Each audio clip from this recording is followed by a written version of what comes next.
Gossigodeste vulgab, veraldisse valjebjoigub, kuhkingadine, tjoavu munihkuine,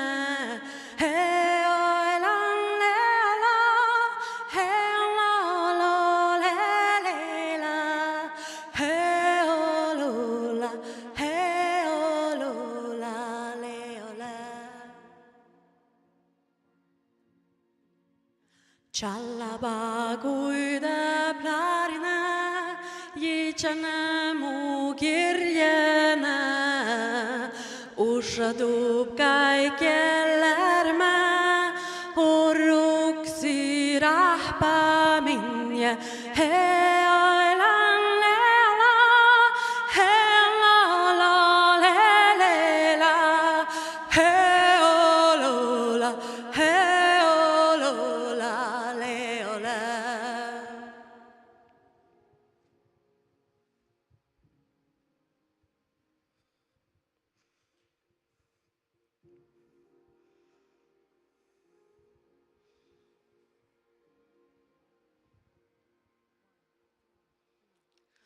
Muitalit, muitalit, muitalit, muitalit, muitalit, muitalit, muitalit, muitalit, muitalit, muitalit, muitalit, muitalit, muitalit, muitalit, muitalit, muitalit.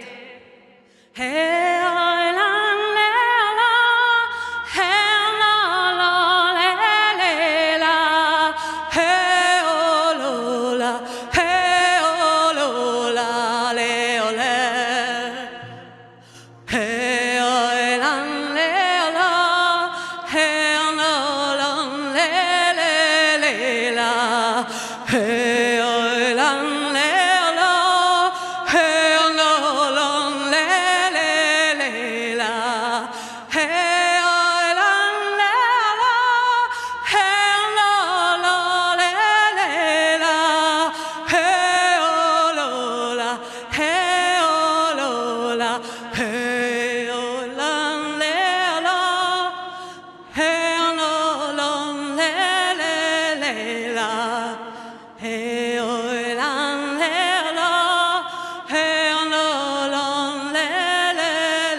Thank you. Can you hear me? Yeah. Thank you, Sara Einak. Good morning. Warm welcome to the 4th Sami Cultural Policy Summit here in Stockholm. Boririt ja buurus pohtiin dan njällat Sami kulturpolitiskalas tjahkimi. Dan tjahkanemis min pohti loktet tait Sami kulturpolitiskalas taguit ma toppe kuhkin saama. Muhto sahtet shadda tuotan tasko dolla ein puolla. Ja tälle tehalas min vuosehit että da dolla idushe puole putu slava. Back to English, my name is Per-Jonas Partapoli and I will be the moderator here today at this summit. This is actually the second time I'm the moderator. I was participating at the first summit in Umeå a few years back. Today's theme is Horizons of Actions, the Fire Still Burning. We will hear a diverse group of international, indigenous and Swedish experts and their perspectives on Sami cultural rights. Some practical information before we start. There are 2 emergency exits in the back on each floor, and there's also an exit back of the stage. So in case of evacuation, just follow the green exit signs to the meeting point. So the schedule is very tight, but we will start with a digital session that will bring perspectives from Sami and Canada. And after that, there will be a coffee break in Kristallen, which is 1 floor below. But before that, I invite up the organizer and its chair for Virmi-K, Mr. Jerker Bexelius. Thank you. Thank you very much. Fjärde. Buriboteme. Good morning and a warm welcome to the 4th Sami Cultural Summit. My name is Jerker Bexelius. I am the chair of Virmi-K, the organizing committee of this meeting. Virmi-K is also the cultural network gathering Sami cultural entrepreneurs and organizations. The purpose of Virmi-K is to improve the political conditions for Sami culture in Sweden, as well as connecting the entrepreneurs with the market. All this will happen today, but only with the help of you guys who are here to listen and to participate. But enough of me. Let me introduce Miss Amanda Lind, the chair of the Committee on Cultural Affairs at the Swedish Parliament. She will inaugurate the 4th Sami Cultural Policy Summit. Welcome to all of you, and welcome, Amanda.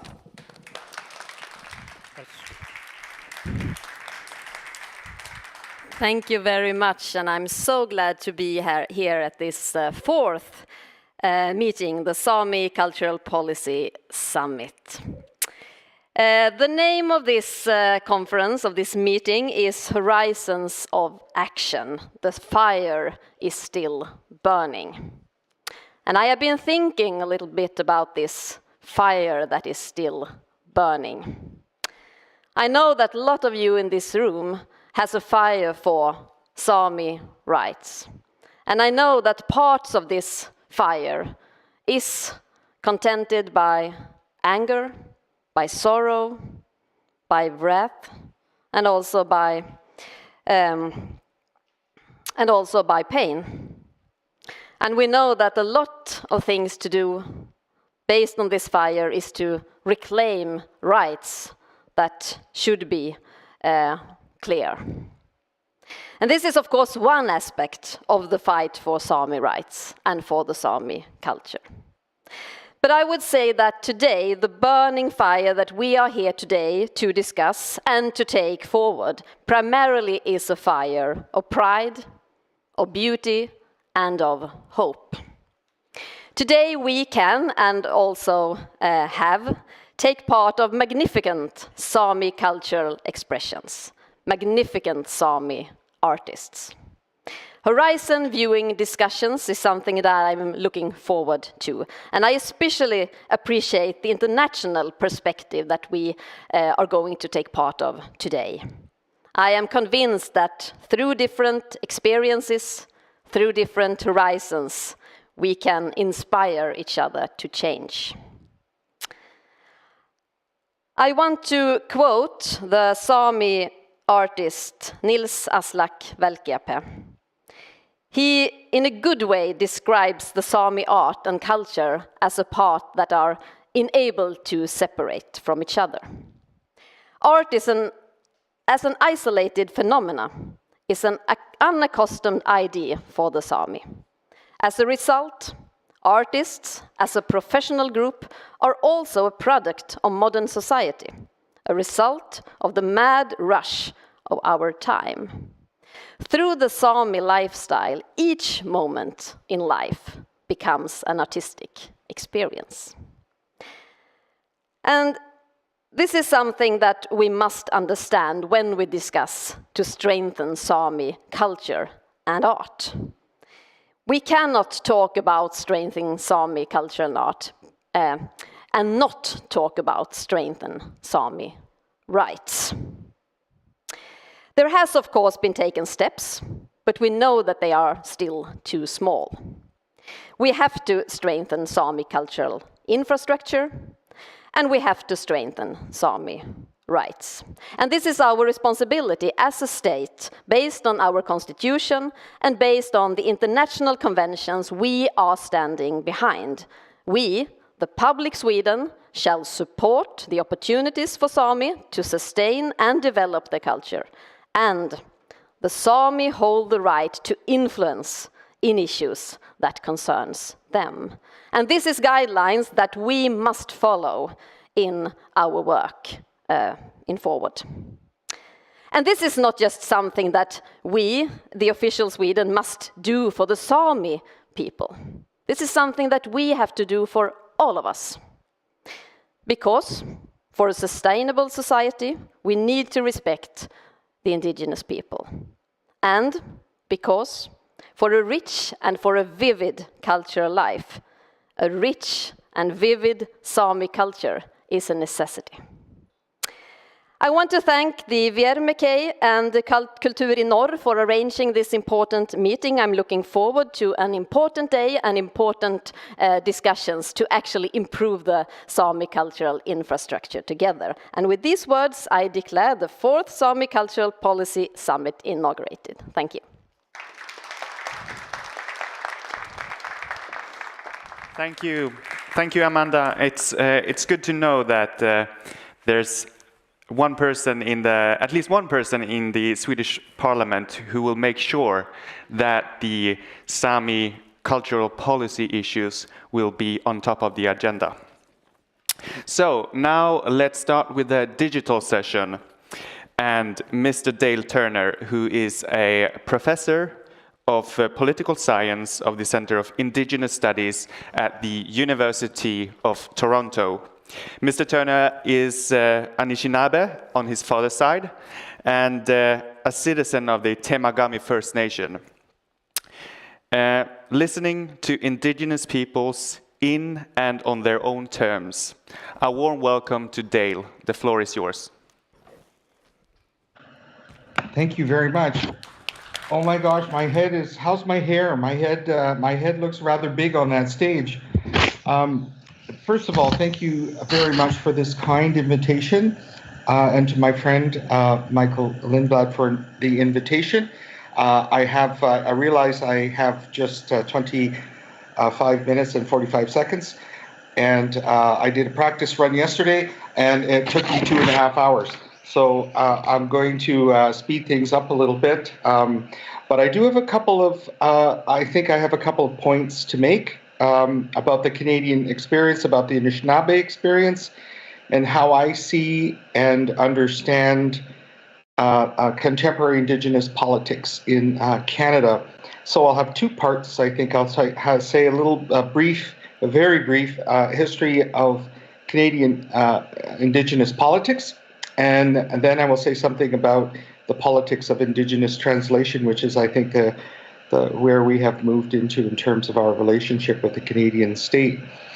And it seems that all Indigenous peoples, when they talk about their rights and their nationhood and their relationships to land, they often have to provide a kind of genealogy or history or context. And Canada is no exception.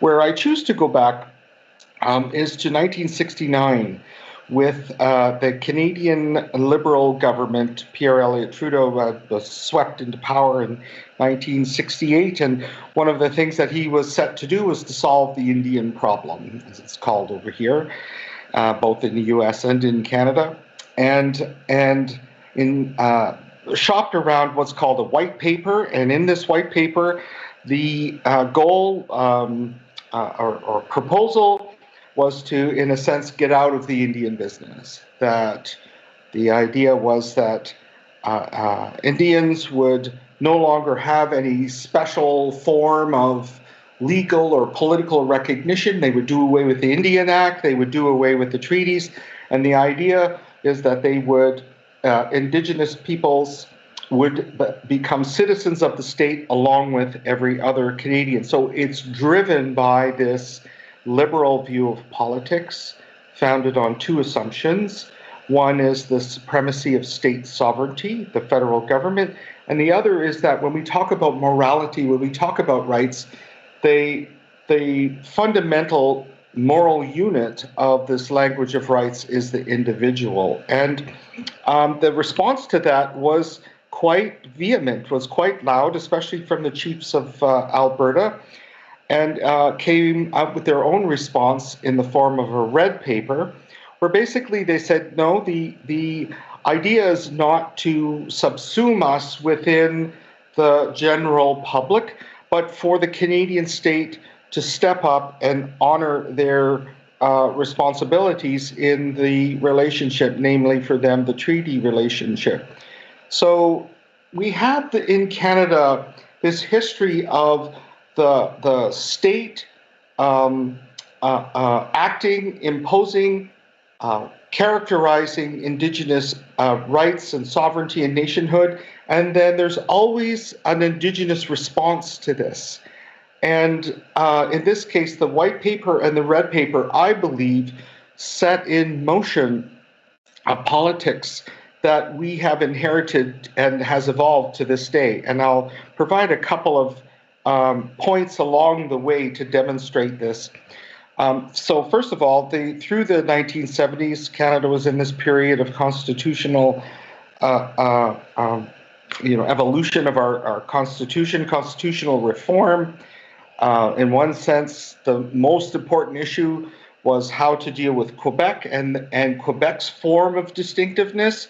However, Indigenous voices began to speak up, and as in the red paper. And in 1982, with the repatriation of our Constitution, our Constitution now has a second part to it, which is dedicated to Aboriginal rights. So Aboriginal people, so we went from being called Indians, now we're called Aboriginal. Aboriginal peoples consists of First Nations, Métis, and Inuit. So from 1982 onwards, we have the relevant section is section 35.1, which has the existing Aboriginal and treaty rights of the Aboriginal peoples of Canada are hereby recognized and affirmed. So we're within this liberal model. The idea then was from 1982 onward to this day, it is that if an Indigenous nation, take an example, if they believe, well, let's go right to the land issue. If a community believes that they still own their homelands, and this is why BC and British Columbia politics is kind of leading the way in this, because there are just a small number of treaties. If they still own their land, then they have to take their case to court, present their case to court. The Supreme Court then takes all of the evidence and goes off and comes back and decides the meaning and content of our rights. Aboriginal title is a right to the land itself, and I'll talk about an important case in a minute. So Aboriginal peoples then in some ways see constitutional protection of our rights as a victory, a huge victory, and it was seen this way. I think what I would argue is the court has gone down a particular path in how they interpret the meaning and of our rights, namely in the context of culture. And this really comes out in two really important cases. One is the Vanderpeet case in 1996, and in 1997, the Delgamuukw case. Now, Vanderpeet is important because it was what was at issue was whether Dorothy Vanderpeet was arrested for selling salmon. They were charged under the Fisheries Act. Their argument was that they had a right to sell fish as an Aboriginal right, because this is what to hold this to hold the right. it ultimately comes back to title again. However, in this case, they said they had an Aboriginal right not to just fish, but also to sell fish, as we say. The court had an opportunity to decide the sort of meaning of this case, but what they did was they specifically characterized Aboriginal rights and related it to a cultural practice. So it came out with what was called the integral to a distinctive culture test. And what they needed to do, what the Stolo needed to do, was they needed to go into the court and explain to the court how this particular practice predated the arrival of Europeans, and that this practice of selling fish was integral to their culture. And not only that, the second part of that was the evidence and the way that you articulate your argument had to be, you had to use the language of the common law. So they had to go into court, explain how this particular practice of selling fish was integral or essential to their culture before the arrival of Europeans, show how that practice has been maintained. This, in my opinion, was and has been a devastating opinion for Indigenous peoples, because it placed their rights down a particular view, a path of cultural recognition where the court gets to decide whether or not this particular practice is integral or essential to their culture. And not only that, but they have to do so using the language of the common law. Now, in response to this, the Delgamuukw decision, which some of you may be familiar with in terms of the Wet'suwet'en people now in pipeline politics in British Columbia, the Gitxsan Wet'suwet'en engaged in the language of common law, but the very important difference in their case was they also brought their own Indigenous law, their own ways of understanding their relationships to land in particular, in claiming that they still owned their land, owned as in outside the context of Aboriginal title. In other words, we were here first. We are on our lands. We owned our lands. Everyone around us knew that before you arrived, and we still have that same relationship with the land today. And that relationship is understood in our own ways, in our own law, and it matters. And the court needs to recognize that the source of authenticity, of legitimacy of this form of ownership counts in and of itself. And it ought to play a role in how the court interprets the meaning of something like Aboriginal title, which is a right to the land itself. The court did not rule on this. They, through a technicality, ordered a retrial, but they also had this opportunity to say something definitive about Indigenous law in particular, and the role that Indigenous law plays in, first of all, its relationship with the common law, but as this kind of source of legitimacy, right, in the relationship, in particular over something like ownership. I think what makes Delgamuukw so important is that it created a kind of juridical space for Indigenous voices to be heard on their own terms. The court has yet to really do this full blown, and I think, coming back to what I was saying before about the state imposing a particular way of understanding and interpreting Aboriginal rights, I'll stick to the common law, and the response to that in the communities in the various cases along the way,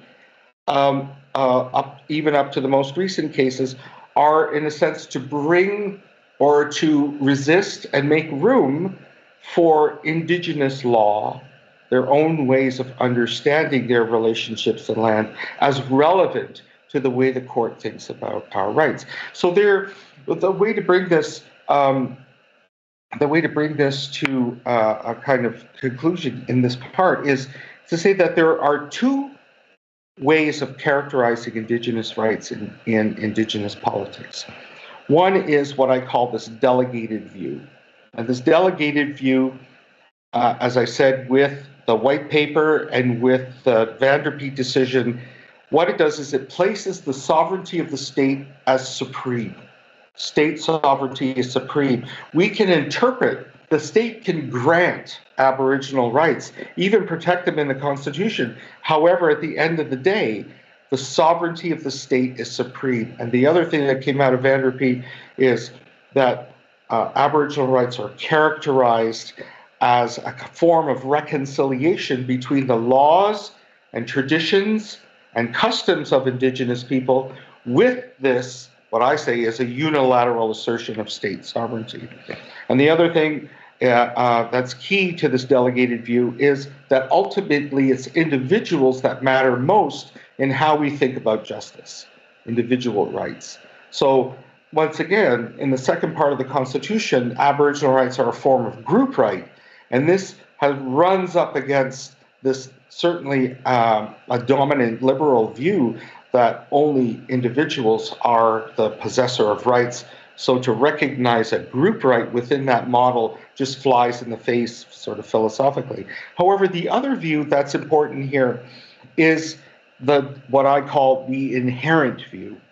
And this embraces what I call the language of nationhood. So the way, which involves a recognition of Indigenous law as the rightful source of understanding Indigenous people's relationships to land, and the hard work that we need to do as Canadians, in particular in law and politics, is to try to find ways to listen and accommodate Indigenous ways of knowing and being and Indigenous law into our contemporary politics.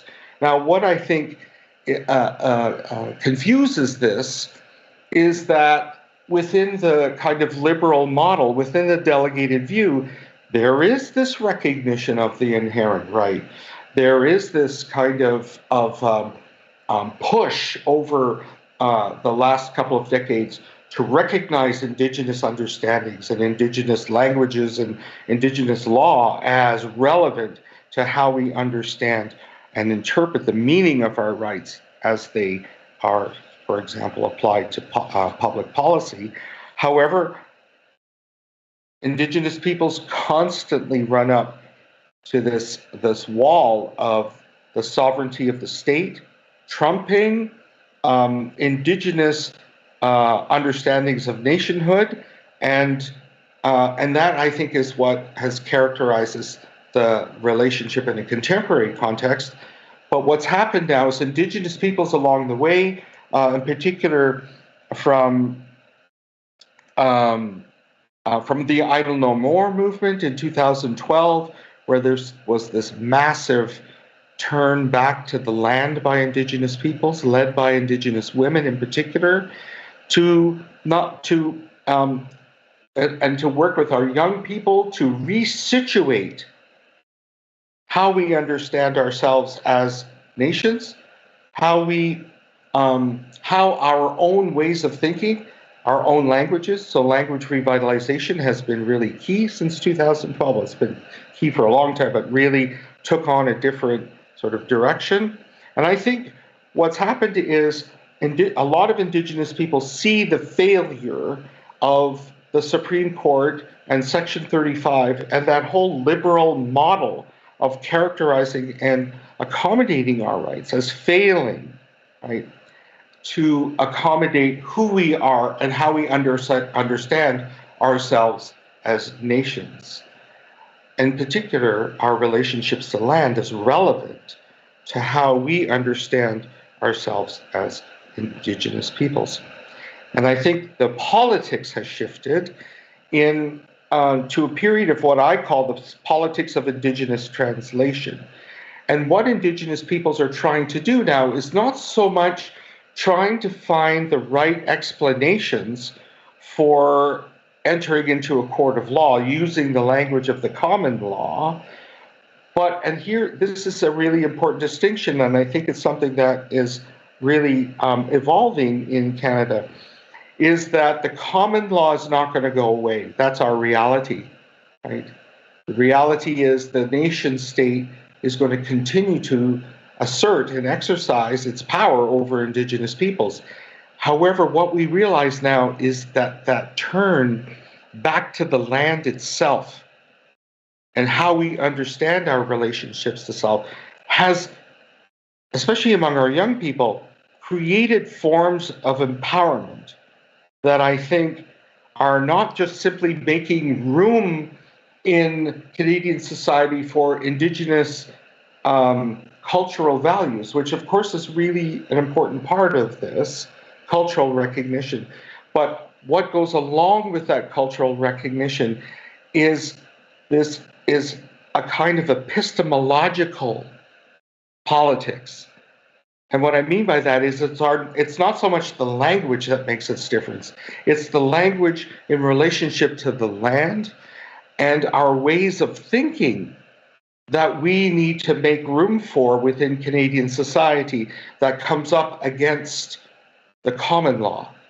So what I see about this in this turn back to the land is that we still need to engage the state. We still need our lawyers and politicians and people who are going to lead through the Indian Act, which is part of the Canadian legal political system, but that we also have our own law, and Indigenous laws becoming the third order of law in Canada. Law schools are now approaching it as a third order of law. So the form of reconciliation then is not simply how do we deal with the mistreatment of Indigenous peoples in the past in terms of our policies, which of course is integral to reconciliation, but that reconciliation also involves this very, in one sense, it's fundamental. In another sense, it's very deep.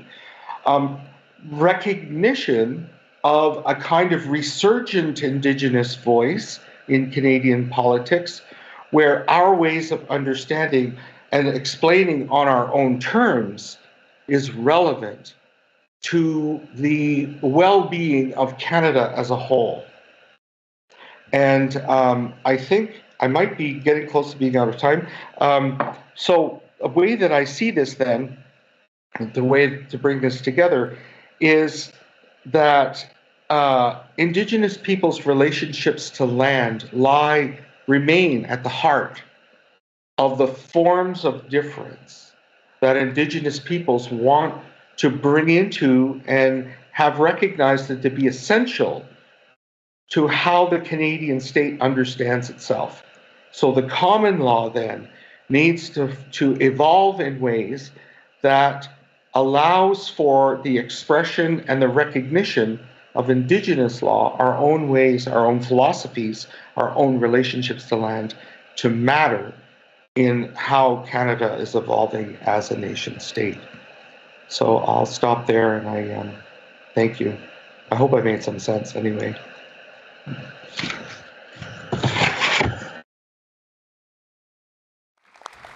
Thank you, Dale. If there is time at the end of the session, we will take some questions. So please, Dale, stay where you are. Okay, we will promptly continue with our next expert, who will discuss the ownership of the narrative and the importance of Sami self-governance in cultural management and funding. Ms. Maria Utsi is a Sami cultural worker and a leader from the Etno. She has a broad experience from the international arts and culture field and is the former director of the Arctic Arts Festival, the founder of the Arctic Arts Summit, and is today, among many other commitments, deputy chair of the Norwegian Arts Council. Maria, the floor is yours.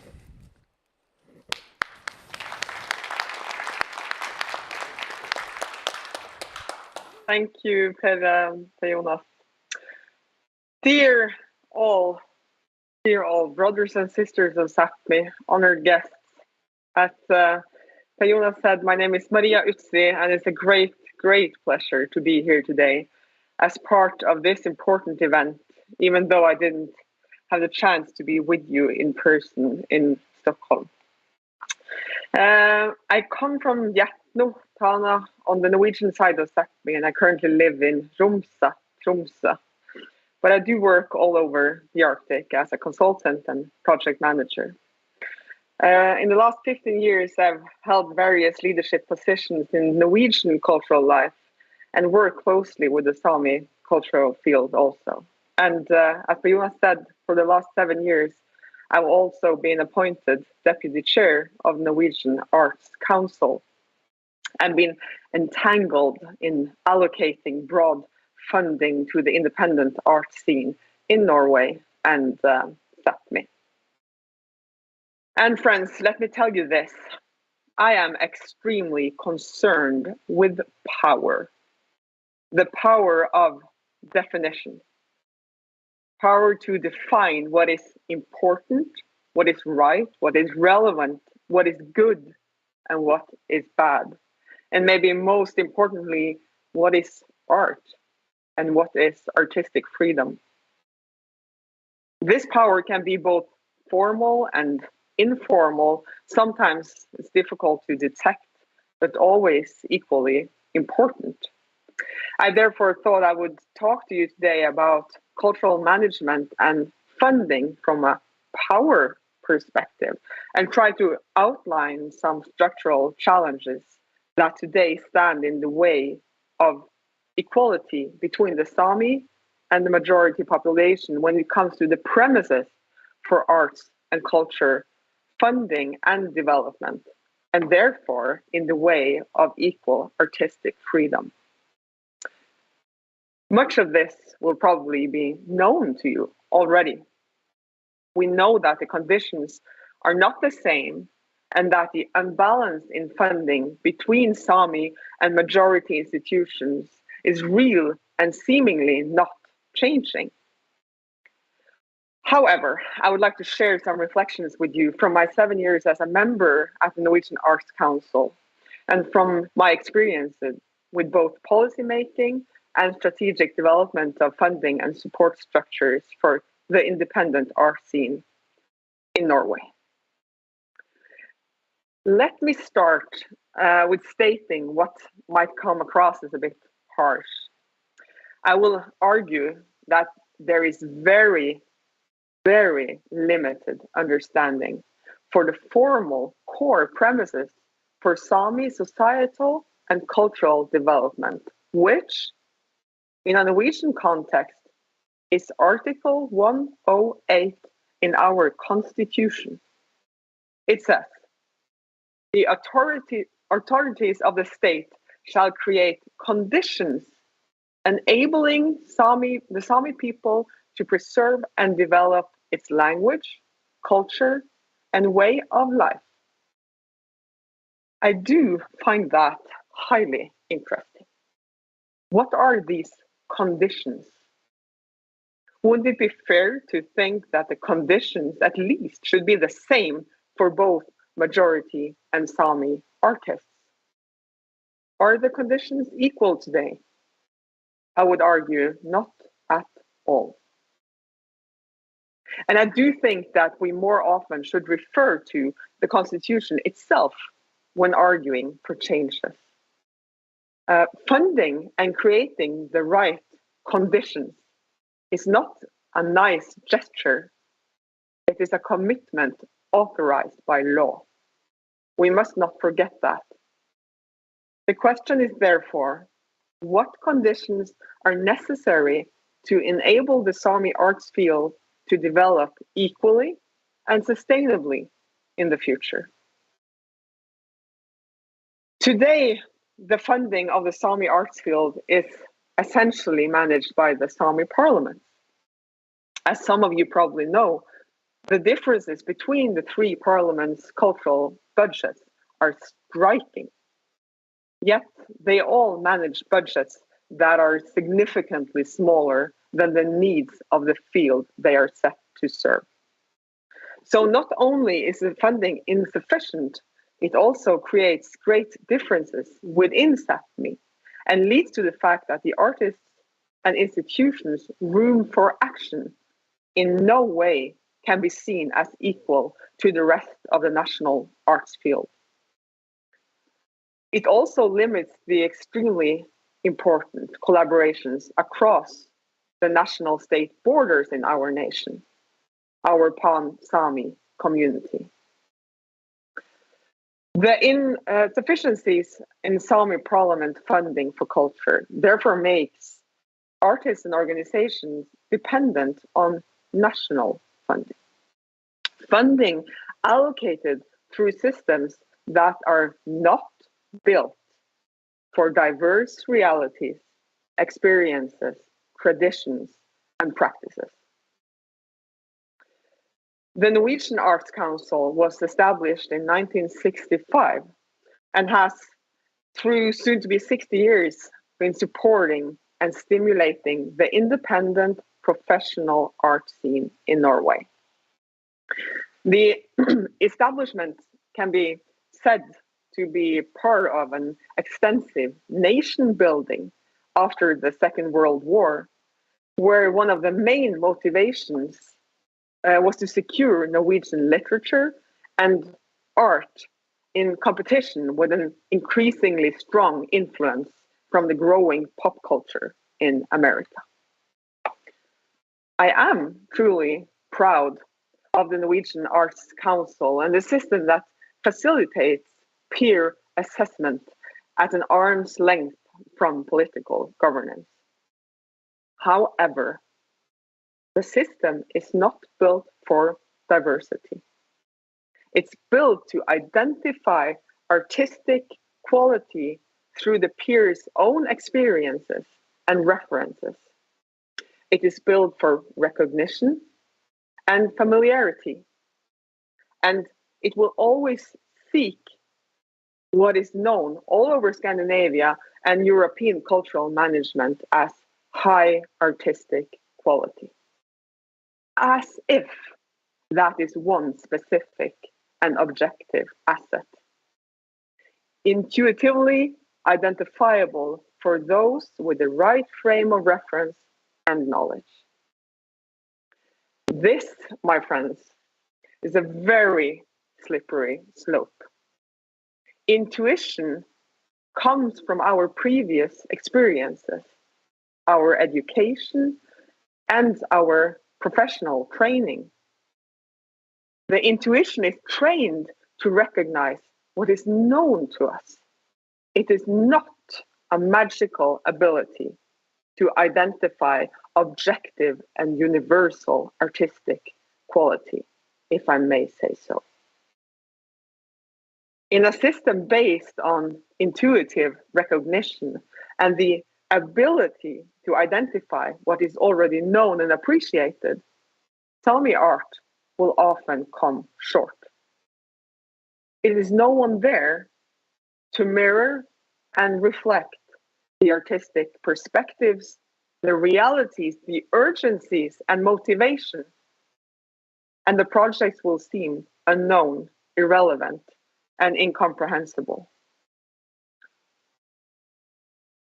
The concept of artistic quality is an anachronism originating from old European art academia.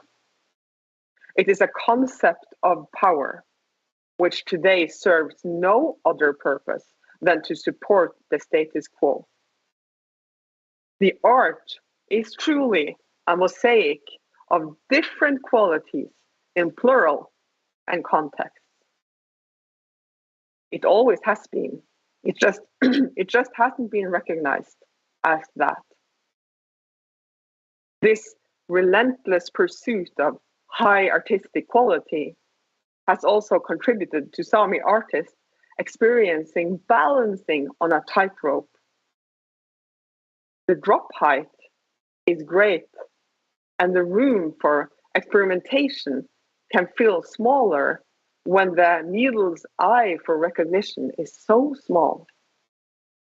And I must remind you, the ability to fail is a natural and necessary part of any artistic practice. For Sami artists seeking national funding and recognition, This can seem as a privilege reserved for someone else. To quote my good colleague from the Kulturlivet think tank arranged by the Sami Council Festival director Johan Gaup, he said, "I'm so fed up with bad music from Guadageno. I really want to hear bad music from Kariswanto also." My point is, the majority art field has the privilege of failing, of being bad, and this creates a necessary and inspiring dynamic. When faced with national funders and assessments, Sami artists do not enjoy the same privilege. And, good people, we haven't even mentioned yet the language barrier, the fact that many Sami artists have to express their artistic intentions in their second language. Neither have we addressed the obligation for explanation. Not explanation of the artistic project or plan, that's obvious, but of the fundamental context, the cultural overview, and cultural differences. As a Sami applicant, you first have to state the obvious, explain the cultural context, and then the artistic content. Often all in a language that is not your mother tongue, with words and concepts that are not created to reflect your worldview and tradition. The conditions, ladies and gentlemen, as the Constitution refers to, are not equal. The power of definition has already been distributed. The national structures for art support have also realized this over the past few years, at least to a certain extent. To compensate for blind spots and missing frames of reference, a massive investment in diversity has therefore been initiated. More diverse assessment committees has been appointed and diversity project has been started. When former director of the Indigenous Department at Canada Council for the Arts, Stephen Loft, was asked during a panel talk at the Arctic Arts Summit in 2019 how allocation of funding could be arranged better from an Indigenous perspective. He simply answered, "Put more Indigenous people in the assessment committees." And I absolutely agree with him. It's given, it's obvious, but I still don't think that pure representation will change the structural problems in our funding system alone. Representation should always be seen as obvious. It goes without saying. It's not, however, a magic potion to solve structural issues with diversity. Representation alone has its way to burden individuals with the responsibility of fixing diversity and can often appear as an actual disclaimer for funding bodies and national institutions. No real change happens. No power is allocated. The minority representative has it covered. Diversity is fixed. This is, of course, not sustainable. Distribution and allocation of power is the only way forward towards a more equal condition for artists and applicants in Sápmi. And I wish I could say that the feasible and only solution would be to give the Sami parliament more money to allocate. That is both necessary and urgent, but it will not change the normative and self-referential practice of the national funding systems. It will only shift the responsibility exclusively to the Sami authorities and become a free pass to continue business as usual from a national perspective. To create lasting change, to change the conditions, we have to distribute the power to redefine the core concepts of the assessment practices. Concepts as relevance, quality, and professionality, even the concept of art itself. Because what happens when Sami art is no longer a hot potato? Those who manage the power of definition decided that Sami art was suddenly interesting. Through Documenta, via Venice, and into the national institutions. But have they moved over, made space for us? Have they made room for other truths, new realities, and complementary perspectives? Has change really happened? Or can they, at the next crossroads, embrace a new venture, a different focus? And what are we left with then? What structural changes have occurred in the funding systems, in the national institutions, in the Sami institutions' budgets? As I have experienced these systems over many years, the solution is not only to move money, but to change the conversation, create a broader normative, force complementary perspectives. Structural change is about changing the way we do things, the way we think, the way we talk, what we emphasize as important, what we consider truth. The premises for why we do what we do.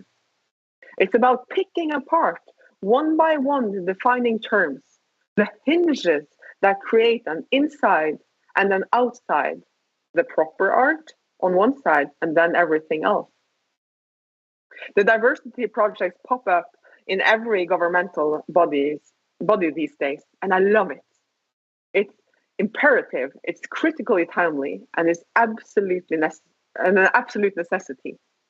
But investing in Sami culture to create equal conditions for the Sami arts field is not a diversity project. It is a legal and moral obligation not to be questioned or challenged. The obligation is anchored both in legislation and in international agreements. It is not a choice made by goodwill.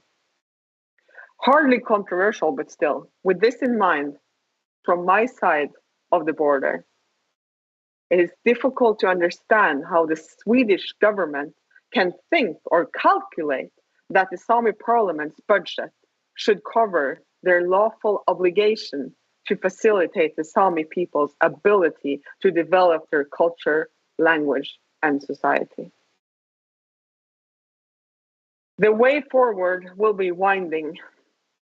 Structural changes do not appear suddenly. They are the result of systematic and persistent work. We need, however, to be present in the funding systems. We need to be present where power of definition is exercised. I know that it's a tiring job to be the Sami alibi, the representative, to explain, to educate, to be accommodating and understanding, to always make sure to be the right amount of Sami, not too much. The majority tends to find it a bit tiring. Not too little, then you lose yourself. And good people, we need to discuss, reflect, learn, and collaborate on our own terms.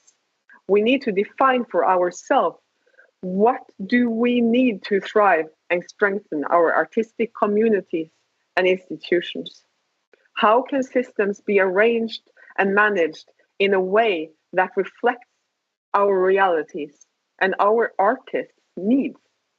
Let me return to the initial question. What conditions are necessary to enable the Sami arts field to develop equally and sustainably in the future? I salute And thank you for arranging such a great summit with the ability to investigate that crucial question. Please do so, and please elbow and force your way into any context where the premises for the development of the art field are discussed. There is no other path to change. Thank you so much for listening, and the best of luck with the rest of Summit. I'm Maria Utsi, over and out from Romsa, Tromsø. Thank you. Thank you, Maria. Now let's continue to the last speaker of this session, which will reflect on Sami performance, higher education, and cultural rights. Mr. Dirk Gint is a professor of theatre studies in the Department of Culture and Aesthetics at Stockholm University, however now presenting from Montreal. So good morning, or should I say good night. Dirk, the floor is yours. Good morning, everybody. Thank you for inviting me. Thank you to Mikael Lindblad and Maja Bonta, and also thank you to Dale Turner and Maria Utsi for two very stimulating presentations here. Can I assume that my PowerPoint will be projected simultaneously as I speak?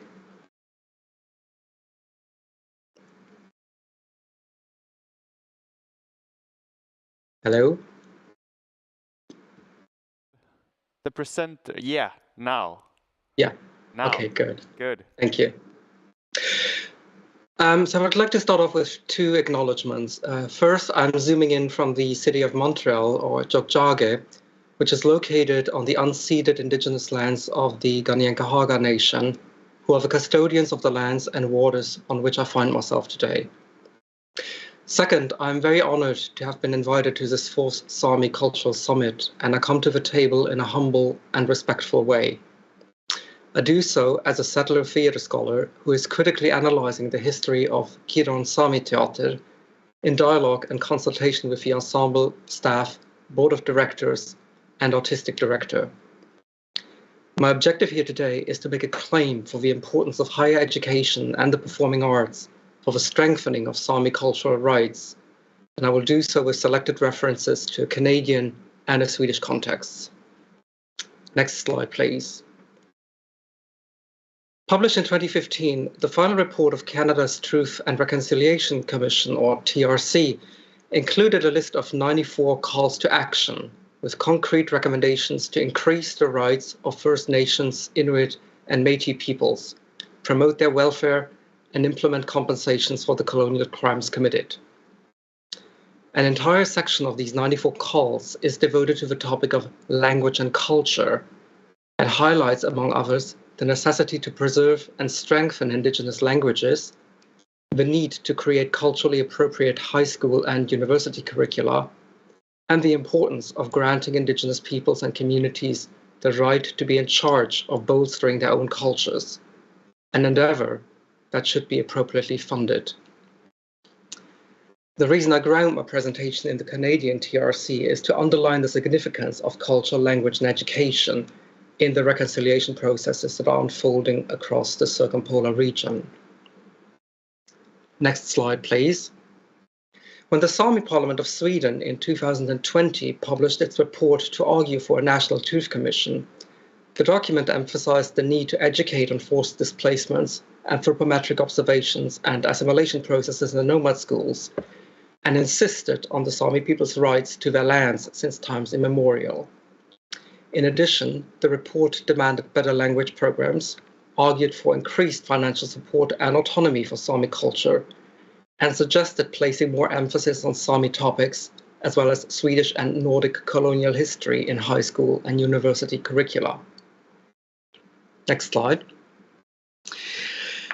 Now, the Canada Council for the Arts, as has already been mentioned, has an Aboriginal Arts Office, which means that there is a specific pot of money devoted to funding projects by Indigenous cultural workers.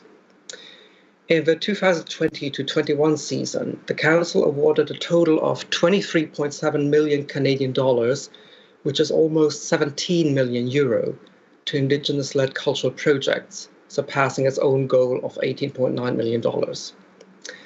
This is quite an impressive number if we compare it to Thomas Bogstad's report on the conditions for Sami culture, in which he reveals that the Swedish state offers a meager 18 million Swedish kronor or 1.8 million euro as annual support to Sami cultural institutions.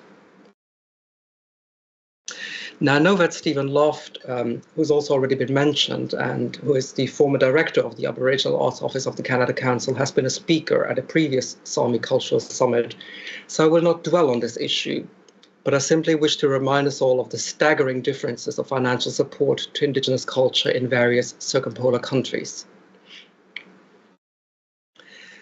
What I instead wish to illustrate a bit more detail here is how the TRC and its 94 calls to action are also making a mark on higher education. And I will do so by taking Concordia University in Montreal as a case study. Next slide, please.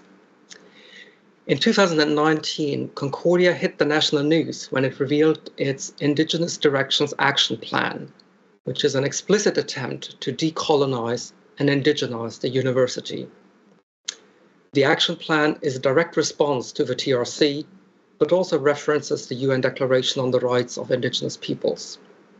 It seeks to move the university, and I quote, towards a more equitable and inclusive future where Indigenous peoples' knowledges, research, and scholarship are prioritized and celebrated. Furthermore, and I quote again, it is committed to taking concrete steps towards the decolonization and indigenization of our institution in order for us to co-construct a new shared future based on responsibility, reciprocity, relevance, and respect. Now, the action plan recognizes how Western or Eurocentric universities have long contributed to and therefore need to actively intervene against systemic discrimination.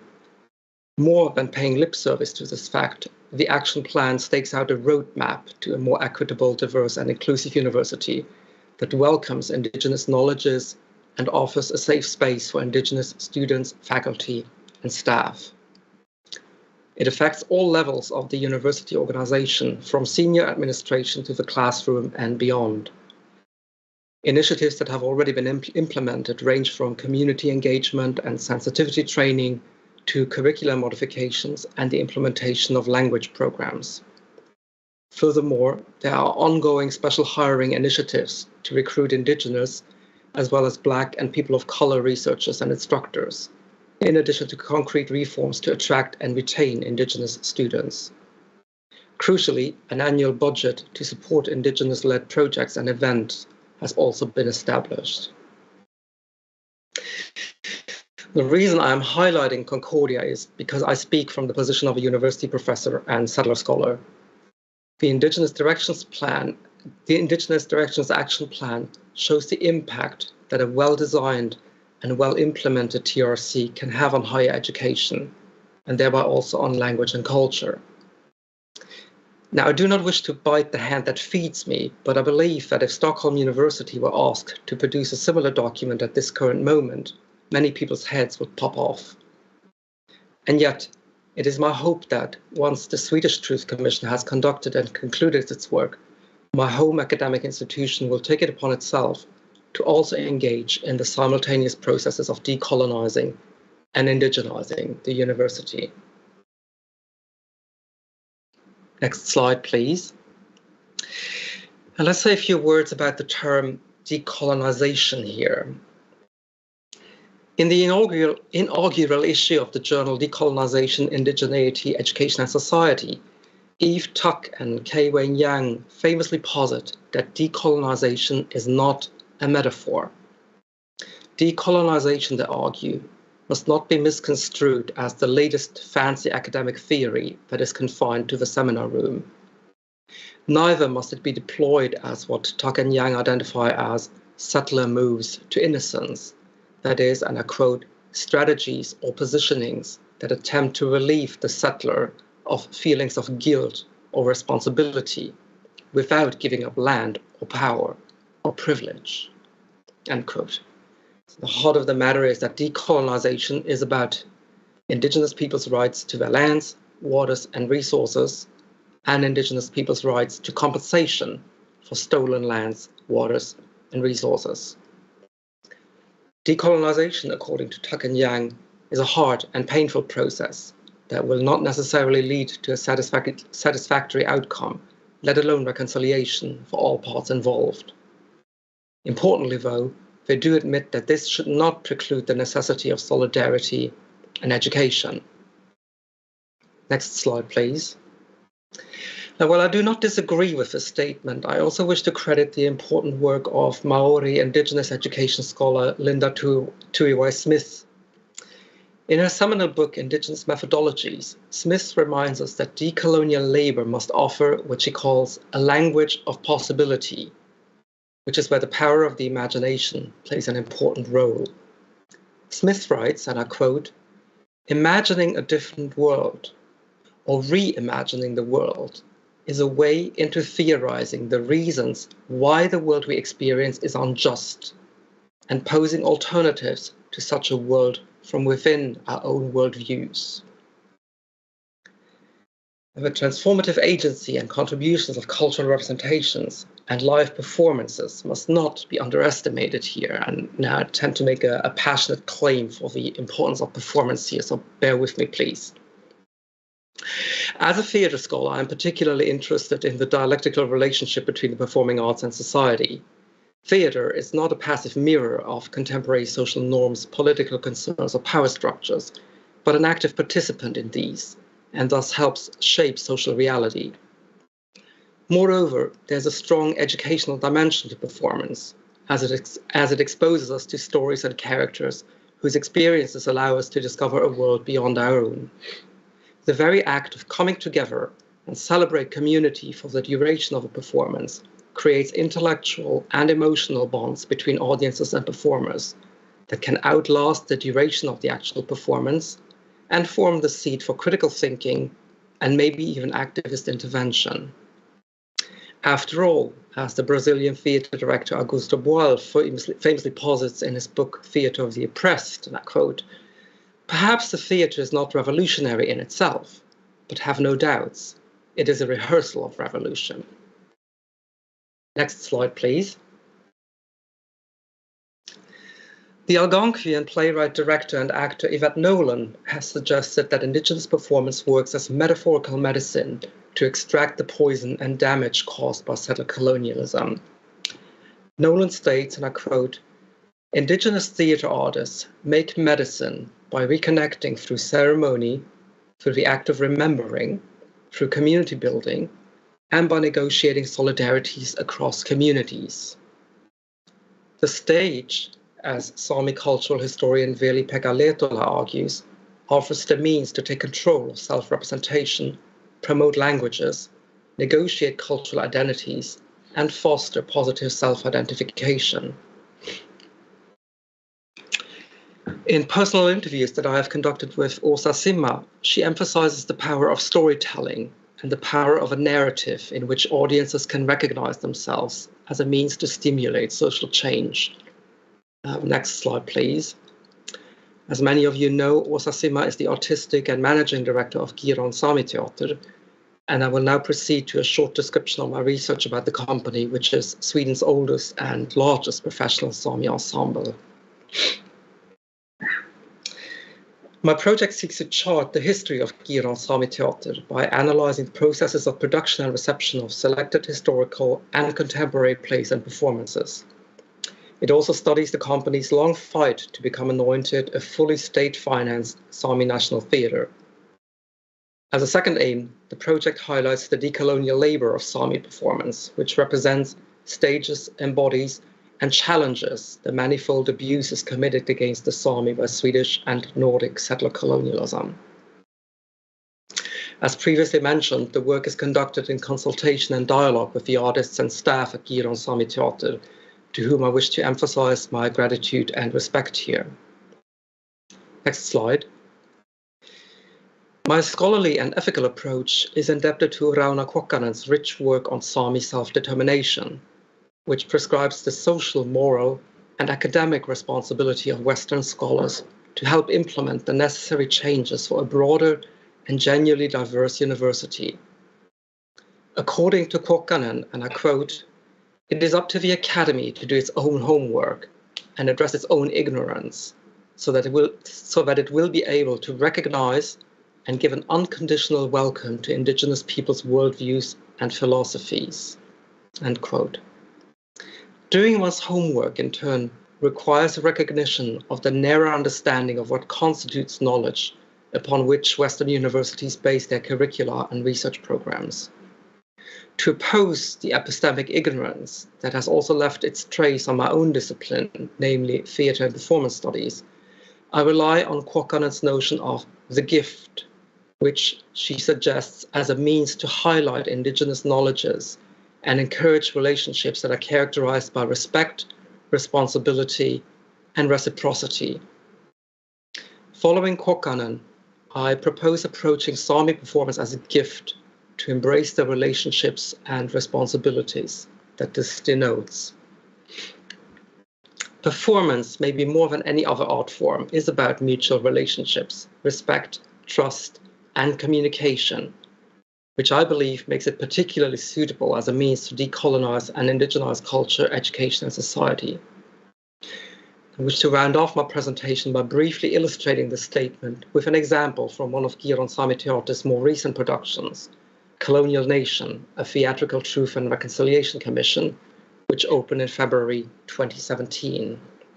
Next slide, please. Directed by Paulina Feodorov, Colonial Nation was a collective documentary theatre project that assembled anonymized oral histories and witness testimonies from all over Sápmi to explore the manifold legacies of settler colonialism in Northern Europe. A key impulse for the project was provided by the Canadian Truth and Reconciliation Commission, including, I should say, the methodology. As hinted at in the intriguing spelling, Colonial Nation confronted multiple intersecting colonial realities that the Sami people face, including the negative effects of the geopolitical borders that continue to divide Sápmi, the struggle for self-determination, and the impact of global climate change on their land and living conditions. An equally prominent dimension of Colonial Nation was the celebration of indigenous resistance and agency, the demand to tell one's own story on one's own terms, and the desire to give a voice to a colonized people whose stories, experiences, and identities are often manipulated, commercialized, or silenced by majoritarian society. Next slide, please. The production purposefully boycotted the colonial gaze, refused to feed into narratives of Sami victimhood, and set the terms for its own Truth and Reconciliation Commission within the first 5 minutes. Actor Elina Israelsson stepped forward to address non-Sami audiences in Swedish and thanked them for attending the performance.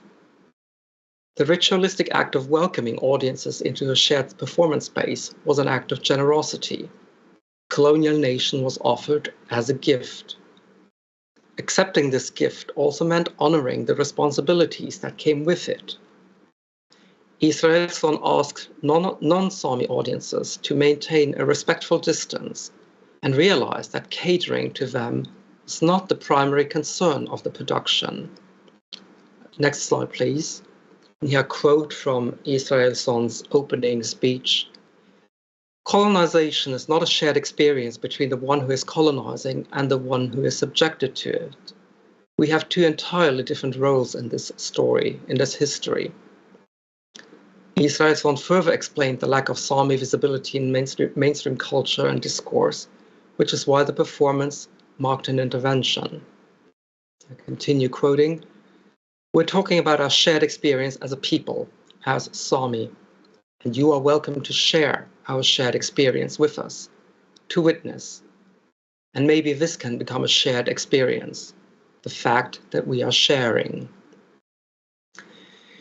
This is a tremendously powerful scene on an artistic, intellectual, and emotional level, which I hope ties up my reflections on the interrelation between Sami culture, performance, and higher education against the background of circumpolar politics of truth and reconciliation. Sami performing artists and cultural workers show us how storytelling, witness testimonies, live performance, language, and education are intertwined. My hope is that the final report produced by the Swedish Truth Commission will put a similar emphasis on the significance of these fundamental values and thereby strengthen Sami rights and Sami culture. With reference to Rana Kokkanen, I conclude with an encouragement for Swedish government authorities and political decision makers to recognize Sami culture and performance as a gift and to treat it accordingly. Kiitos.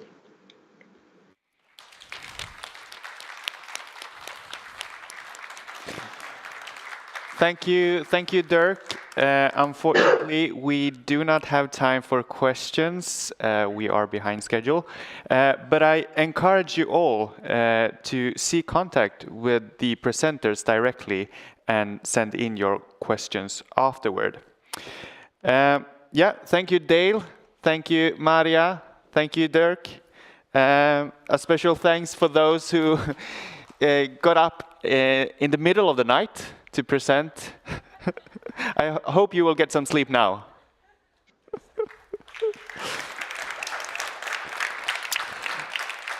Right, so there will be a coffee break now in Kristallen, which is one floor below. And there will also be a live performance. So if I were you, I would run out, grab a coffee and see the performance.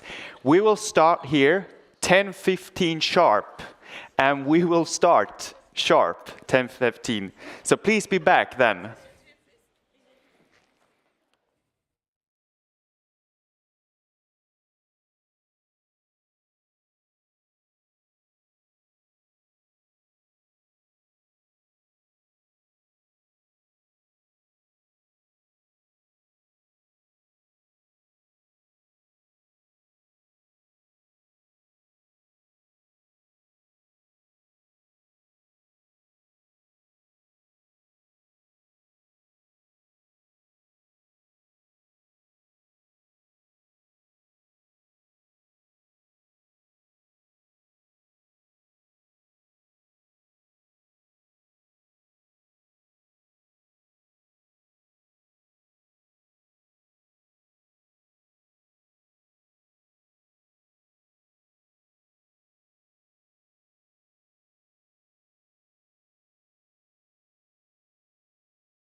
Börest.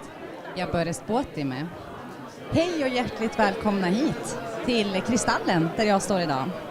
Tina Jonsson heter jag och jag kommer vara er programledare här på livesändningen när vi kommer sända nere i Kristallen där jag står idag.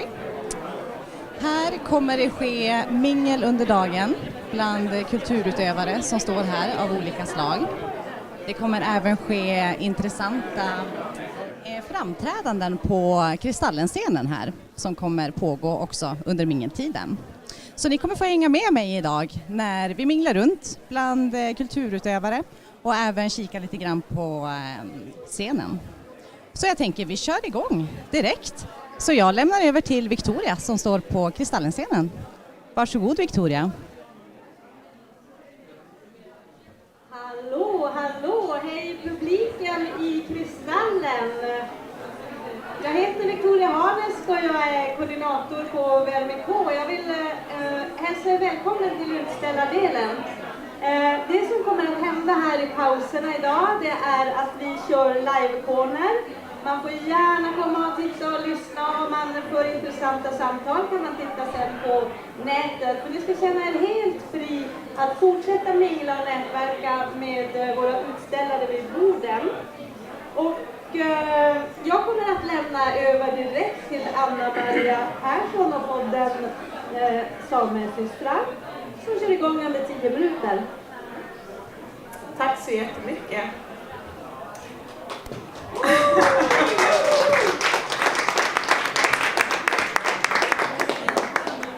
Tack så mycket för att jag kom här idag. Jag heter alltså Anna-Maria Persson. Jag kommer från Borsebotten i Jämtlands län. Och jag har en podd som heter Samesystrar. I den podden så samtalar jag med olika samiska kvinnor om precis allt mellan himmel och jord. Och idag så sitter jag här med Anna Memmi. Och vi ska ha ett kort samtal. Jag tänker att du får börja med att presentera dig kort. Och vad är det som har fört dig hit idag? Ja, jag heter alltså Anna Memmi.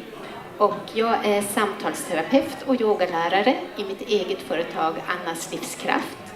Men jag är också författare. Så det är därför jag är här idag. Och skrivandet har varit en viktig del i mitt liv ända sedan tonårsperioden. Då jag skrev mycket dikter. Speciellt under perioder som kändes tunga. Sen så pausade det ett ganska långt tag i mitt liv.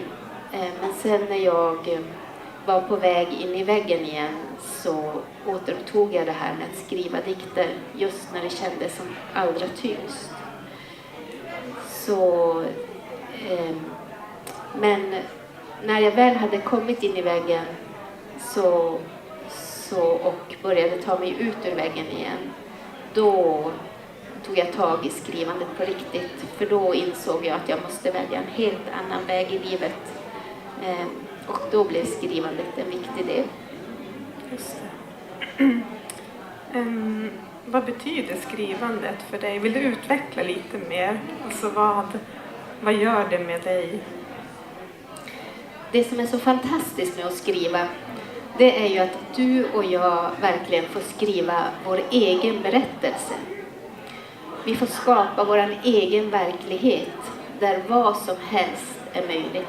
Faktiskt vad som helst. Och ingen annan kan säga att det där kan inte hända, det stämmer inte. Utan du får verkligen skapa din egen berättelse. Och det är ju helt fantastiskt. Särskilt kanske som same, som en minoritet i ett majoritetssamhälle. Att man får faktiskt lyfta sin egen verklighet. Mm. Det är helt fantastiskt.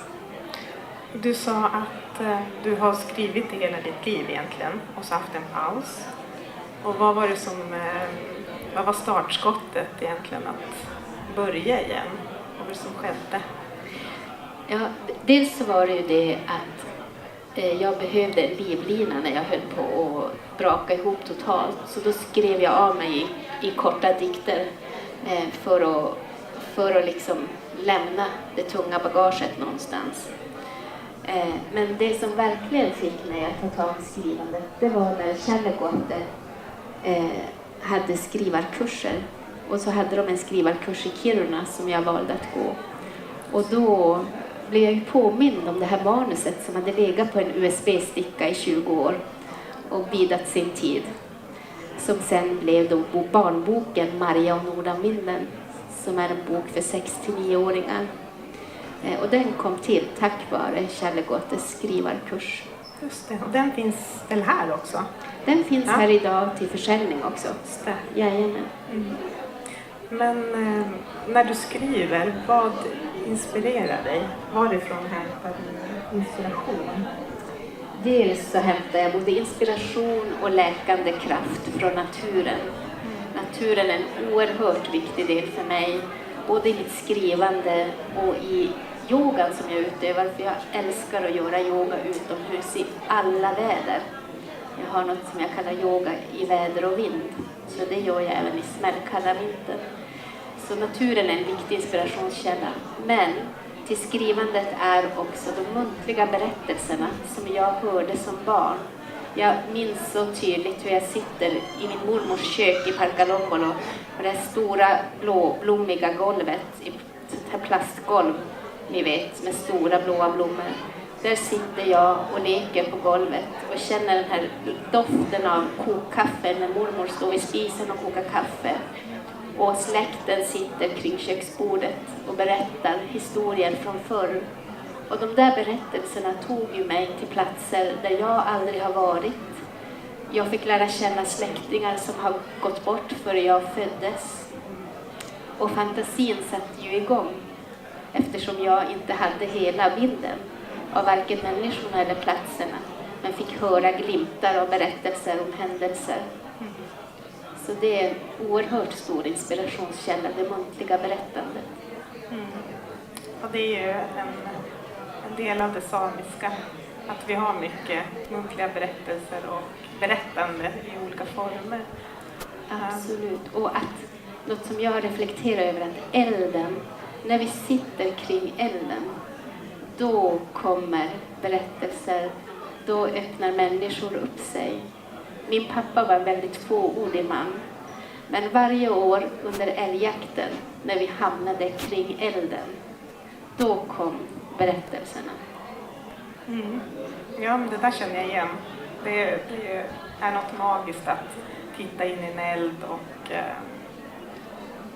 reflektera och vad kommer till en. Ja, det blir som någonting meditativt också. Ja. Verkligen. Du berättade den här barnboken som du är här och säljer. Skriver du för andra också? Har du en annan målgrupp? Ja, det har nyss kommit ut en antologi som heter Bagoida Barnum som Källegåte har gett ut. Och där har jag en text som heter Nej, det är inte okej. Och den handlar om Viola som blir mobbad i skolan. Men med hjälp av naturen och oväntade vänner så hittar hon sin styrka att säga ifrån. Så den riktar sig mer till mellanstadieåldern, kan man säga. Och sen kommer det en antologi här framöver som heter Belongings. Och det är ett samarbetsprojekt mellan samiska författare och kurdiska författare. Och där kommer jag ha en text som heter Glöd. Och då kommer den vara på engelska, nordsamiska och kurdiska. Men idag kommer jag läsa delar av den texten här på svenska. För jag har ju inte så stora kunskaper i nordsamiska så att jag kan skriva på det språket så mycket som jag vill. Så därför har jag skrivit texten på svenska. Och den handlar om en kvinna som hanterar det här motståndet som hon lever i som same. Det här ständiga motståndet i vardagen där man möter frågor, man måste förklara sig, man måste försvara sig. Man måste hela tiden hantera det här motståndet. Så det handlar den här texten om. Så den kan man säga riktar sig mer mot en vuxen publik. Mm. Är det något du känner igen dig i? Det absolut. du nyss beskrev? Ja. Absolut. Så är det. Och det blev jag väldigt medveten om när jag hade gått in i väggen och kom i en utmattningsdepression. Då blev det väldigt tydligt för mig, det som jag inte hade reflekterat över tidigare.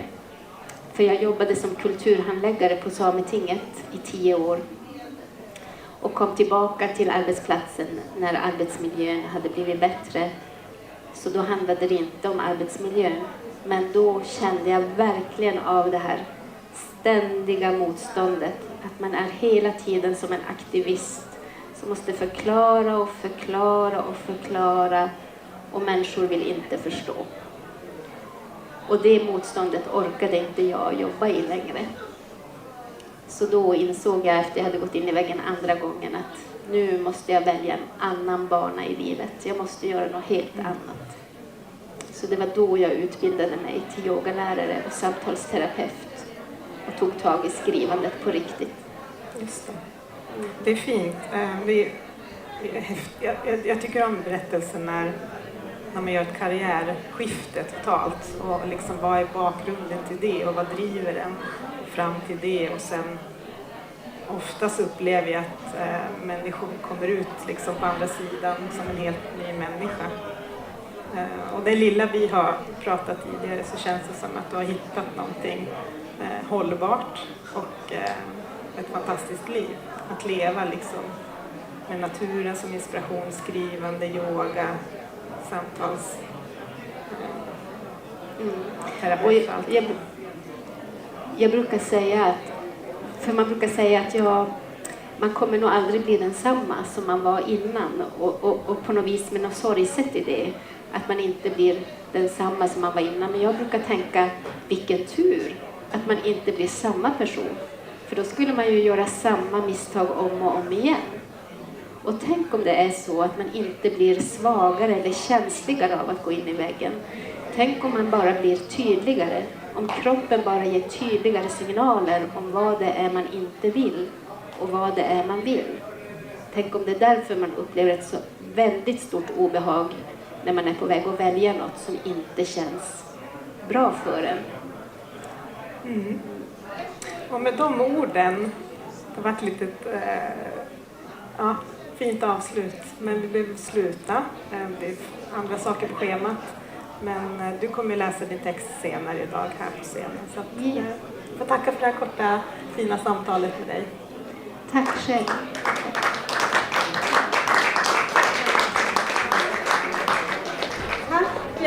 Tack samesystrar och tack publiken. Det är en väldigt mysig och lite småtrångt här av alla människor. Så jag hoppas att ni passar på och cirkulerar och att ni hittar stunder under dagen då det finns plats. Passa på att träffa alla våra kulturutställare som finns här i Kristallen. Vi har ju artister som passar på stora scener. Vi har artister som passar på intima tillställningar. Så passa på när Kultur-Sápmi har samlats här idag att mingla. Och nu börjar det vara dags att dra sig tillbaka till den stora scenen där det börjar ett program alldeles snart. Jag har inte riktigt koll på när, 15:15 startar sändningarna därifrån igen.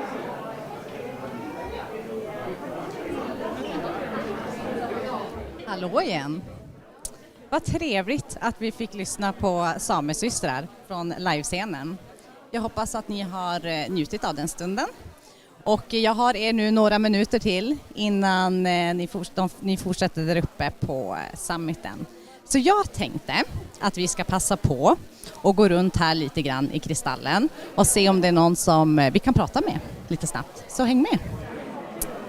Så kikar vi här.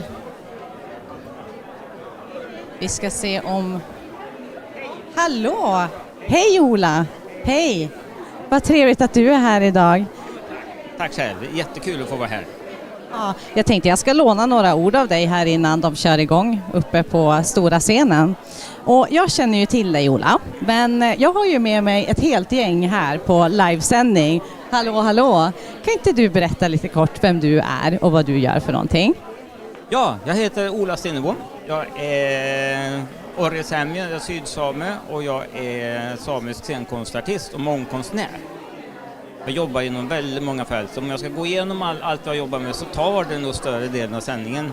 Eftersom jag jobbar både som dansare, koreograf, mimare, cirkusartist, jag är slöjdare, jag gör utställningar, jag skriver böcker, jag forskar, jag håller på jättemycket. Så sitter jag också i styrelsen för Sami Lavdi, jag sitter som nästledare på Sami Daidaradi och jobbar jättemycket med det för att förändra beteende gentemot mot staten och politiken som jag tycker är jätteviktigt.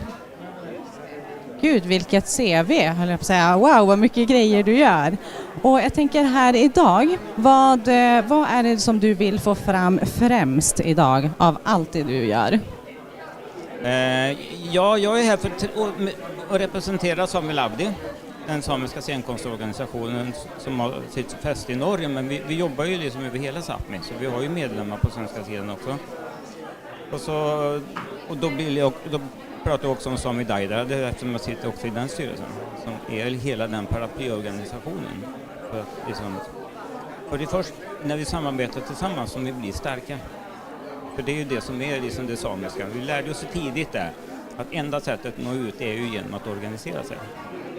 Men sen är jag artist också då och jobbar med, jag driver ett produktionsbolag så att jag har ju massvis av projekt och produktioner som rullar samtidigt hela tiden. Och jag har ju hört att det händer lite spännande saker för dig under våren här. Stämmer det?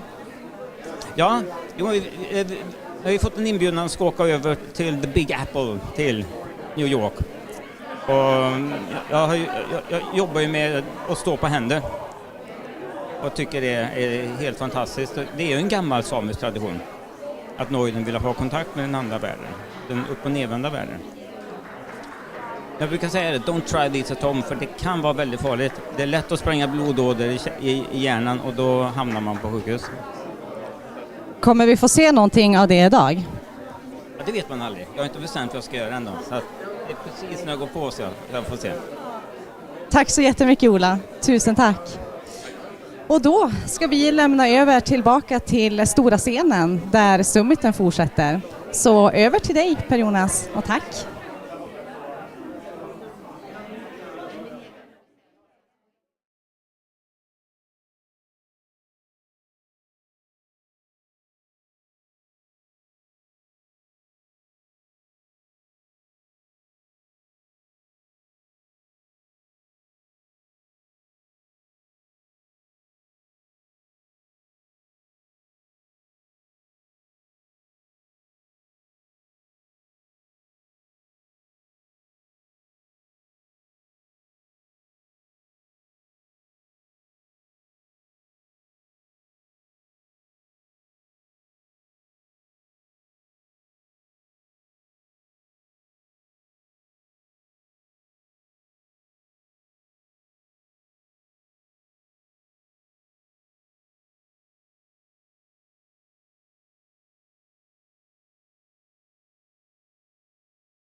All right. Welcome back. Both live here from Södra teater and online. We will now continue the Sami Cultural Policy Summit and go over to the second part, taking a look at perspectives on cultural rights. And we will start with Ms. Brettis Edman, Senior Advisor at Sweden's National Human Rights Institution, who will present Sweden's new National Human Rights Institution and indigenous people's rights within their mandate. So welcome, Brettis.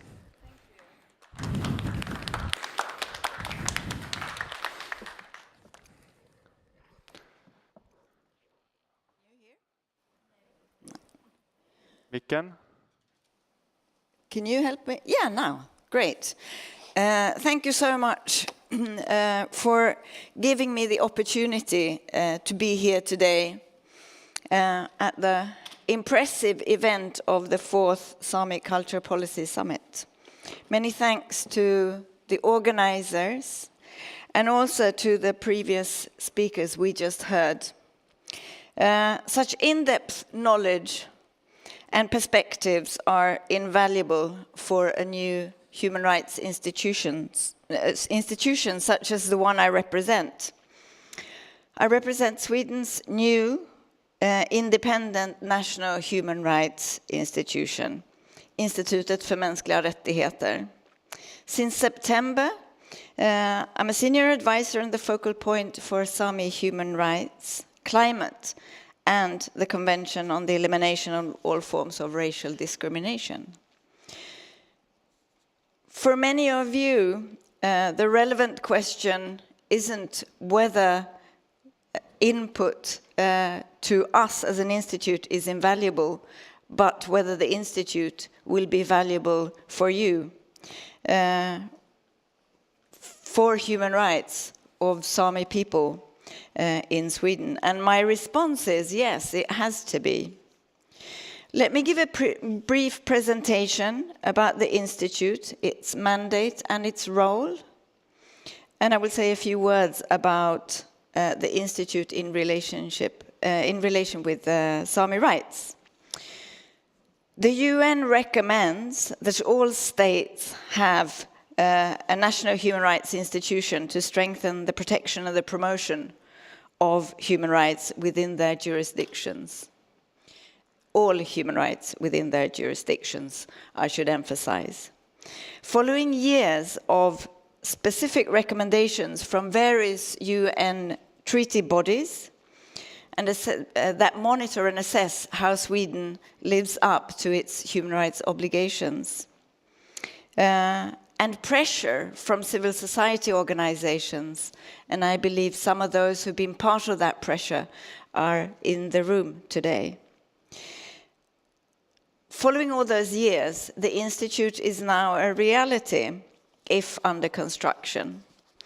We're established by law with the purpose to promote and protect human rights in Sweden in accordance with the Constitution, the European Convention on Human Rights, and all other international human rights obligations binding on Sweden. We also have a specific role as the independent national mechanism in accordance with the Convention on the Rights of People with Disabilities. The Institute is a new piece in Sweden's human rights infrastructure. And what we will do is to monitor, investigate, and report on human rights in Sweden. On the basis of the analyses we make, we will also make recommendations to the state, the duty bearer, the state at all levels, and the government. We will interact with organizations, of course, in Sweden, but we also have a duty to interact with international organizations and participate in international cooperation. We will also promote human rights education, research, and information across Sweden. One thing that we will not do, which I think is important to emphasize, is to examine individual complaints of human rights violations. Some institutes of our kind do, we will not. There are institutes of our kind in many countries, and there is an international standard for national human rights institutions called the Paris Principles. We have the intention to be fully compliant with the Paris Principles. These standards are very important to us, and we will be assessed by an international body on how we deliver against these rights, especially with regard to independence, impartiality, and integrity. It also means that we will have to be working on the relevant human rights challenges in the jurisdiction where we are operational, meaning here. Our mandate is and should be broad. We work on the full range of human rights. But the extent to which we will work on individual themes is at this point not clear. We don't have a long-term strategy yet. We will have one in place, but there are some parts of our organization that needs to be put into place before we can develop a strategy that can fully inform our work. But we do live in troubled times, and we see a need for our work to be relevant in addressing the major challenges facing our world. I'm talking, of course, about the climate crisis and the need for a just transition. I'm also referring to democracy in decline, threats to the rule of law and the polarization. Also, racism, increasing social inequality and discrimination. The rapid technological development, automation, artificial intelligence. These global trends give echo here in Sweden. They have manifestations here and wide-ranging human rights impact, including, not least, on Sami human rights. Early this summer, the Institute undertook dialogue meetings with a range of Sami representatives from various fields. We came to listen to the views of their human rights concerns. And the issue at these meetings that received the most attention was the increased and cumulative pressure on Sami traditional lands from climate change, but also from infrastructure projects, mining, forestry, often in the name of green transition. Our emerging work and our work ahead will be informed by these meetings that we had and the dialogue with rights holders. This type of meeting with rights holders, with civil society organizations, play an integral part of the Institute and are extremely important to adding analysis, knowledge, and on-the-ground experience. They also open for continuous exchange and may evolve into collaboration over time, into activities on, say, awareness raising on the UN Declaration on Indigenous Peoples' Rights, or in the context of alternative reporting to the UN treaty bodies. We will engage with international human rights mechanisms and monitor the implementation of their recommendations in Sweden. In the coming year, in 2023, possibly into 2024, Sweden is up for scrutiny in relation to two treaties, the Covenant of Economic, Social and Cultural Rights and the Convention on the Elimination of Racial Discrimination. The Institute's aim is to produce alternative reports to both these, and we will consult with rights holders in the process. So many of you expect to hear from us. As we develop our work, we will also learn from our peers. Sister national human rights institutions across the world have already been established and have learned, have found their ways of working in effective ways. Norway's institute is something of a beacon for us. Structurally, they are rather similar to ours. And I would like to, many of you of course already know that they've had a strong focus on Sami rights and climate over the past years. And we will learn from them, we will follow from their example when we can. But I think also strides from Canada, which we also heard today, will be important for us to learn from and draw from as we build the operations. National human rights institutions often act as bridge builders between international and national, between civil society and government. This role, I believe, will be put to good use when connecting international human rights interpretations with the needs of rights holders on the ground. In the Sami context, I believe that the development of the interpretations of, for instance, Article 27 in the Covenant of Civil and Political Rights, to be technical here, in protecting indigenous culture is extremely important, and we will have to be abreast of these developments. Human rights aren't static, they are dynamic, and one of our roles will be to follow these developments and make sure that we put them to good use here. We will also have to explore, together with you and other groups, the scope of free, prior and informed consent. When is it, how it is being developed and how it should be used, and how to promote the term effective participation in decisions affecting Sami lives and livelihoods. These are principles and rights in evolution, and our role will be important to take these home, and when we are fully operational, of course, be part of such an evolution, but that's nothing we can promise at this point. With the climate crisis, the discourse of indigenous culture appears to gain momentum internationally. There's clearly a growing understanding that indigenous cultures and traditional knowledge carry some of the solutions we all need, and that indigenous rights must be at the center of a just green transition.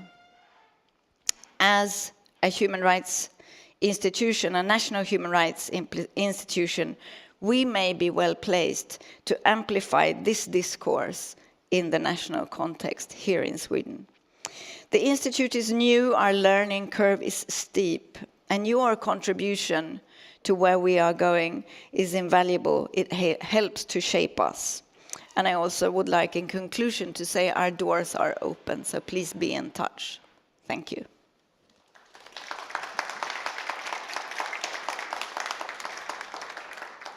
Thank you, Brittis. Thank you. Thank you, Brittis. We will try to get some time for questions after the session or the third speaker, so hold on to your question. Now we will continue with Sami intellectual property. Why do others misuse it, and what can we do about it? And to talk about this subject, we have invited Rebecca Forsgren.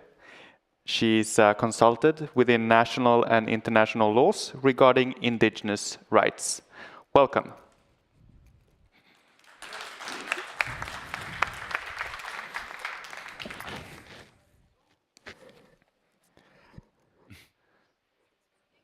Not yet. Working now? Yes. Okay. Hello, everyone. Yes, my name is Rebecca Forsgren. I will talk about the subject of intellectual property and this very nerdy subject that I hope that I will get you all interested in. After I graduated from law school at Umeå University a couple of years ago, I started working at a UN specialized agency called the World Intellectual Property Organization, in a department that works solely on traditional knowledge, so working with indigenous peoples and local communities, they call it, to protect their knowledge and their expressions. Because as we might all know, even though like intellectual property might be a foreign concept to a lot of people, we can all know what the misuse is. We all have a feeling about that. Here in Sápmi, we see that our GAPTA, for example, was used as a Halloween costume a couple of years ago. We have examples of our patterns being used as interior designs on pillows. We see that cheap copies of our handicrafts are being sold, marketing themselves as Sami handicrafts. That is misuse of our intellectual property. That is misuse of our cultural expressions, of our knowledge. So what I will go through here on 10 minutes time, it's a very, very basic understanding of what is intellectual property. What are the problems that exist for indigenous peoples when it comes to protecting their intellectual property? And then what is needed to enhance the rights specifically for Sami people when it comes to our IP, our intellectual property. So intellectual property, it's the protection of ideas or expressions. Someone says that it's the creation of the human mind that you want to protect. You have different examples of this. Many of you might know about patents. That is something that protects like medicines and innovations, for example. You have copyright, that is protection of artistic works, literary works, paintings, and so on. Different kinds of trademarks. We have a really good example here in Sápmi with the Dudji trademark, the Sami made trademark that the Sami Council are working on. And trade secrets. A good example of that is the Coca-Cola recipe, the secrets of knowledge about something and how you do it. All of these rights, like the patent, the copyright, and so on, they have their own rules. They have their own rules of the length of protection, how you get protection, if you need to apply, and so on. And the basic idea why you have these protection is for the inventor or creator to get the sole or exclusive right to use their invention. And in exchange for that, after a certain period of time, maybe 7 years or 70 years, it will become free for all to use. This is to enhance innovation. We should be able to build on each other's creativity, which is a great idea. But it is a Western system, and I will now go into explaining what the issues are for indigenous peoples overall. One requirement that is very difficult for us is the novelty requirement. So in order to get protection, something needs to be new. It needs to be kind of a new invention, or you can't just copy someone's drawing and get protection. It needs to be new. And this is very difficult when it comes to traditional knowledge and traditional cultural expressions. It kind of says itself. It's not new. That's what we want to protect. It also needs to be a specific person or a specific group of people that gets protection. And for us, that would mean, okay, we have, what I'm wearing, for example. It's like, who made this in the beginning? Like, how many generations ago? And how many generations after me is going to use this? We all want protection, but that's not specific enough to say, well, 7 generations from now, and I guess further, hopefully. It's not specific enough, so that's very difficult. That requirement is hard to fulfill.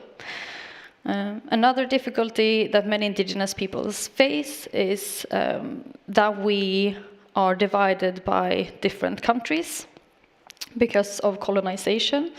So different countries would have their own jurisdiction. They would have their own rules of protection. And for us, for example, for Sami, we would maybe have to apply in Finland and in Norway and in Sweden and Russia to get protection for something. And then there is a huge issue about something called the public domain. And what I mentioned before, that I used to work at this UN specialized agency, they are having negotiations with the majority of the countries of the world to protect traditional knowledge and cultural expressions. And it's been 20 years of negotiations, and Samis have been there from the very beginning. And the biggest issue that we, as indigenous peoples, talk about there is this thing about the public domain. Because that means that after a period of time, you have this protection, but then it becomes public to all. That's not something that we want. This is our knowledge, these are our expressions, and we want to use them. It's not okay in 70 years that someone would start wearing Magatta, for example, who is not a Sami. So it's a huge issue. And the last thing I want to talk about with these issues for indigenous peoples are the issues of resources. And I feel like that's a theme for today. You need money to register for protection. You need knowledge, because this is a very specific field in law, and you need help in order to navigate and to get this protection. And this is something that is lacking for a lot of indigenous peoples. So all in all, we can say that the Western system, as in many situations, also the intellectual property system does not fit for indigenous peoples. And the result of that is that our knowledge and our expressions are being misused, and they are being appropriated. So then, what is needed for our rights, for Sami people's rights, to be enhanced, for us to protect our intellectual property? In the Nordic countries, at least, the discussion about protecting Sami IP has intensified lately, I would say. It's getting more and more, we're getting more and more frustrated about the misuse and appropriation of our cultural expressions, and the Nordic states see that they need to do something about this. We also have the situation where Sami ourselves has taken the lead in protecting our rights with, for example, the agreement between the Sami parliaments, the Sami Council, and Disney when it came to the Frozen 2 movie. So we are taking the initiatives, and now I feel like the Nordic states are following. What we need to do, I feel, is that we need to use, we need to talk to other indigenous peoples, because we, Sami and other indigenous peoples, we already have a really good idea about what it is that we want to protect and how we want to protect it. And there are so many examples from all around the world where indigenous peoples have their own systems to protect their intellectual property. And that is something that we can use, and we should be able to get back to our ways of protecting. And we have one example that is often used is the protection of the yoik. Who would get the property rights if I were to register that? In the Western world, that would be me. I would get the protection because I created the yoik. But if I were yoiking my mother, for example, according to me, that yoik would belong to her. But in the Western world, that would not be possible. So again, we need to make our own rules, and we need to sit at the table. And when I sit at the table, I mean sit at our own table. I don't want to have a place at another person's table or another state's table. Because when we talk about our intellectual property, we have to decide what we want to do with it and how we want to protect it. So in Sweden, at least, something that is a word that is used a lot is this, that Sami should be able to influence matters that are important to us and so on. But I think that we should decide what we do with our intellectual property. I don't want to influence, I shouldn't have influence on how someone would use something that my ancestors has created and my people owns. Like that is up to me and that is up to us. So, but what we need still from the Nordic states, at least, is that we need resources. And that is not a gift to us, that is payback for what has been stolen before. And now they need to pay back some of that in order for us to maybe, as an example, would have our own intellectual property offices, create our own systems, have resources to create platforms where we can discuss what do we want to protect and how do we want to do it. And I will stop there. Thank you.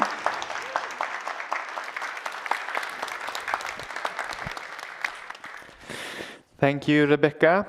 We will now go to the third speaker, Ms. Karin Thomasson. She is a councillor of Region Jämtland Härjedalen, responsible for cultural and Sami issues, representing the Green Party.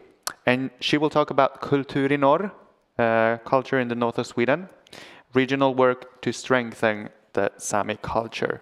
So the floor is yours, Karin. I hope this will work soon, and I will put on my timer so I know that I keep my minutes, because I will forget to look at the signs. So, no.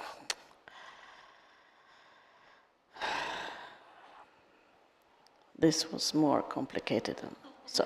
Now, well, thank you very much for being invited to speak to you all, and I'm speaking on behalf of Kultur i norr, as Per-Jonas said. This is a picture from my beautiful city, Östersund. It's taken from Frösön. You can see the nice northern light and the nice city lights. I have some written notes to my slides. But after the first part of this day, I was completely blown away by the speakers. So I will have the notes here, but I will not look at them, I think, because there were so many good things said, and I could recognize myself in a lot of what was said, especially by Maria Utsi. I will first say something about Kultur i norr and why we started. It was actually, we started when there was the first Sami Cultural Summit in Umeå, and there was a specific, something happened that made me very angry, made us very angry. The Sami Parliament, or representatives from the Cultural Committee, were meeting with the Swedish Cultural Council. And we said, well, okay, the Swedish Cultural Council is there, and they're going to meet with the Sami Parliament Culture Committee. Of course, we should be there too, to speak about what we can do on the regional level to support Sami culture. And the Swedish Cultural Council said, no politicians in this meeting. We are only meeting with the directors from the regions. And we were like, what? But the Sami Cultural Committee, they are politicians. But it was, we were mailing, and I was really angry and trying to insist that we were not allowed in the room. So we were like, we have to form some sort of network or platform for us who are elected to speak to other elected. So ministers, the culture department, or people in the Swedish parliament, because we could not really accept that we that were elected were not allowed in the rooms where they were discussing Sami culture. This is completely crazy, but that was the case. So we had recognized some things that were very strange with the Swedish culture politics. I try to remember what Maria Utsi said about the financing of culture in Norway. It's quite similar in Sweden, but in Sweden the national financing is canalized through the regions. So the regions, we get money from national level, from the government, and then we distribute them to our regions. That is good in one way, but in another way, it caused problems because we knew our Sami artists in our region. I knew the Sami artists in Jämtland Härjedalen, and my colleagues knew their Sami artists in Västerbotten or Norrbotten. And when we wanted to support them with the money that we got from the government, it was like, no, you cannot do that because they get money from the Sami parliament. And then they will get money twice from the government. And we were like, yes, and what is the problem? I mean, the question is that they should get enough money to be able to perform their art. So that was, I will now, when we started to work 2019 on this Kulturinad, we started with this position paper. We said we have to have some sort of program. If we are going to talk to the Minister of Culture or someone, we have to have a sort of program to show what are our main points. And we have 3 focus areas, and the first one is, they are not prioritized, but it has been like we have been working mostly with the Sami issues, actually. And the first very important thing that we identified, we as a regional actors, we have to start to talk with the Sami parliament and other Sami institutions so that we say the same things. If we go to the Ministry of Culture and we speak on behalf of our regional culture, for example, they will not be able to say, yeah, but we just talked to the Sami parliament and they say something else. So we have some sort of common issues that we are raising every time we meet with a minister or someone. For example, Giron Sami Teater as a national scene, that is one point that we always stress. We have had a good dialogue and relation with the Sami parliament. We haven't met the new chairperson for the Cultural Committee yet, but I hope we'll do it soon. At various levels, work for Sami scenes and Sami centers, on regional level, but also on national level.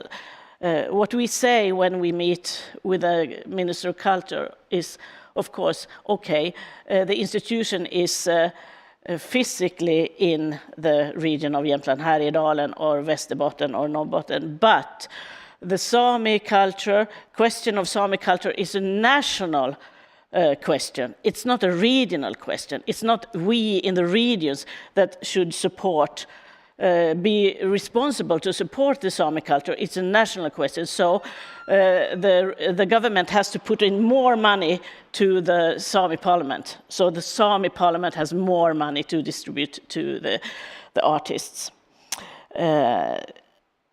So that is what we always say. Of course, the regions also support the Sami artists, of course, but we also have limited resources. We promote initiatives for Sami culture and we cooperate. We have a cooperation agreement with fjärde that I will tell you something about that later. But these are slides that we mostly show when we go to meet someone from the parliament or the government. So the first thing that we show, this is also a picture from Östersund when we had this big event started 2018, how Sami culture is written about in the Sami parliament. Because as Maria Utsi said, in Norway, it's the same in Sweden, art is like in different, I don't know, straws, I would say. It's film, theater, music, crafts, literature, but in the Sami society, you cannot divide culture in such a narrow, different straws, not stuprör. You know what I mean. So this is the first thing that we show, so that the person we talk to will understand that they have to sort of let go of the traditional way of seeing culture. So this was the position paper, and in the position paper, I'm quite proud of this, how we wrote about the Sami, because you must understand it's very difficult. Now I'm a Sami myself, but sometimes I'm also a representative of the majority society. And then to write something about Sami culture in a majority paper that are not, everybody has to accept it. But I think we found a good way of saying it, that the 4 northernmost counties are in traditional Sami territory. It's not that Sápmi is situated in the 4 more northern counties, but we are situated in Sápmi. And the indigenous Sami cultural heritage is therefore an important part of northern Sweden's collective cultural expression. Increasing society's knowledge of indigenous peoples and national minorities, both historically and contemporarily, is a priority for our democratic development and cultural diversity in the regions. And this is what we give to the, say, we meet with the Minister of Culture or her staff, or his staff, but it's been female ministers the last years. So we show what the Sami Parliament say, and we show this. And this was from the launching event, and we were very lucky because it was in February 2020, just a month before the COVID. So we just managed in 1 year, from the first meeting in Umeå in 1919, in 1 year we were working on this position paper, and we had a launching event on the big conference Folk och Kultur in Eskilstuna. It was very, Sara Ainak was also there to perform, and it was very, so many people were interested in this. It was like something new. And we were proud, as politicians from the 4 northern countries, that we represented something else at this day, and we still do.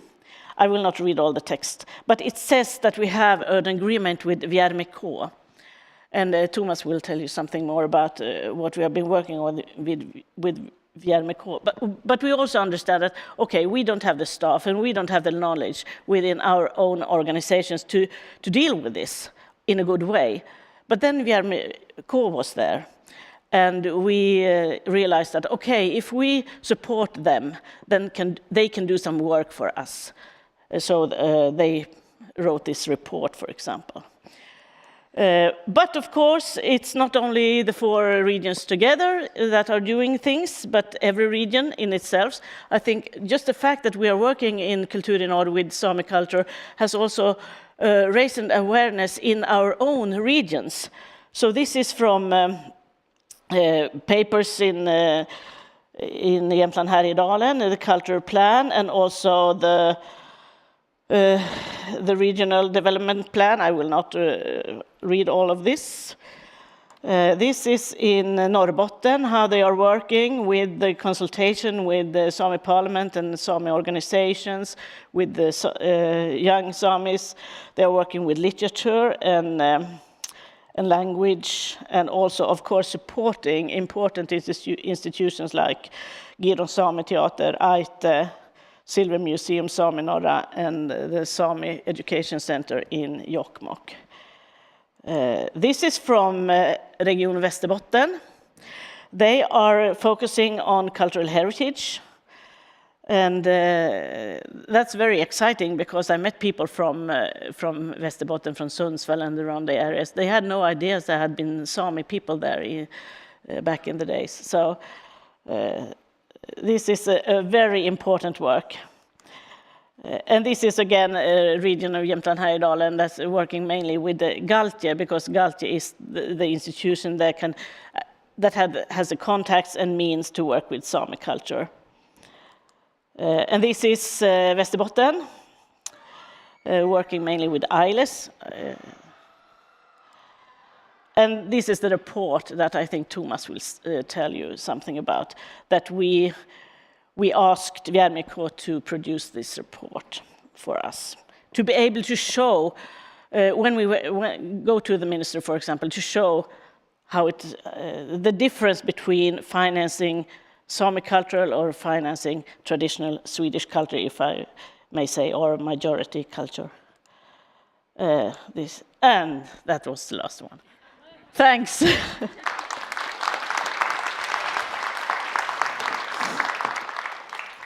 Thank you, Karin.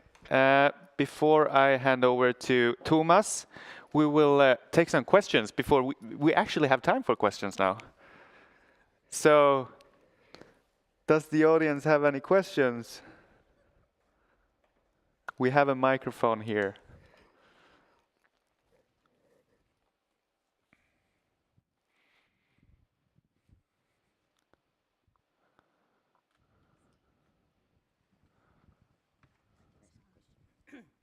Yeah, we have a question. Is it on? Is it on? Yeah. Yep. Yes, it's Karin, thank you. And I have a question directly to you. This position paper that you have created, is that a forever statement that the Samis are on the top line of getting support, or is this just a little experiment and a project? Until we changed it, and we just had a meeting where we said we're not changing it. So as long as the situation is like it is, we will have it as a priority. Questions?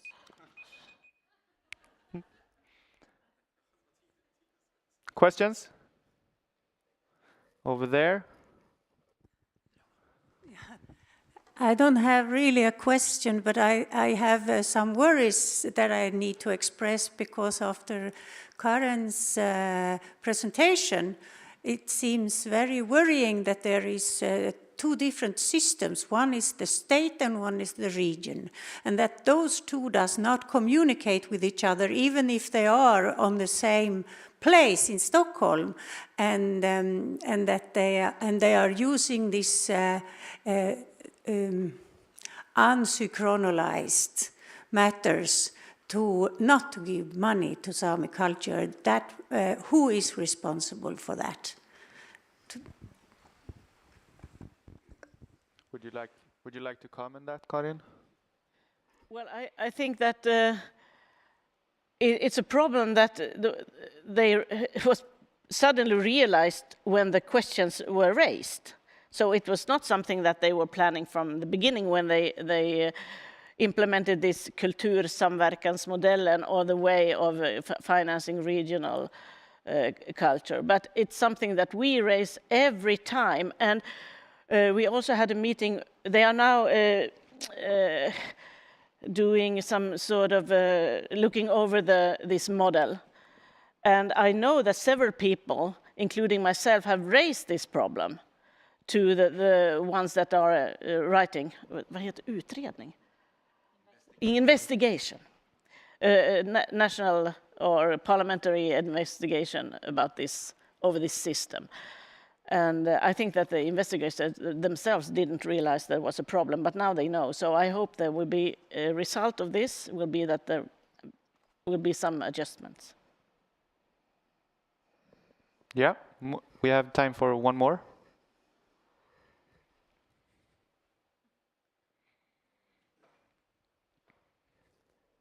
Thank you. I want to comment on that. Me and Maja Bonta here, we are the producers of this summit. So we have talked with several people, but connecting to the last questions, that is a problem. And the investigation is now ongoing. And if I can say hello to Nadia Ali and Erika Månsson, they were supposed to be here. They are here in the room. Wow. So they are dealing with this Could you give a short comment on that? Is that possible, that you look into this question? Yeah.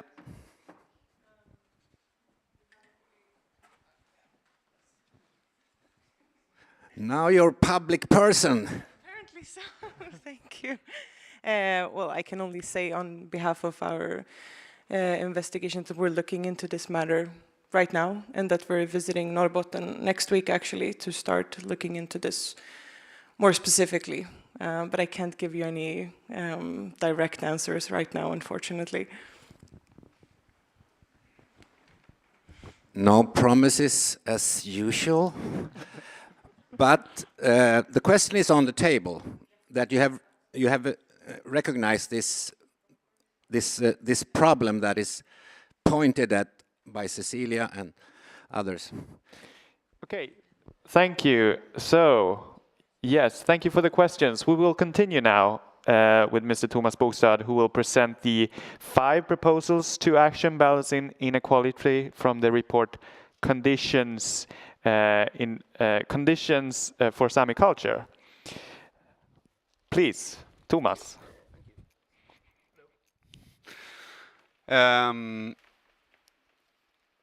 I like to echo what Karin said. I think the first 3 speakers, especially Maria Utsi, was excellent. I kind of miss that temperament in my report. I wish it would have. Just a comment. And today I will do a short summary of what I've done and give you 5 proposals for action. My background is I'm working at the Giron Sami Theater, and I've been doing that for 5-6 years now. Also been very active in VRMK, writing a report, been on all the meetings before I ended up in the wheelchair. So what I looked at was 2 perspectives. One is the 6 cultural institutions that are the members of VRMK. And I can say a lot about it, but I think the main thing here is the average operational support, verksamhetsbidrag, is 2 million crowns. That is so tiny. It's nothing. If you compare it to Stockholm, it wouldn't even be a free theater group, a smallest one. It's incredibly tiny. And the consequences are, as you can understand, project dependency, which means you have to chase projects, you have to chase money, you don't do your core activities. And you cannot build an organization for long-term sake. And when you can't do this and that, competence goes away. So this is something that each of these organizations fight with every day. Oh. Despite that, we have a flourishing Sami artist situation today. It's in Sweden, it's international. We've been talking about earlier. And each of these organizations take tremendous responsibilities for the Sami community. They engage in local communities. We work on every level. We work with the young, with the old, with every Sami in their community. And they use the Sami languages, which is a big, big question. We heard that before as well. And as I said, children and youth are given the possibility of taking part in their own culture. Without them, it would be lacking a lot.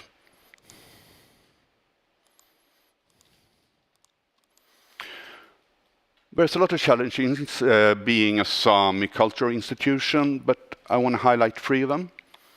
It's about the languages. Today, there are 5 on the Swedish side of Sápmi, which makes every institution a multilingual institution. It's 5 Sami languages, and they're Swedish. So 6 languages to operate on every time. This is something that really puts a stress on, but it's also very necessary for each organization. It's a challenge, of course, and it's expensive. Competency, we talked about that. Norway is the big problem because the situation is much better in Norway. You get better pay, you get better opportunity, so you go to Norway. This is something everybody has to fight with all the time. And geography and borders, we heard about that as well. Sápmi is not northern part of Sweden, it's Norway, Sweden, Finland, Russia. And it doesn't harmonize with culture policies. We have a national culture politics that really does not take into consideration Sápmi as a border. And it's big. So if you want to do something in Sápmi, even on the Swedish side, it's more than half the country.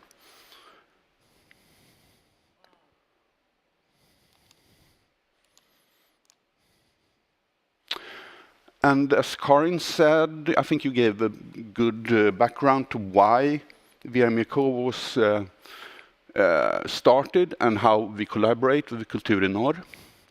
And I think it's really promising that the initiative comes from the northern regions. The problem is here in Stockholm. The problem is the state and its government agencies. Sorry, but this is how it is. The example here is easy enough to understand. The culture budget for Sweden between 1999 and 2020 increased by 240%. For the Sami parliament, the same thing, 24%. It's 10 times as high. I think it speaks for itself, and we need to change that.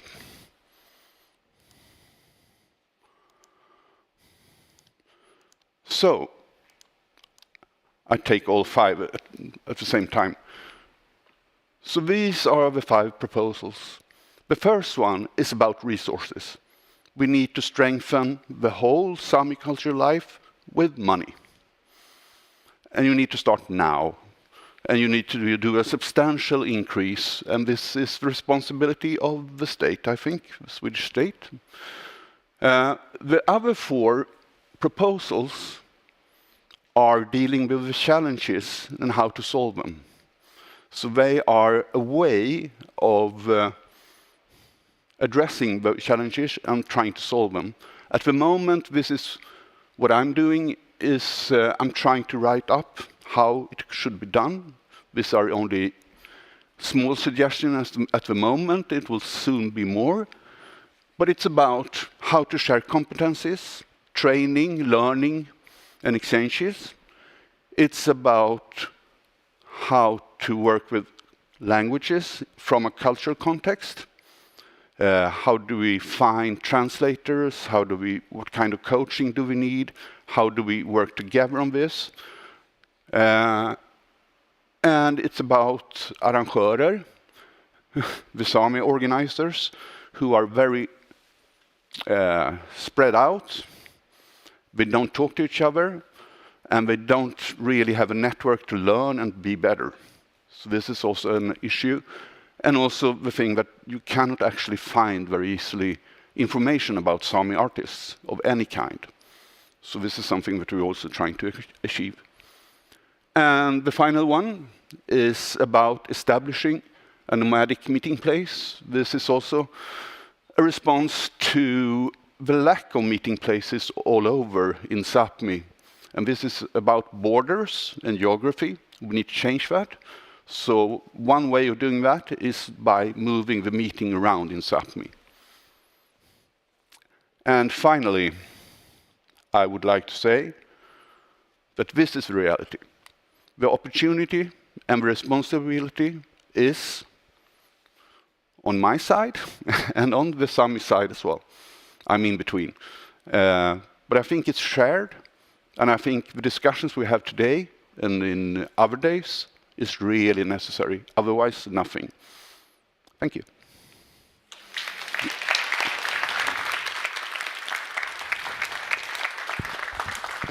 Thank you, Thomas.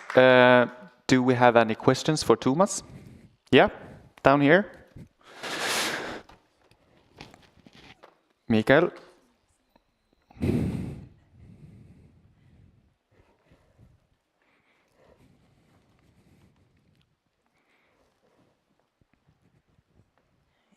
Thank you very much, Thomas, for this very good presentation. I My name is Åsa Virdi-Kroik, and I work as an author, and in that way, and a publisher, and in that way I am working with art. But I'm also a researcher and a scientist, and I took my degree this year. Even though I agree with you that there is too little resources, too tiny budgets, I have come to the conclusion that it's so much easier to get funded for art projects than for research.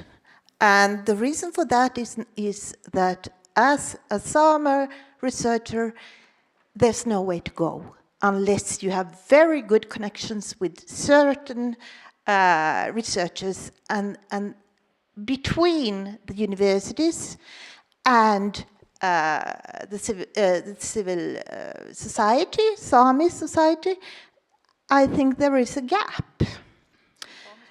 I wonder if you could position, because I'm really hunting for some work. I would like to not only apply for project money and work as an artist, I also want to work as a researcher, and I want to benefit the Sami society. Could you please position my wish in your field? Do you have suggestions? Do you have comments on that, please? Question? A really hard question also. I think what is happening right now is the culture field is opening up a little bit. There's a change happening now. I've been doing this for 5-6 years. It's actually the last 1-2 years I can see a big shift. Perhaps there will be a shift also in academia. I'm quite sure there's a need for people like you, we met before, in one of the proposals here, I would say a competence center would benefit greatly from a researcher like yourself. So apply to Jerker.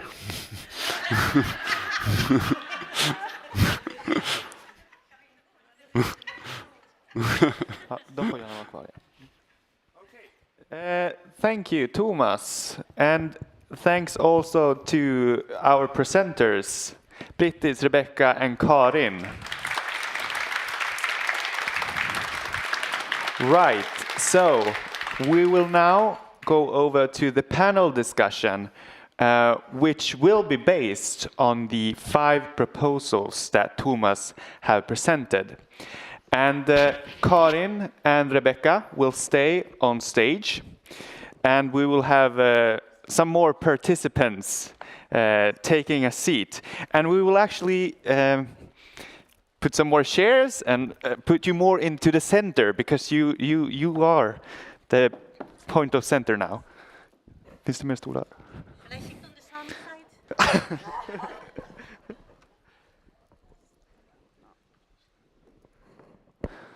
Let's see. Should we have one more? No? Right.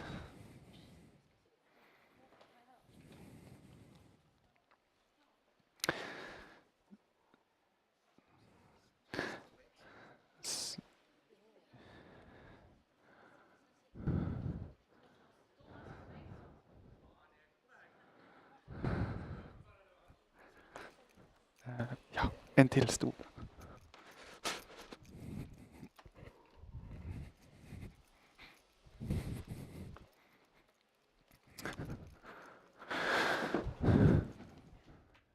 Hur många har vi? 2. Perfekt. Marie kan få den där. Så. Och får se. Jag tycker att det är intressant. Okej. Det är immaterialet, men det är ingen annan som vi måste liksom. Det är lite för få samer. Yeah. Okay, so let's start. So now we will have a panel discussion which will elaborate the 5 proposals that Thomas presented.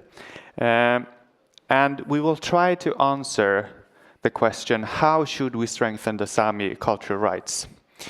And you have met Karin and you have met Rebecca already, but we have some new panelists, starting with Daniel Hålls.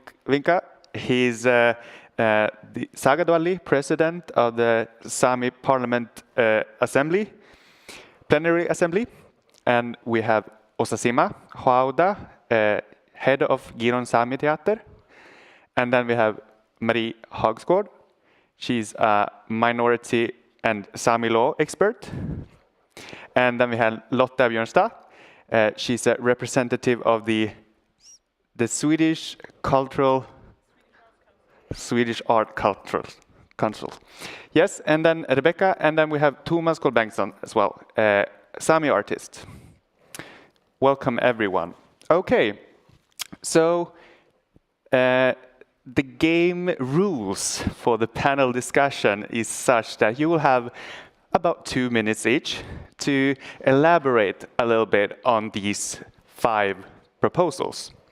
And we will start with Marie. As expert of Sami and minority law, what kind of legal possibilities is there to actually realize or actualize these proposals?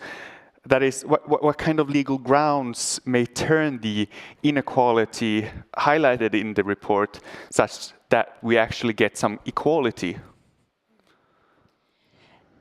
Well, I have spent 4 years in the Council of Europe monitoring Sweden's responsibilities under the Framework Convention for the Protection of National Minorities, but also indigenous people. And the main principle of this convention, which also is behind the Swedish minority law, paragraph 4, is that Sweden has an obligation to promote the conditions necessary for Sami to keep and develop their culture. And the goal is that Sami should have the same possibilities to keep and develop their culture as we in the majority have. And as we have seen here, the terms are not equal. So when I look at your proposals, your 5 proposals, I recognize them from proposals from other minorities around Europe. The funding. It is very common that you have funding for projects, but nothing sustainable. And we again and again say in our monitoring work that funding must be sustainable, because otherwise you can't plan for developing your culture if you don't know what you have in the form of funds. The second thing is that a lot of minorities ask for premises where they can show their culture. And I think it's very appropriate for Sami culture to ask for a nomadic meeting place. This is also something that we regularly support in our opinions. And the third thing, to build up competence, language competence, but also gathering information so it's easier to see what Sami culture has to offer. That is another article in the convention, which is Article 15 or paragraph 5 in the minority law. That is that Sami have a right to effectively participate in how they want to build up their culture and how they want to make it visible. And for this, they have to have resources to build up their capacity. So all in all, I would say that the 5 proposals, if accepted by the Swedish authorities, would help Sweden to better fulfill its obligations under the Framework Convention, but also according to the Swedish minority law. Thank you. And let me add, my colleagues in the expert committee arrive in March for a week here in Sweden to listen to both Sami and the authorities. So hopefully, if not sooner, something will happen then. Thank you. Thank you. Lotta, I didn't mention, you're the Director of Literatures and Libraries Unit at the Swedish Art Council. What do you say about the 5 proposals from a Swedish authority perspective? Well, it's difficult for me to comment on each suggestion, but I say that we have a continuing dialogue with the Sami Parliament, and we share the view that the Sami Parliament needs more funding for culture, and that is our priority, that the Sami Parliament gets more funding for culture, and that is not for us to decide, but that's a question for the government to decide. I also want to pick up what Thomas said about the culture field opening up for these questions, and I think we are opening up as well, because we have had this quite strong position that it's the Sami Parliament who should make the decisions for funding for cultural institutions, Sami cultural institutions. But we cannot wait. None of us can wait. So we also need to look at our own opportunities to strengthen our support in different ways. And one way is, of course, dialogue and raising awareness and raising the knowledge of these questions. So I think the VRMK report has a very strong impact, and it's a very, very important paper for the discussion for all of us, because it gives us something to start with, and it's a really strong standpoint there. So this year, for instance, every year we have dialogue with all the regions as a part of the cultural cooperation model. And we have, in every dialogue, we have been speaking about Sami culture and national minority culture, talking about the work in the regions and what we are doing at national level. And we also have an ongoing discussion with the other national authorities connected to the cooperation model, the so-called Samverkansrådet. I don't know if there's it's 10 national agencies and organizations, and we have made a paper as well about what each authority does in this field. So we need to parallel with talking about funding, because funding is very, very important here. Talking is absolutely not enough. But we also need to raise our own knowledge and meet in places like this and speak about these issues. Thank you. I was wondering, I mean, the Swedish Arts Council is the expert authority for the Swedish government on cultural affairs.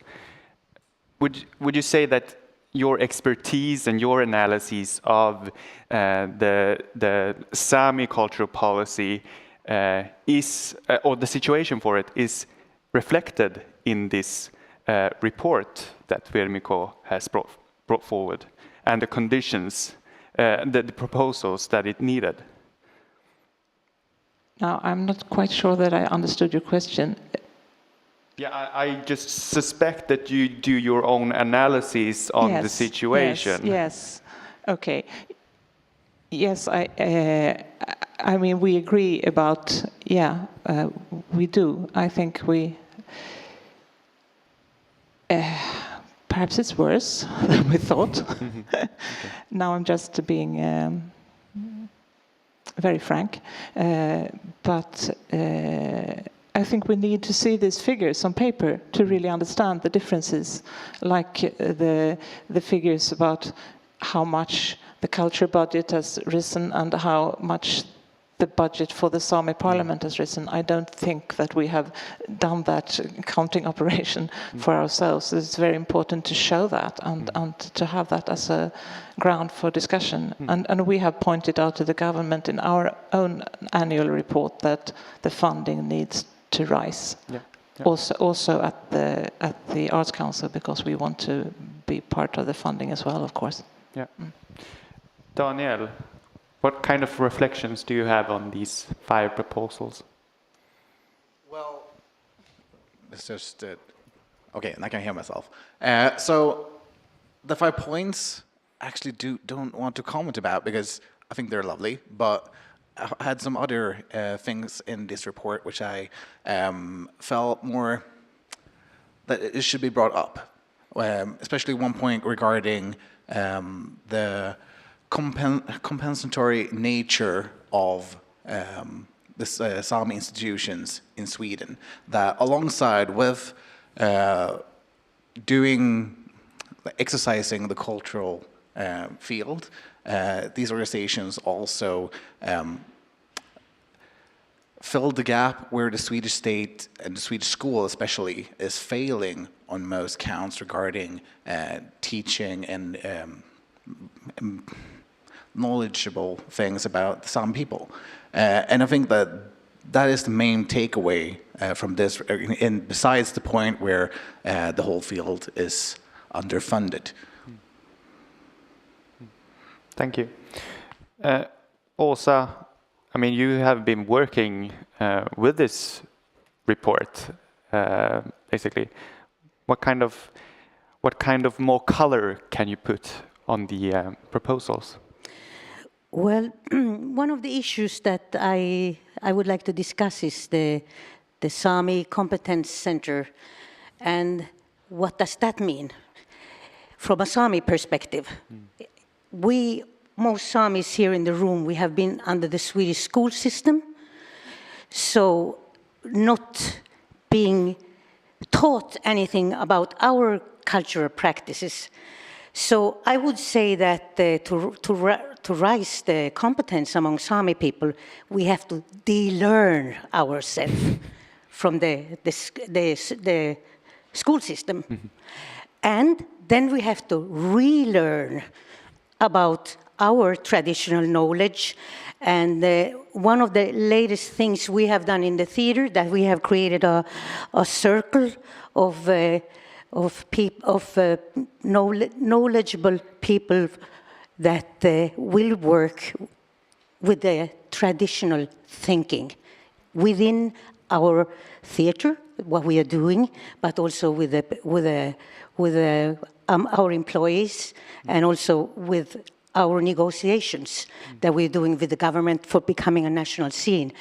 So in that sense, I would like to see that the Sami institutions get fully Sami again with traditional knowledge, because we are rebuilding our society after hundreds of years of colonialization, and decolonialization is good, but we have to indigenize our institutions.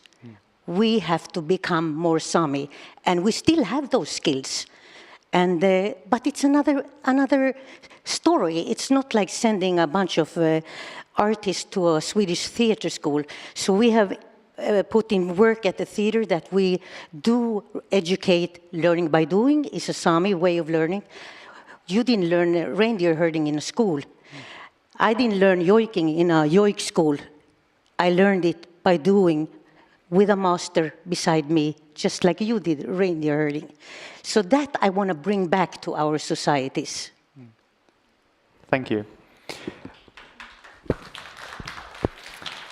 Thomas, as an artist, what do you have to say about these proposals? Boribjeje, Kaikke Dovres.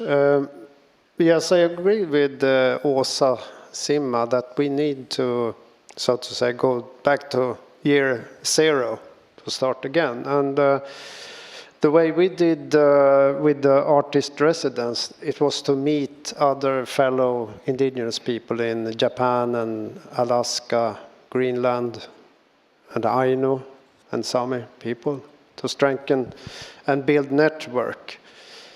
And I can see that international, it's the way to push, giving how to say, pressure to the Swedish authorities and to learn, give knowledge about our situation, because we were like looked upon as children, or as I said before, as Neanderthals. But I don't know if Neanderthals perhaps was really good people also. But anyway, we were not, couldn't create art actually. So it's, I think that art practice has driven the political movement and still is the voice that is stronger than the Sami politicians. And that we don't have a Sami parliament building in Sweden, I think that actually is a disaster. That could be this kind of Sami competence center. And it's, yeah, I think it's tragic that it sends a signal that we are divided, Sami. So I really promote Sami building. I mean, it can be in Kiruna or wherever it is, but I hope it will be in Stare. But anyway, that it should be built. Thank you. Rebecca, yep.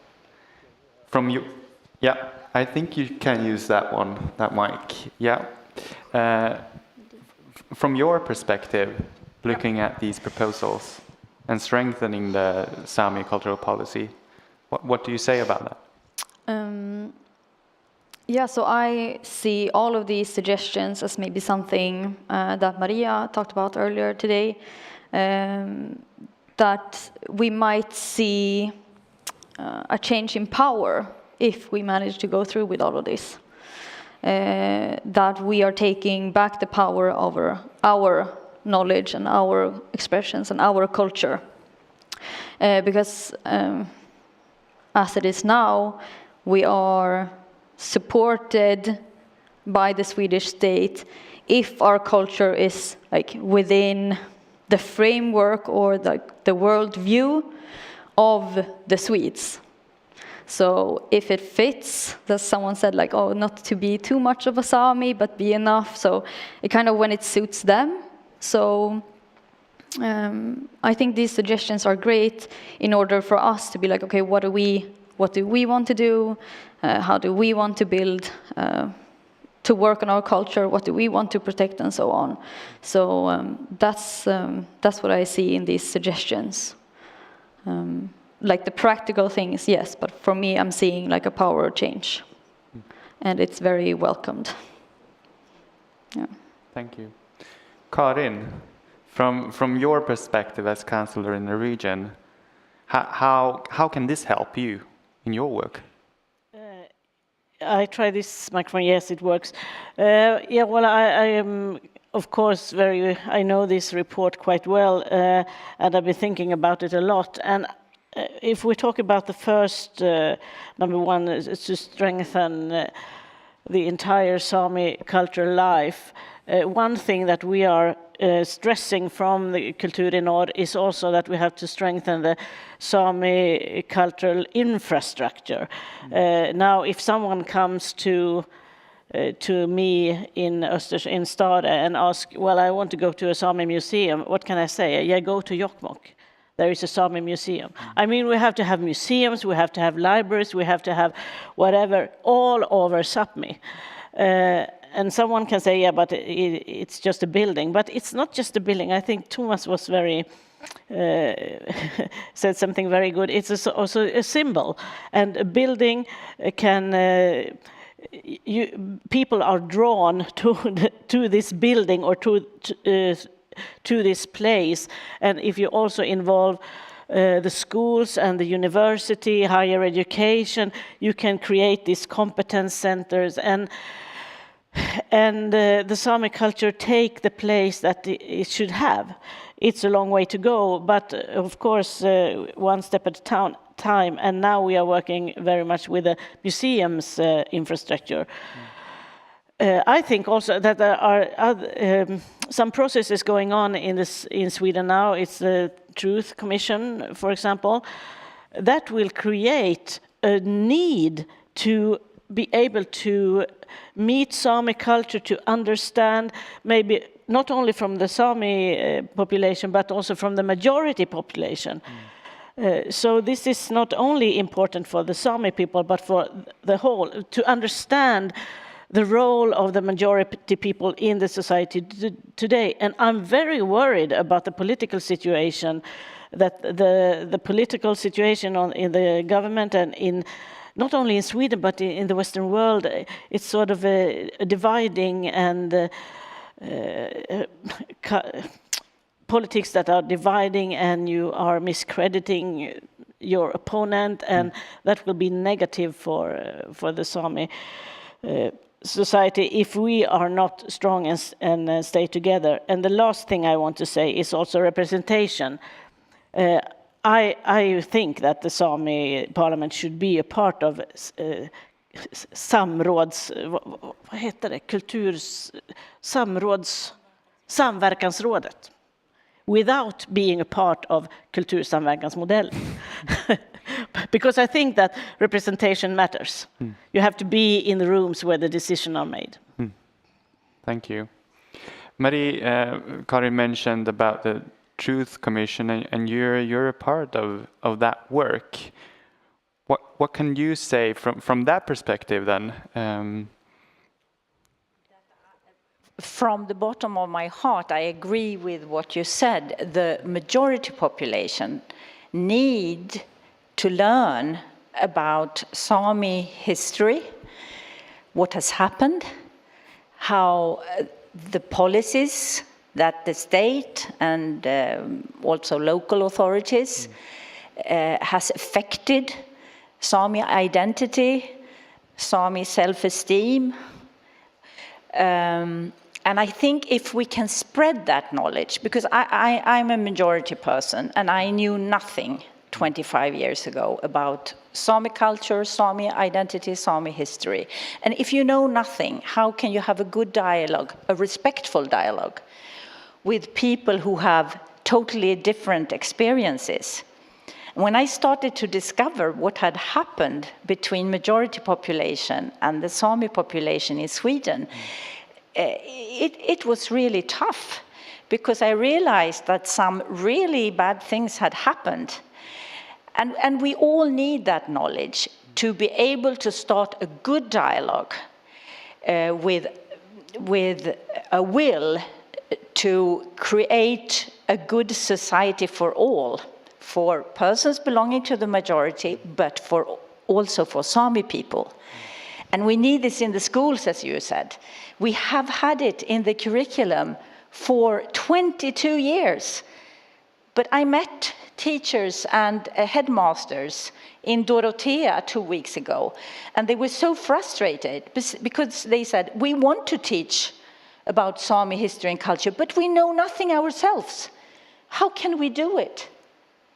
So we need to solve that problem so that we can have this good and respectful dialogue where Sami can start building up their culture and their identity, and then we can cooperate for the good society for all.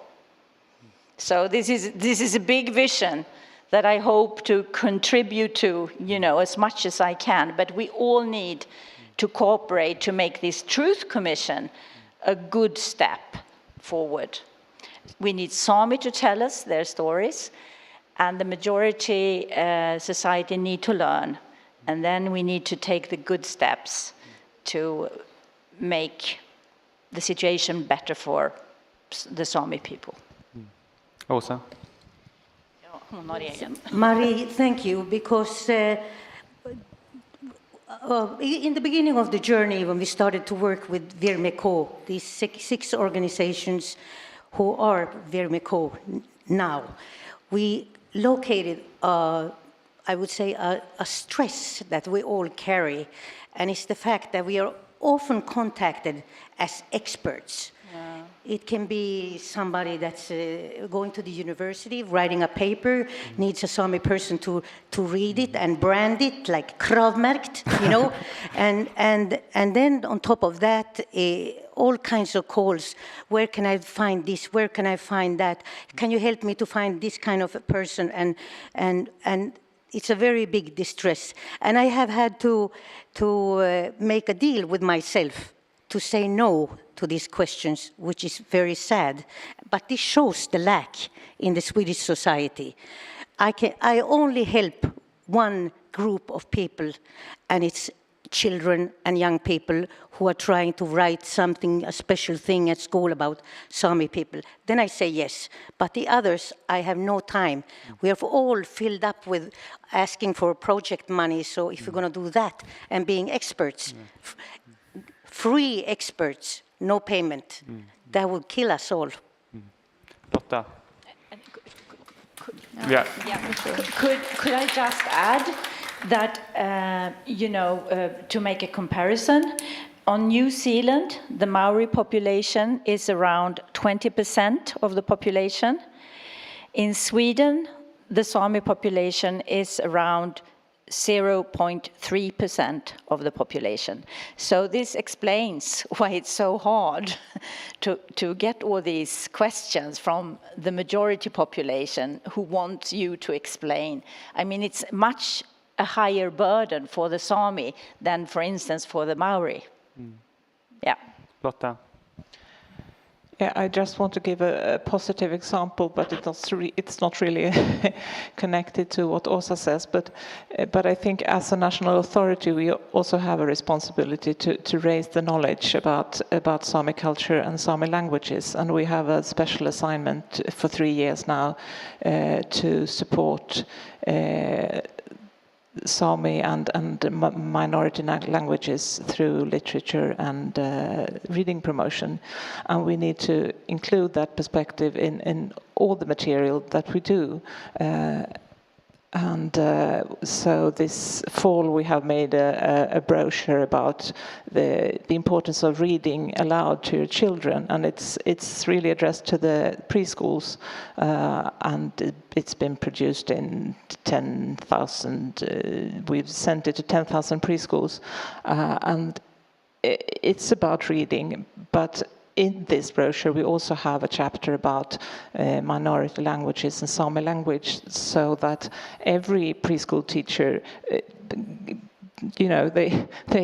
they read also about children belonging to a minority or the Sami minority, and there are tips of where you can read more about this, and so you can see a QR code and read more about this. And we also have included this perspective in our Bookstart project that supports children with families with small children, supporting them to read aloud and bring in books early. And we also have material about minority culture and Sami culture there. So I mean, you have to take every opportunity to bring in the perspective in all sorts of projects and things that you do, which doesn't help Åsa, I'm afraid. But still, maybe we can add this to all that we do. I think the common factor from the proposals here are that they are very much dependent on some kind of funding. And where should the funding come from? Who will fund this? I mean, if we look at the reality, so far, the Swedish government, they are not here to defend themselves today, but they have not fulfilled this obligation at all.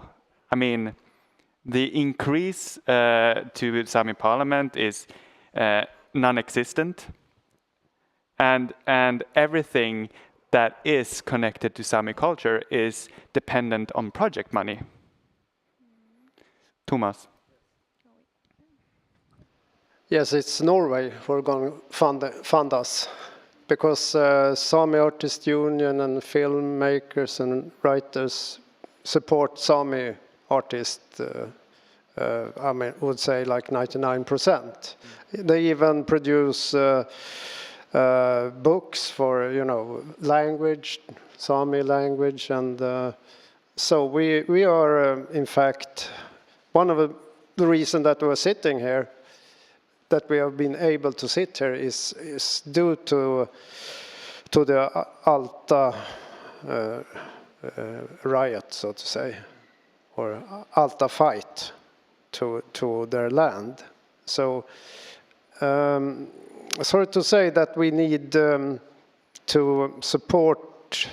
be supported by Norwegian, but I think it needs to raise awareness of this embarrassing situation for Sweden.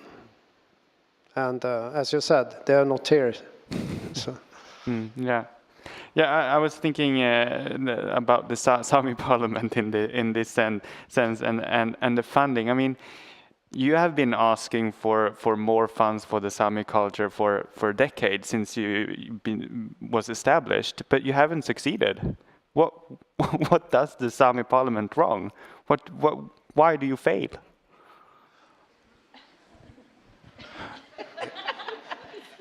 Okay, can I get, yeah.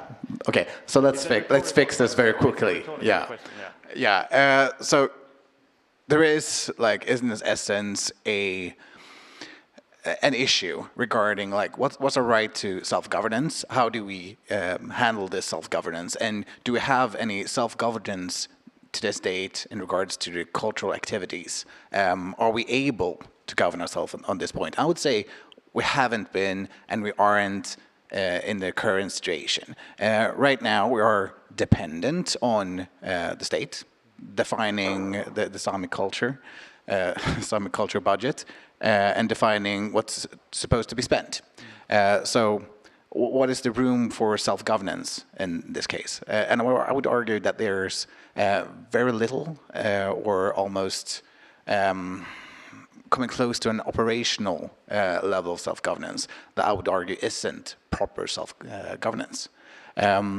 In order to address this problem going forward, I would say that representation in the Swedish Parliament would be a necessity to talk about these questions in a broader picture. Looking at, for example, Folketinget in Denmark, where there are representatives of indigenous people, they're able to talk about points and highlight things in a whole nother way than the Swedish Parliament, they aren't able to. And that's basically because the level where they're currently operating is from a Swedish majority viewpoint, where the knowledge is non-existent about the Sami people, or close to non-existent. So I would say representation in the Swedish Parliament.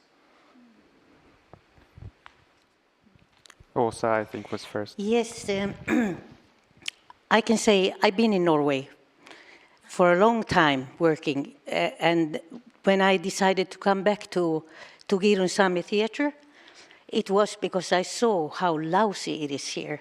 So I'm now a 59-year-old woman. I have dedicated my rest of my life to change the situation in Sweden, and I'm working really hard. And in my deepest and darkest moments, I think I try to soothe myself, and I'm asking, I mean, according to what Marie says, with all the legislations and all this, that should be for the Sami people, for us to be able to do our culture, then I start to ask myself, isn't Sweden committing an illegal act? Is Sweden criminal for not supporting the Sami culture and giving us a chance? I'm not accusing anybody, but that's the only fire that puts me going again when I'm down. Marie. I think I lecture a lot, and lately it has been to local authorities. And then I discover that international law is not very well known, although it is behind the Swedish minority law. It says in paragraph 2, this law builds on the obligations according to the Framework Convention of the Council of Europe. So you have to read every paragraph in the minority law in light of Sweden's obligation under this convention. And what is the goal of all international conventions? I always have to explain this. It's equal rights for all human beings. So, minorities have historically been discriminated against, and they are still discriminated against. That is why we have the second principle. We need to take special positive action. It's not enough to give Sami equal economical support to Swedish majority people. They have to have more support because they are now on a lower level. And if they are, will you hold that? If they are to come to the same level as persons belonging to the majority, you need a lot of positive action from the state. And when I explain this, it's like, oh, I haven't thought about that, the politicians say at the local authorities. And maybe we need to remind authorities about this.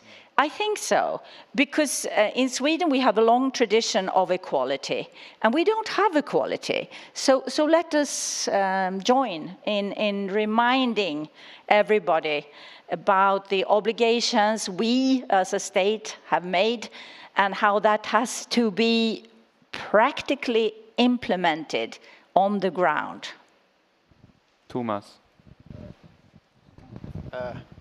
Yes, I hear you, but Sami is indigenous, and we have this indigenous rights, and on this, so to say, this knowledge, indigenous knowledge, is if you compare Sweden to, like, say, USA.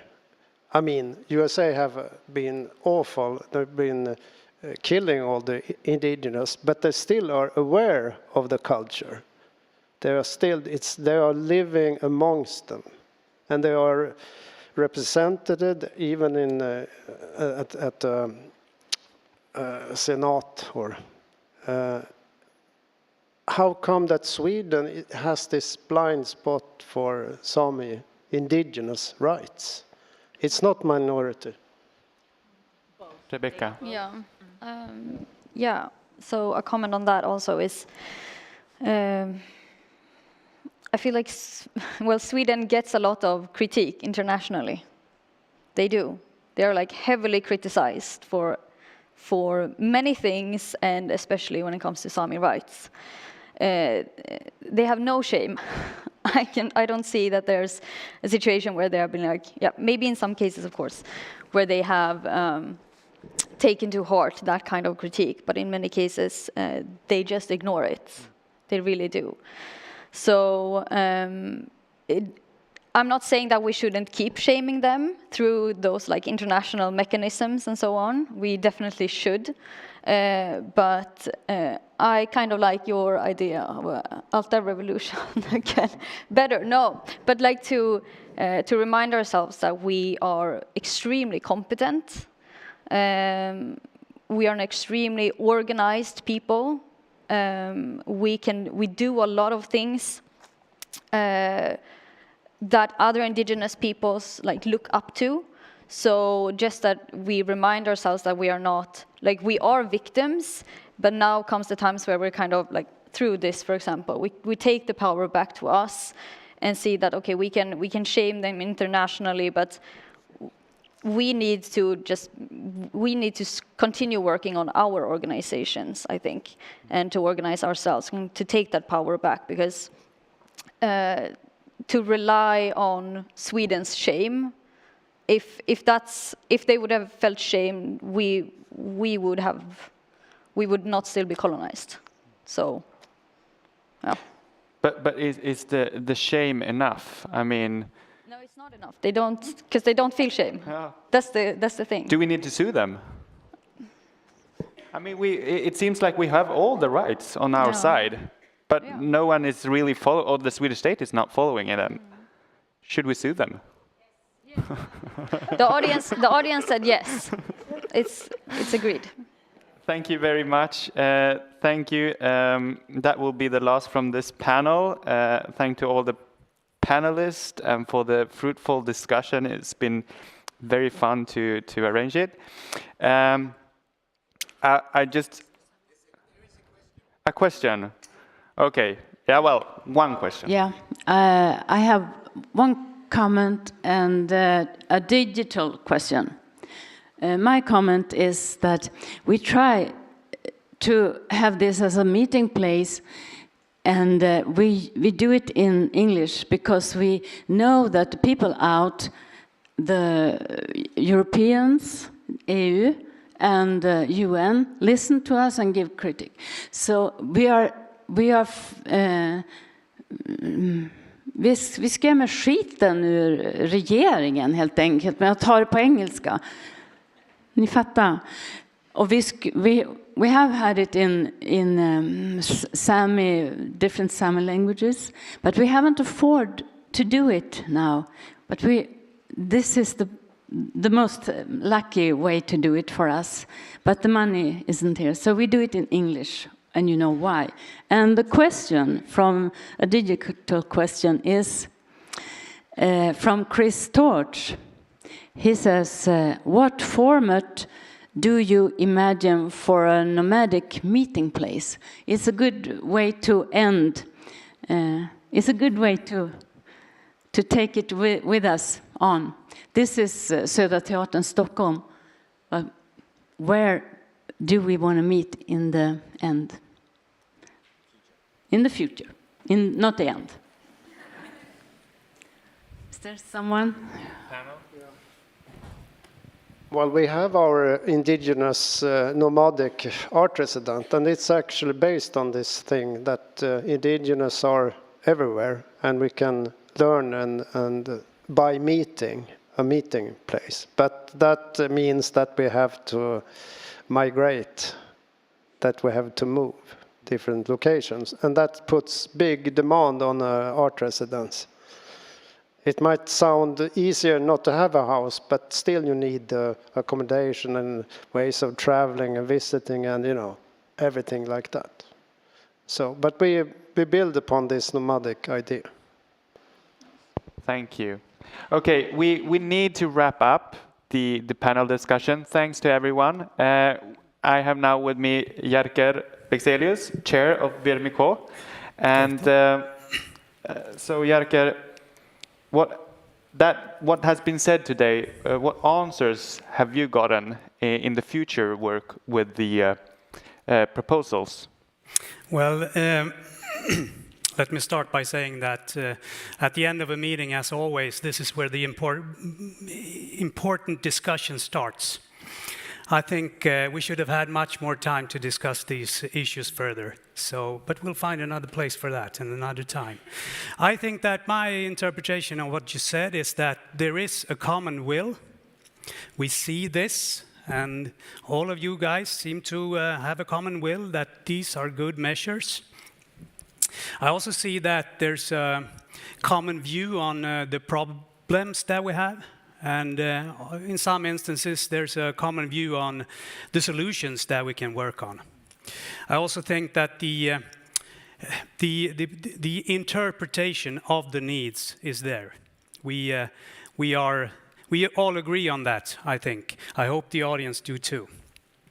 So for us in VRMK, I think what is important is that we feel there is a support for the report, and that you feel that this represents you in at least some ways.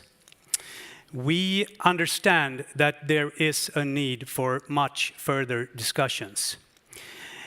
This is a basis, and this is a framework for everything that we still need to discuss. So we will come back and have another meeting for further discussions involving these issues.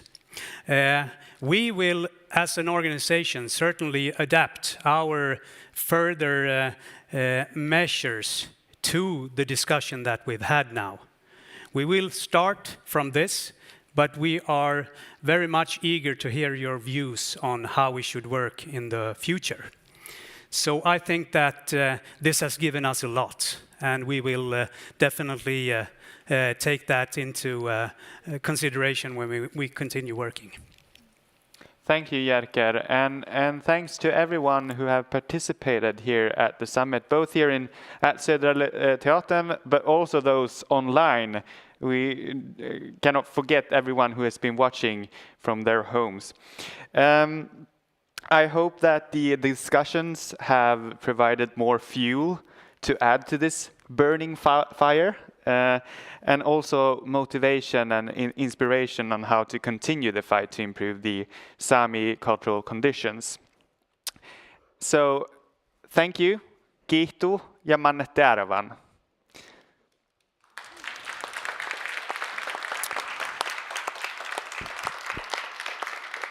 And for those following online, I will now hand over to Tina, who is at Kristallen, where there will be more events during the day. And now it's lunch, so thank you.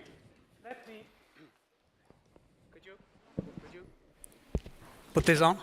Thank you. Before you go, let me just give our gratitude to the people organizing this.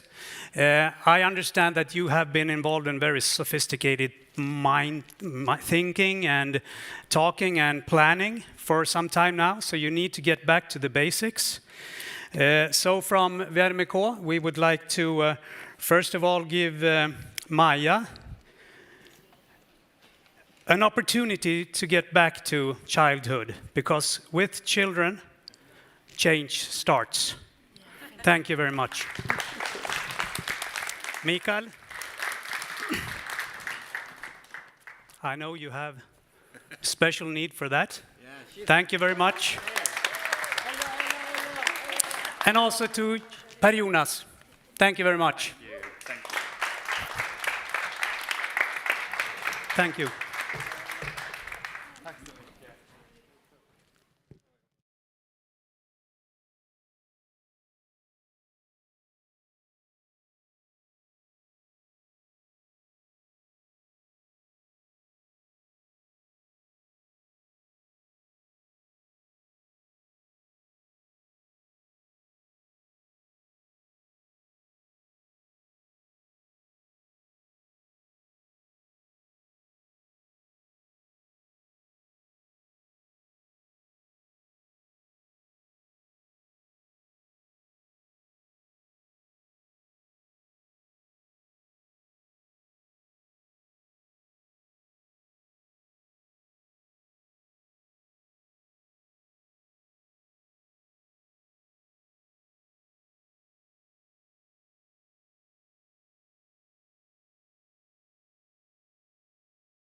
publiken i Kristallen.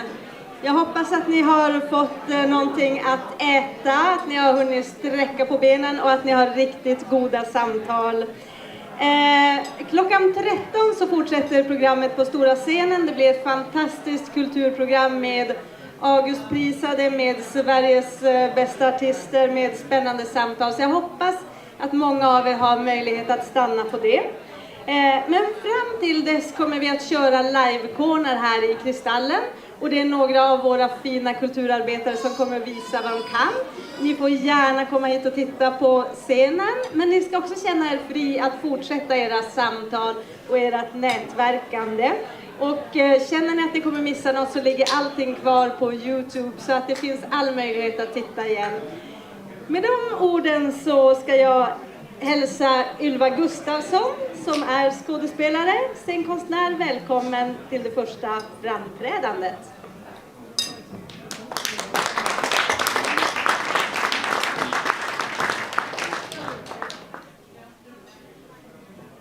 Vi ser om den här fungerar. Det gör den inte. Nu så. Börje. Ylva Gustafsson heter jag. Och jag är, som Victoria sa, scenkonstnär, men jag är också folkbildare och arbetar med konsterna terapeutiskt och pedagogiskt. Jag tänkte börja med lite folkbildning.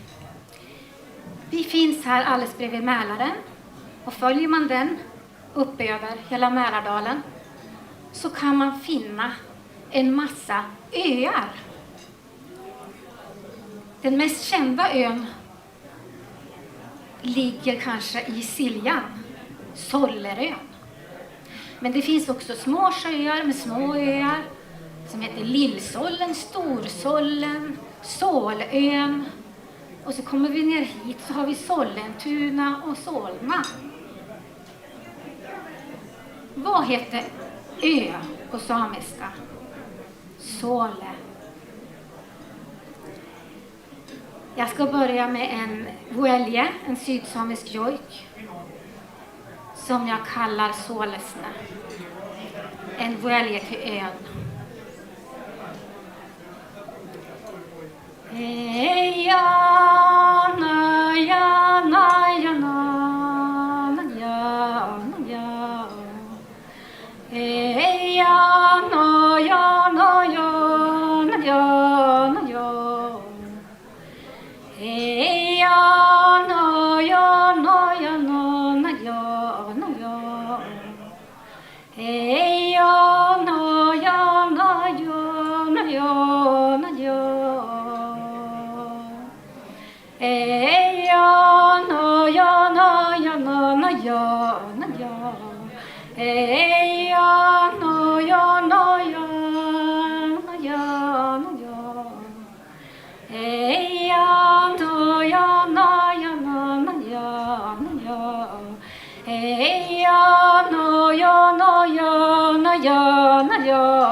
Framföra en traditionell vuelje. Och jag ska framföra en riktigt gammal som heter Till en syster.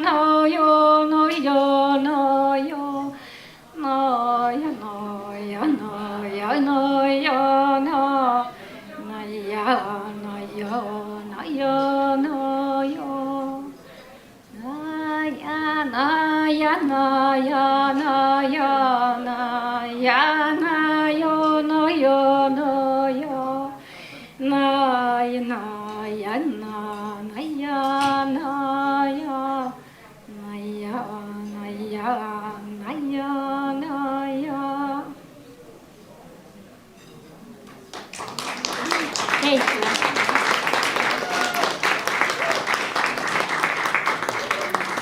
Det sista jag ska göra är att få Anna med mig. Varsågod Anna.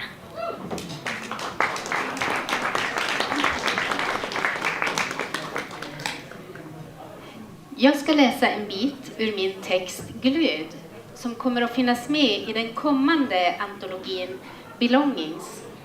Och det är ett samarbetsprojekt mellan kurdiska och samiska författare. Och jag kommer läsa den sista delen av texten för att den visar så tydligt det som är med mitt skrivande. Att det magiska, oförklarliga och naturen ständigt är närvarande i mina texter. Och i antologin så kommer den här texten vara på nordsamiska, kurdiska och engelska. Men jag kommer läsa den idag på det språket som jag skriver på svenska. Hon ger elden mer ved, lågorna mer kraft att dansa. Sedan går hon in i stugan, hämtar duntäcket och den mjuka kudden, lägger sig till rätta på renskinnet och blundar i den ljusa sommarnatten. Hon vaggas till ro av eldens sprakande. Kroppen rycker till precis innan sömnen kommer och för henne till drömmarnas land. Hon är en kungsörn. Där nere på marken skyndar kollegan Lisa till jobbet. Kvinnan från minnesstunden sitter på brotrappan och dricker morgonkaffe. På en parkeringsplats spatserar en gammal klasskompis med vass tunga omkring och bötfäller bilar. I fjärran sitter en kvinna på marken och lutar mot ett träd. Den långa fotsida klänningen och trädets stora krona ger skydd mot den heta solen. Den vackert rynkade tummen rör sig i jämn rytm när nålen skapar stygn. En bild av 3 flickor som sitter på ett torg växer fram. Ovanför dem sänker sig ett mörkt moln. Nej, det är inget moln. Det är tysta kråkor som cirklar ovanför dem. Så börjar flickorna sjunga. När orden stiger uppåt skingras de stelnackade fåglarna i grå kostym. Några toner faller likt regndroppar. Där de landar spricker asfalten och ut ur den grå stenbeläggningen skjuter blommor upp och slår ut i alla färger. Sången färdas över tid och rum. Den tränger sig igenom en tung dörr på en ståtlig byggnad med utsmyckning inbäddad i snö. När orden når den bistra mannen bakom det stora skrivbordet förvandlas han till en liten pojke i alldeles för stor kostym. I handen håller han ett dokument som han precis färdigställt. Rubriken lyder Kunglig Majestäts proposition nummer 43. Längre ner under den nu lilla pojkens hand går att läsa de svenska lapparnas rätt till renbete och given Stockholms slott 17 februari 1928. Så släpper han dokumentet och de små händerna med jord under naglarna håller för öronen. Vill inte höra det som frammanar minnen. Höra det som väcker en längtan ut från det kvava kontoret. Ut till sommarängen där benen fick springa och ögonen fick upptäcka. När dokumentet landar på golvet lyser en mening upp. Med lapp avses i denna lag en var som enligt vad nu är sagt äger rätt till renskötsel. Hon är en konsekvens av den här lagen. Men det är människor som stiftar lagar. Här uppifrån blir det så tydligt. Människor är inga oöverkomliga murar. De är små och sårbara. De vandrar genom livet med sina ryggsäckar fyllda av erfarenheter. De liknar faktiskt nyfödda renkalvar som tar sina första stapplande steg. Men hon känner ingen lust att gå till anfall. Vill inte döda eller skada. Bara njuta av den oändliga friheten. Allt känns så lätt. Ingen kan gå till attack så länge hon glider på vindarna. Hon flyger fri.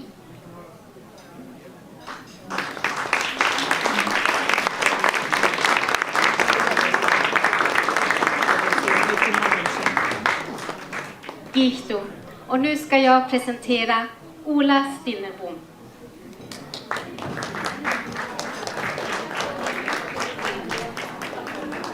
Hej, har ni det bra? Ja! Vad kul! För ett par år sedan så skulle jag släppa min nya skiva. Vi skulle ha stor releasefest och stor festival i Hamburg. Men på grund av coviden så bara vi la ner alltihop då. Men nu när de har kommit igång då så tänkte jag nu sticker vi till New York och så spelar vi in en dansvideo och så tar vi upp det här och så släpper vi den här skivan igen.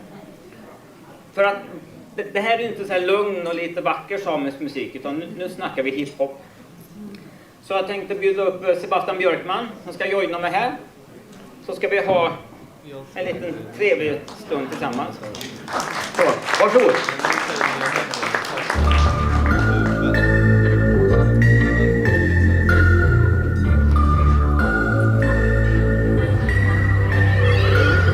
Native in the city, I try to stay alive. My only way of living is helping me survive. Put the man in the jungle, you barely keep alive. Native in the city will much more rather die. The paradox of being a native human slave. When mythical experience contradicts itself. Our homicide destroy and disappear from our land. We are not living in the city without a chance.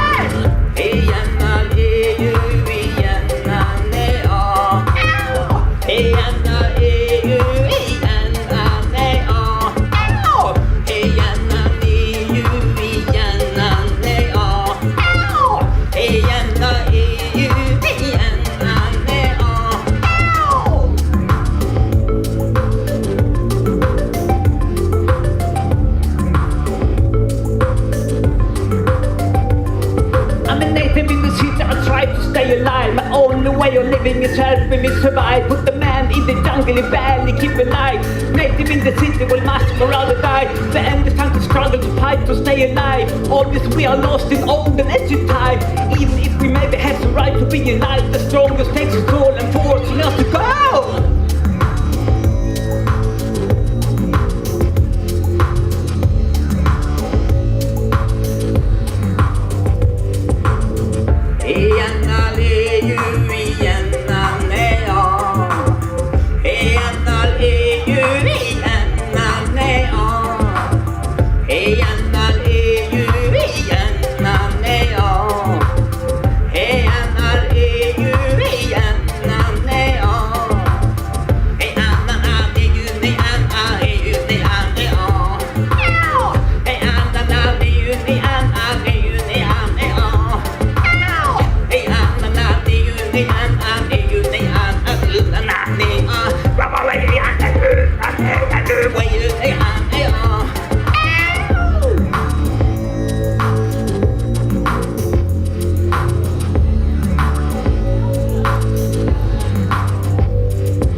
My only way of living is helping me survive. Put the man in the jungle, he barely keep alive.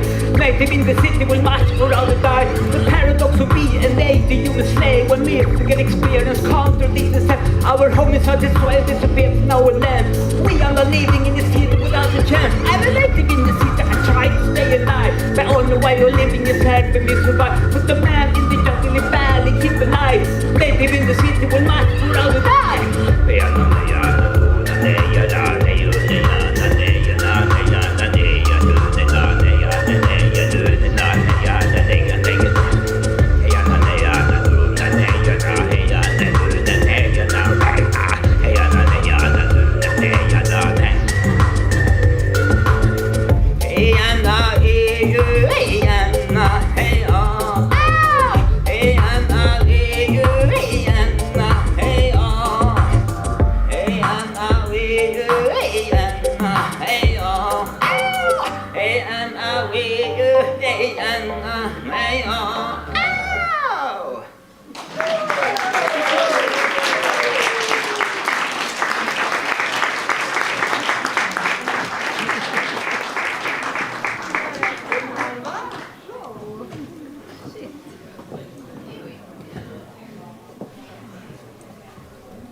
Hej! Marika Renhuvud heter jag. Jag kommer från Idre, Geiransikte, och bor nu i Funäsdalen. Jag jobbar som dansare och koreograf och har sedan 2018 jobbat mycket med att få ut egna dansproduktioner, framför allt.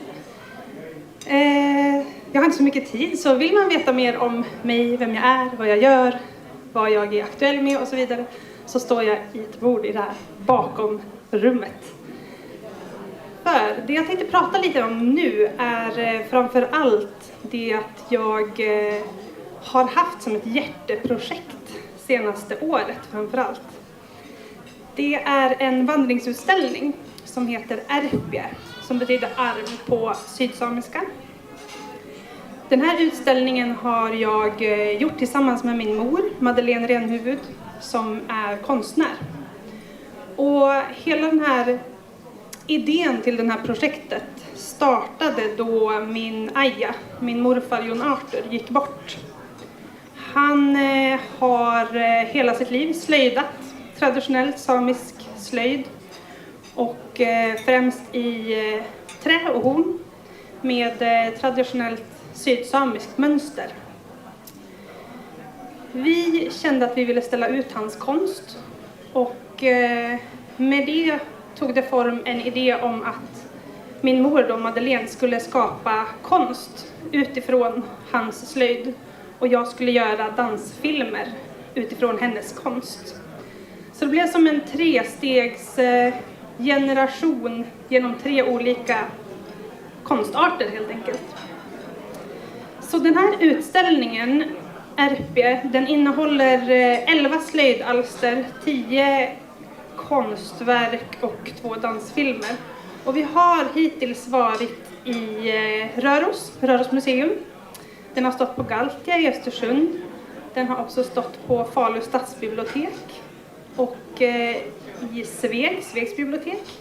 Just nu står den på Gotlands museum, om det är någon som tar sig dit. I en vecka till står den där. Och sen kommer vi åka vidare till Dalarnas museum och Orsas bibliotek och så vidare. Så ni ser en röd tråd. Bibliotek och museum är lite det som har varit ett bra forum för den här utställningen helt enkelt. Och till den här utställningen så har vi också ett live performance där jag dansar och min mor läser poesi och text. Och vi har även haft ett litet utbud med workshops där familjer har kunnat komma och ta del av skapande genom tradition med dans, konst och slöjd och så vidare. Och vi hoppas ju såklart att den här utställningen ska kunna spridas både längre söderut men också högre norrut. Och vi har insett att det är väldigt många som känner någonting för den här utställningen. För i utställningen så får man också se olika texter och frågeställningar där vi ber åskådaren ta ställning till vad man själv känner för sitt arv. Är det någonting man aktivt har valt att föra vidare? Någonting som man kanske valt bort? Eller någonting som man tagit tag i och vill föra vidare? Så det är lite om det här projektet helt enkelt. Och som sagt, jag står i ett bord i det här mellanrummet. Så vill man komma dit och prata lite mer om det här eller om andra projekt som jag gör så är man varmt välkommen att ta del av lite från utställningen med trailers och sånt. Tack så jättemycket.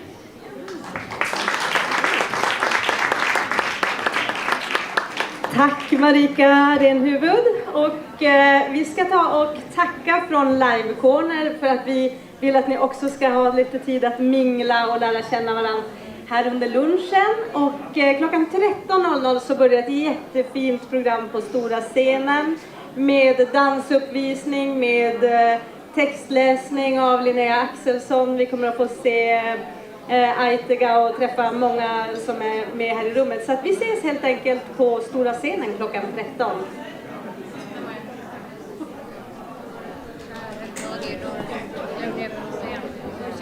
Wow! Vilka intressanta inslag vi får ta del av här idag. Nu kommer minglet fortsätta här nere, så jag tänker att vi passar på med lite intervjuer. Och vad passar inte bättre än att haffa dig nu lite snabbt, Victoria, projektledare på Vermik. Vill du berätta för oss vad kulturutbudsdagen är för någonting och varför ni gör den? Vi har ju i ett par år kört den här politiska delen och pratat om samisk kultur, men vi tyckte att nu är det dags att samla ihop kulturutlivet, all den här kulturen som vi säger finns, och visa upp den, för att den är på riktigt och den är otroligt rik och bred, och den är tillgänglig så att man kan boka samiska artister, och den är så bred, man passar till bibliotek, passar till stora scener. Och det finns ju många konstformer som inte är utvecklade också, så att det är jätteviktig start för nya samarbeten i det samiska kulturlivet. Ni har ju verkligen gjort jättebra här med uppsamlingen av alla kulturutövare här. Det är ju en bra blandning. Hur tycker du att stämningen är här idag? Men stämningen är ju jättegod, och vi har ju jobbat hårt, så vi är jätteglada. Och jag är speciellt glad över den här mixen där vi har otroligt etablerade och prisade aktörer. Och så har vi också de upcoming som har helt nya idéer, som har verkat kanske i lite andra kulturfält och som utvecklar sin verksamhet. Så det är så kul att vi har låtit alla ta plats. Verkligen bra jobbat, och det ska bli jättekul att få se eftermiddagsprogrammet som kör igång 1:00, så jag ska släppa dig så du kan springa och fortsätta med det. Tusen tack, Victoria. Tack Tina, och tack för ett jättebra jobb med det här eventet. Det var fantastiskt att få ha dig tryggt och fint. Vad fint, tack snälla Victoria, tack. Ja, då ska vi se. Jag tycker att vi fortsätter att mingla runt lite grann och se vilka mer vi har att prata med.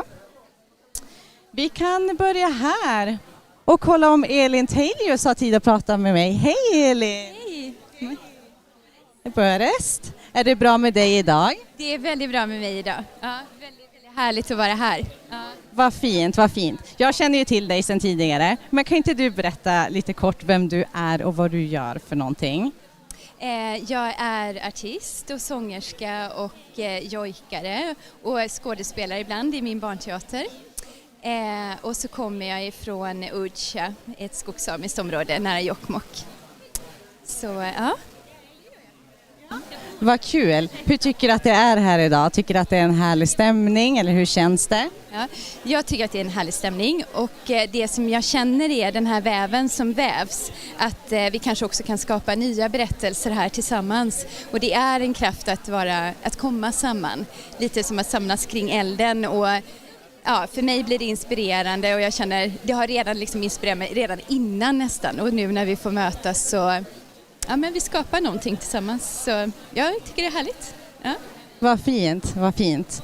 Och jag vet ju att du är fantastisk på jojka. Det vore så himla trevligt. Skulle inte du kunna bjuda på en liten spontan jojk här idag? Jo, det gör vi en till dig, eller vi gör det här till det här just nu. Ja. Du kan få ta micken av mig. Ja, så får ja, tack.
Oligito. Tusen tack. Wow, stort tack. Fantastiskt. Tusen tack. Vi minglar vidare här och går vidare. Och här har jag någon bredvid mig. Erika. Hej, hallå. Hej Tina. Kul att se dig. Detsamma. Och vi skulle jättegärna vilja veta lite mer om vad du gör. Jag känner ju till dig också sen tidigare. Vi jobbar ju en del ihop med Event. Så att det vore jättekul att få höra lite mer vad du gör för någonting. Ja, men jag gör ju precis lite som du, fast lite annorlunda också. Jag jobbar ju med Event, har gjort ganska stora samiska evenemang och festivaler. Jag har även gjort gjort Jokkmokks marknad till ett digitalt format för något år sedan. Så att jag har jobbat med lite stora, utmanande, kaosartade projekt ibland, men där pusselbitarna lagt ner sig väldigt fint och det blivit väldigt bra och roligt. Så jag jobbar mycket med att lyfta samisk kultur och samiska kulturaktörer skulle man kunna säga i de här evenemangen. Så jag producerar även innehåll till de här festivalerna och mötesplatserna som jag får vara en del av. Vad fint. Vad känner du för dagen? Vad skulle du vilja få ut av dagen? Finns det samarbetsmöjligheter här eller hur känner du? Alltså det finns ju klart samarbetsmöjligheter här och jag kan säga några har jag också tidigare samarbetat med. Bland annat Charlie Gotti där jag gjorde Baggo en box här för en tid sedan, här i november.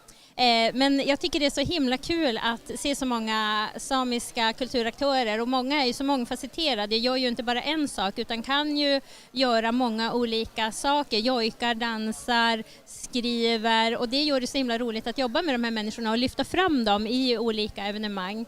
Och det är väl det jag skulle vilja göra ännu mer av och att kanske också se att hur kan vi få lyfta in de här samiska aktörerna i större evenemang, i andra festivaler, i andra kulturella arrangemang som sker runt om i Sverige, Norden, världen. Inte bara ha egna samiska arrangemang dit alla är välkomna utan också vara en del i större publikevenemang. Så det vill jag få ut, det är kanske min vision framåt. Men då är du ju på helt rätt plats. Här har du en arena med massor med kulturutövare på hela golvet. Ja, jag har ju det och det är ju fantastiskt roligt. Det är ju det. Och jag vill också jobba med glädje. Det är ju det som är min drivkraft. Jag följer glädjens väg och då är det ju så himla kul. Och det är också något som kom fram att jobba just mer med glädjen och lyfta det roliga, det fina, det glada också. Vi behöver många sådana platser. Jag håller helt med. Och här senast, visst har du gjort ett samarbete här nu med någon här inne i rummet? Ja, det har jag gjort. Jag samarbetade senast med Charlie Gotti som står här mitt emot och som är en aktör, ett samiskt eller ett författarcentrum i Sápmi. Så de jobbade jag med nu senast och det var fantastiskt roligt. Och det är ju så, när man gör ett evenemang så vill man ju göra det igen. Det är ju liksom det som är grejen. När man har gått igenom det, man har sett vad som har funkat, man får nya idéer när man är där. Så att jag skulle vilja skicka över er till dem och se om de är här och höra vad de har för planer. Och de har ju också haft författare här på scenen idag så att det finns ju liksom ett nätverk utav många spännande kulturaktörer här. Fint, tack snälla. Men då går vi vidare till Charlie Gotti. Tusen tack Erika. Tack. Då promenerar vi vidare här så får ni följa med.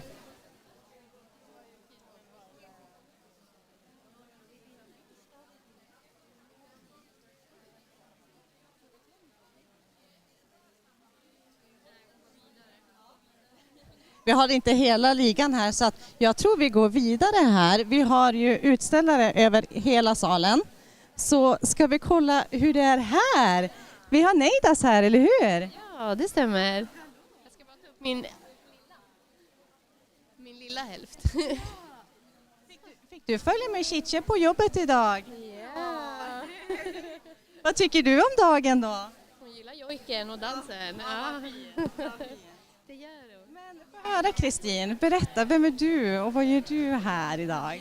Ja, men jag är här med 3 olika hattar idag. Jag är här som mig själv som konstnär. Jag är här för Sameföreningen i Stockholm som verksamhetsledare och så är jag här som ordförande för Njeida, den samiska kvinnoföreningen. Så det är främst det Njeida idag som... Just det. Och vad gör Njeida för någonting? Vi i Njeida, vi jobbar för att stärka samiska kvinnor, att öka gemenskapen och ta tillbaka vårt kulturarv. Vad kul. Hur ser det ut? Har du några spännande projekt på gång framöver? Eller hur har du det? Ja, det har vi. Vi har ett stort projekt som heter Vuolevaimo som syftar på de kvinnliga reproduktionsorganen. Och det handlar om kvinnohälsa. Att vi tycker att den har blivit ganska bortglömd, både i forskning och att ta tillvara traditionell kunskap. Och nu ska vi ha ett projekt i Jämtland under 2023 som heter Slöjd och samtal kring elden. Och det är för att samla kvinnor i olika generationer och locka fram berättelser och sånt som riskerar att gå förlorat annars. Har ni några träffar planerade nu på det, eller hur ser det ut med det? Ja, de får hålla koll på Njeidas hemsida. Det kommer vara 8 träffar under 2023 med start i januari. Så alla som bor i Jämtland är hjärtligt välkomna att anmäla sig. Vad roligt, vad kul. Är det någonting annat som du känner att du vill få ut här under dagen som du vill dela med dig av? Ja, det är det.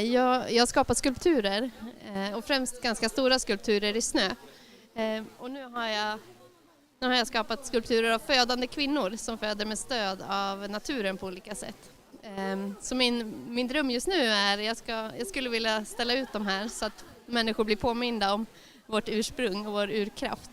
Jag tänkte ju säga det, gud vad roligt det hade fått vara att se det. Det finns inget ställe där det står ute idag, men finns det någon arena där det skulle passa? Där vi skulle kunna se dig någon gång i framtiden, om du får spåna fritt. Ja, det jag har fått höra önskemål här idag om i Jokkmokks marknad är det många som har sagt där borde det finnas. Så ja, det är verkligen den närmsta drömmen. Det skulle vara att få komma dit och göra ett par födande kvinnor där i Jokkmokk. Ja. Vad kul, vi får hålla ögonen öppna och hoppas att vi ser någonting. Och du har en ny hemsida på G har jag hört, visst var det så? Ja, det stämmer. Så kristinolsen.se, inom någon vecka borde den vara klar och då finns skulpturerna där så man kan få ett smakprov på dem. Vad fint, då ska vi hålla koll på hemsidan inom någon vecka så vi får se.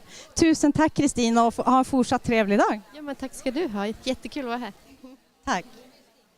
Vi kikar vidare och ser vilka fler vi har här inne så får ni följa med.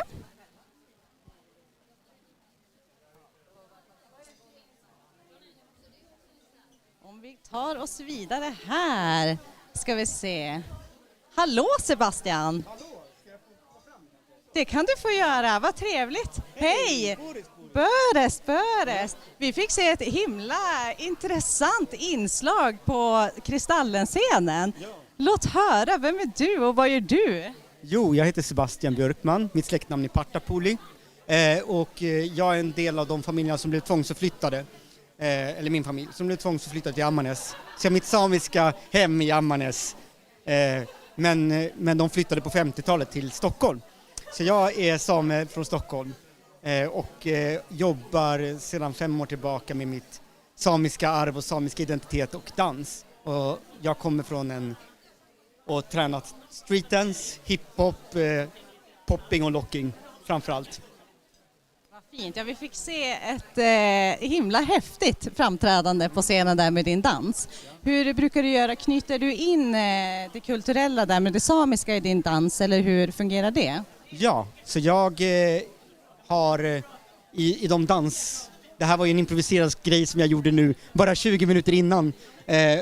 För att tillägga så var det väldigt bra gjort med den improvisationen. Jag jobbar väldigt mycket med improvisation, även mina föreställningar, kopplat till samiska teman. Framförallt kanske till exempel som markrättigheter eller frågan om arvet. Jag har ju en ganska brokig och liksom, klippt band till mitt samiska arv, även om jag alltid vetat om att jag är same. Och det är många som delar den bilden. Och det knyter jag in i mina föreställningar och jobbar på olika sätt med det temat utanför improvisation. I mellanlandet mellan både typ min danstradition som är streetdance och modern dans, performance, konst liksom. Mm. Vart brukar du hålla till med dina föreställningar? Vart kan man se dig? Man kan se mig lite överallt faktiskt. Jag jobbar tillsammans med Giron Sami teater med en dansfilm som man kan fortfarande boka om man vill se den. Jag gör en föreställning Guldalit som är en utställning som ska förhoppningsvis visas på lite olika ställen. Och sen har jag på gång ett projekt som är på gång som förhoppningsvis ska komma ut med för barn som är en enmansföreställning som jag ska göra förhoppningsvis i vår. Och då kommer jag turnera i hela Sápmi om det blir av. Då får vi hålla ögonen öppna för det och hålla tummarna för det, helt enkelt. Tusen tack Sebastian, jättetrevligt att få prata med dig. Oligito, Jingato. Gito. Oj, förlåt, där hoppar jag på dig också. Så, ska vi kika vidare lite grann och se vilka fler som står här. Följ med. Tackar.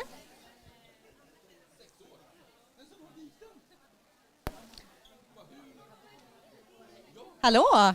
Hej! Får vi mingla oss in här i minglet? Ja, vad fint. Hej, här står du. Ja, och Liv, vill du berätta lite grann vem du är och vad du gör för någonting? Absolut, ska jag hålla den själv? Ja, men jag heter Liv Aira, jag jobbar som dansare och koreograf och är baserad i Jokkmokk med mitt danskompani Invisible People, Contemporary Dance Company. Och vi gör föreställningar och scenkonstproduktioner, dansfilmer som är skapade av samiska konstnärer med teman från Sápmi men som är till för alla. Så vi skapar för olika typer av målgrupper, allt ifrån små 4-åringar upp till en mer vuxen och mogen publik för lite mer avancerad scenkonst helt enkelt. Mm. Vilka scener brukar ni framträda på? Är det runt om eller finns det, vilka orter brukar det vara lite överallt? Nej, men vi har turnerat både Sverige, Norge och Kanada hittills. Vi försöker anpassa våra produktioner så vi även kan spela på de små platserna. Så vi har spelat runt de flesta orter i Sápmi på svensk sida, men vi har även varit på lite större scener här i södra Sverige. Men vi har också en ganska stor produktion som heter Skajte som vi gör i Storforsen utanför Älvsbyn, mitt i ett naturreservat på en stor scen som är 12 x 12 meter. Så det är som i alla skalor. Vad häftigt, vad häftigt. När kommer vi få se dig nästa gång? Ja, men det är väldigt snart, det är bara om en timme ungefär, och vi spelar faktiskt här på Södra teatern i Stockholm. Och vi ska få se ett utdrag av produktionen Aitega som betyder förfäderna på lulesamiska. Så vi är 2 danskonstnärer, det är jag, Liv Aira, Marika Renhuvud och så jojkar Elin Teilus till vår dans. Mm.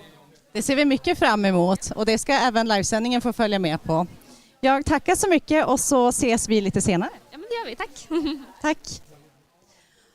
Och nu ska vi alldeles snart gå tillbaka till stora scenen där Victoria kommer välkomna er till eftermiddagens program med kulturutbudsdagen.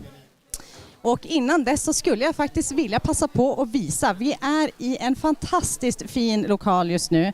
Vi är i Stockholm på Södra teatern som är på Södermalm i Stockholm och vi har en helt fantastisk utsikt.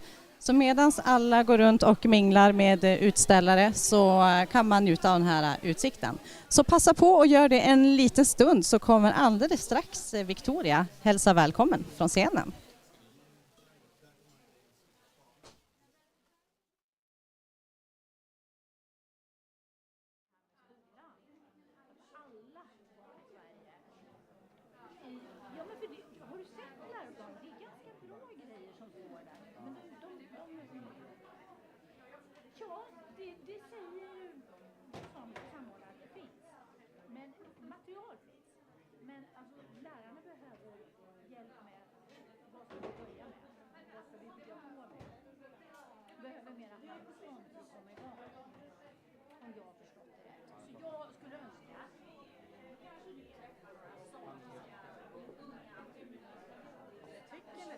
Vi går en liten sväng här inne i lokalen också så ni får se lite mer hur det ser ut här inne. Snart kommer det alldeles strax på oss där uppe så följ med så får ni kika lite grann. Vi passar på att ta en sväng.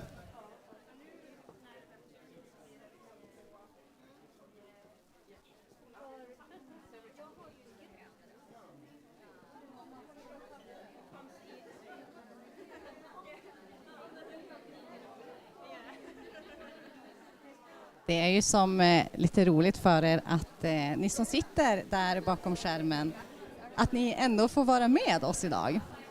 Och då kan det ju få vara lite roligt att få se vilka som är här och vad som händer. Så här ser det ut i lokalen. Det är utställare längs väggarna och sen så finns Kristallenscenen där borta där det kommer fortsätta framträdande lite senare i eftermiddag också. Så nu vill jag passa på att tacka härifrån just nu. Vi kommer komma tillbaka hit sen igen, men nu välkomnar Victoria från stora scenen. Över till dig Victoria.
Välkomna tillbaka digitalt och i salongen.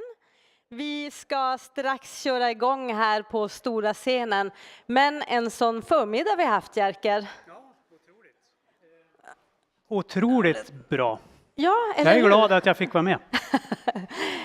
Jerker är ordförande för VRMK som arrangerar den här dagen med stöd av Kultur i norr. Och det är ju då regionerna Norrbotten, Västerbotten, Västernorrland och Jämtland, Härjedalen. Och vi är så otroligt glad att vi i år för första gången har kunnat koppla ihop den politiska delen av dagen med det kulturutövare som finns i Sápmi och fått visa på bredden och mångfalden som finns. VRMK, Jerker, kan du berätta någonting? Jag har ju nämnt lite grann under tidigare session om VRMK, men jag tycker att VRMK är framförallt det som jag upplevde under lunchen. Det här sålet om kulturen och beviset på all bra kultur som finns. Vi är ju en förening som bildades för snart ett år sedan. Där vi ska ju som sagt främja den politiska diskussionen kring politiska förutsättningar för samisk kultur. Men vi ska också se till att de samiska kulturskaparna får ännu bättre möjligheter att nå en marknad och kunna leva i en större utsträckning på sin verksamhet. Precis, och då har vi ju satt ihop ett program här idag där vi ska titta på just skärpunkterna mellan att skapa kultur för kulturens eget värde och att nå ut med den och hur man kan kombinera det samiska samhället med mötet med världen, vad man kanske gör avkall på eller vad man vinner på olika samarbeten. Vi hade tänkt presentera styrelsen. Ja, det ska vi göra, men innan vi gör det ska jag bara säga att återigen att det här är ju en medlemsorganisation och vi ska ju bli fler medlemmar och vi vill ju att alla ni som känner en anledning till att bli en medlem i kulturnätverket VRMK ska bli det. Och då gör ni så att ni pratar med någon av oss som ni snart kommer att träffa här, eller så går ni in på vrmk.org och läser igenom där allt det vi står för. Där har ni all information. Och sen hoppas vi att vi kan bli en växande förening som verkligen värnar alla kulturskapares behov och önskemål. Men det är ju inte bara jag som utgör styrelsen i VRMK utan vi har flera. Bland annat så har vi Oskar Östergren som kommer här. Och så har vi Marita Sandberg Löv. Och så har vi Lea Simma som alltid vill dra lite på det för att det ska bli en dramatisk entré. Och så är inte minst hon som ni alla känner, Åsa Simma. Vi har också Niklas Danielsen i styrelsen, men han kunde ju tyvärr inte av olika skäl vara här idag. Men ja, som sagt, det är de här ni ska prata med och de guider er in i föreningen på alla sätt och vis. Och ni kan också ta upp de sakfrågor ni har förstås med oss. Innan jag avslutar så vill ju vi bara från föreningen uppmärksamma hon som har gjort allt möjligt. Och det är ju Victoria Harnesk. Nej. Som har gjort en fantastisk insats i det här arbetet. Det är så skönt att vara en förening för då kan man överlämna till en koordinator. Så fixar sig allt. Och så åker man bara hit på en härlig turné. En liten gåva från föreningen. Det är en samisk kulturskapare. Som vi förstås premierar där.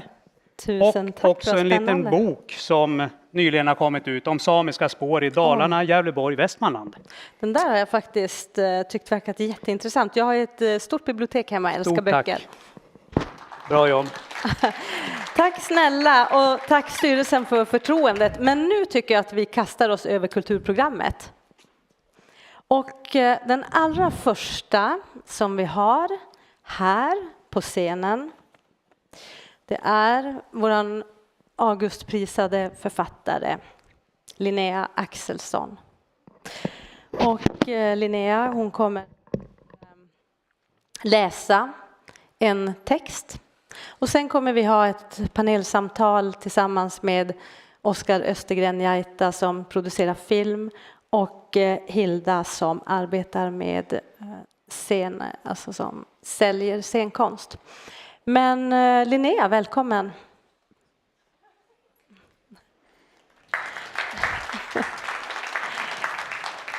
Jag lämnar över scenen till dig.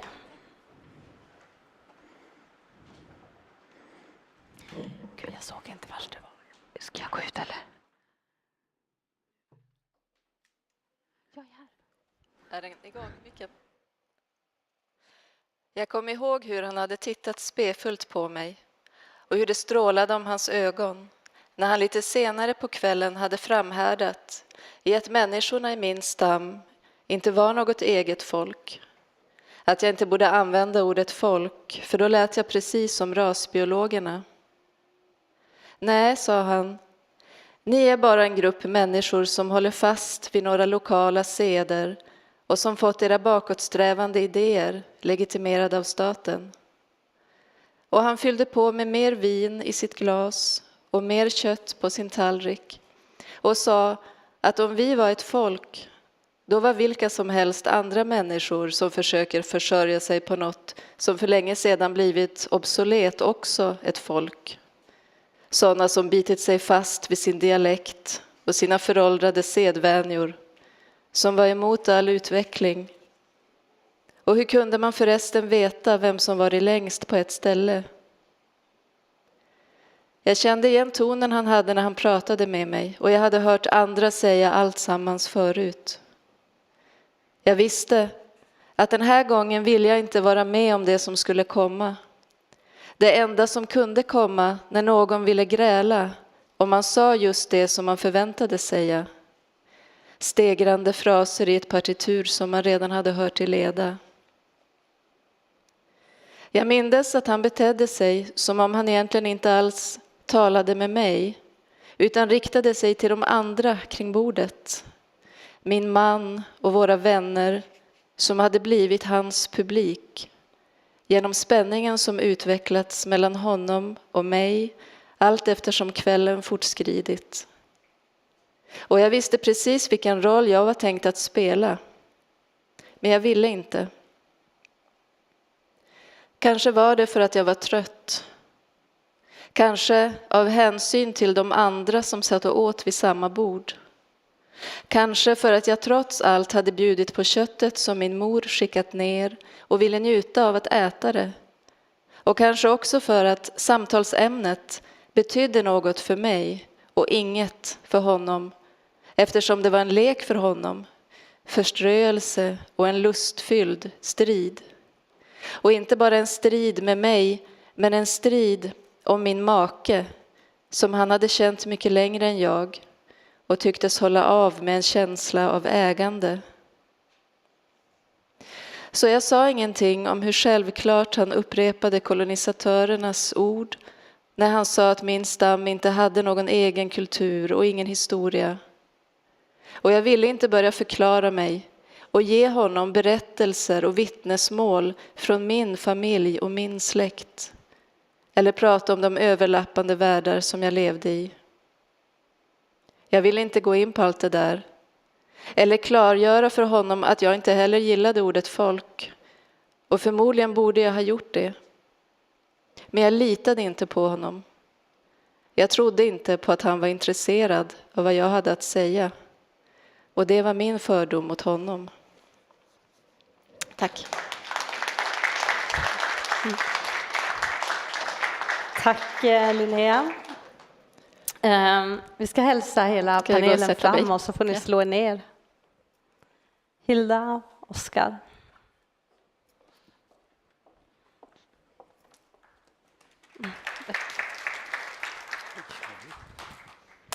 Innan vi bekantar oss med er övriga så undrar jag den texten som vi hörde, om du vill säga någonting om den.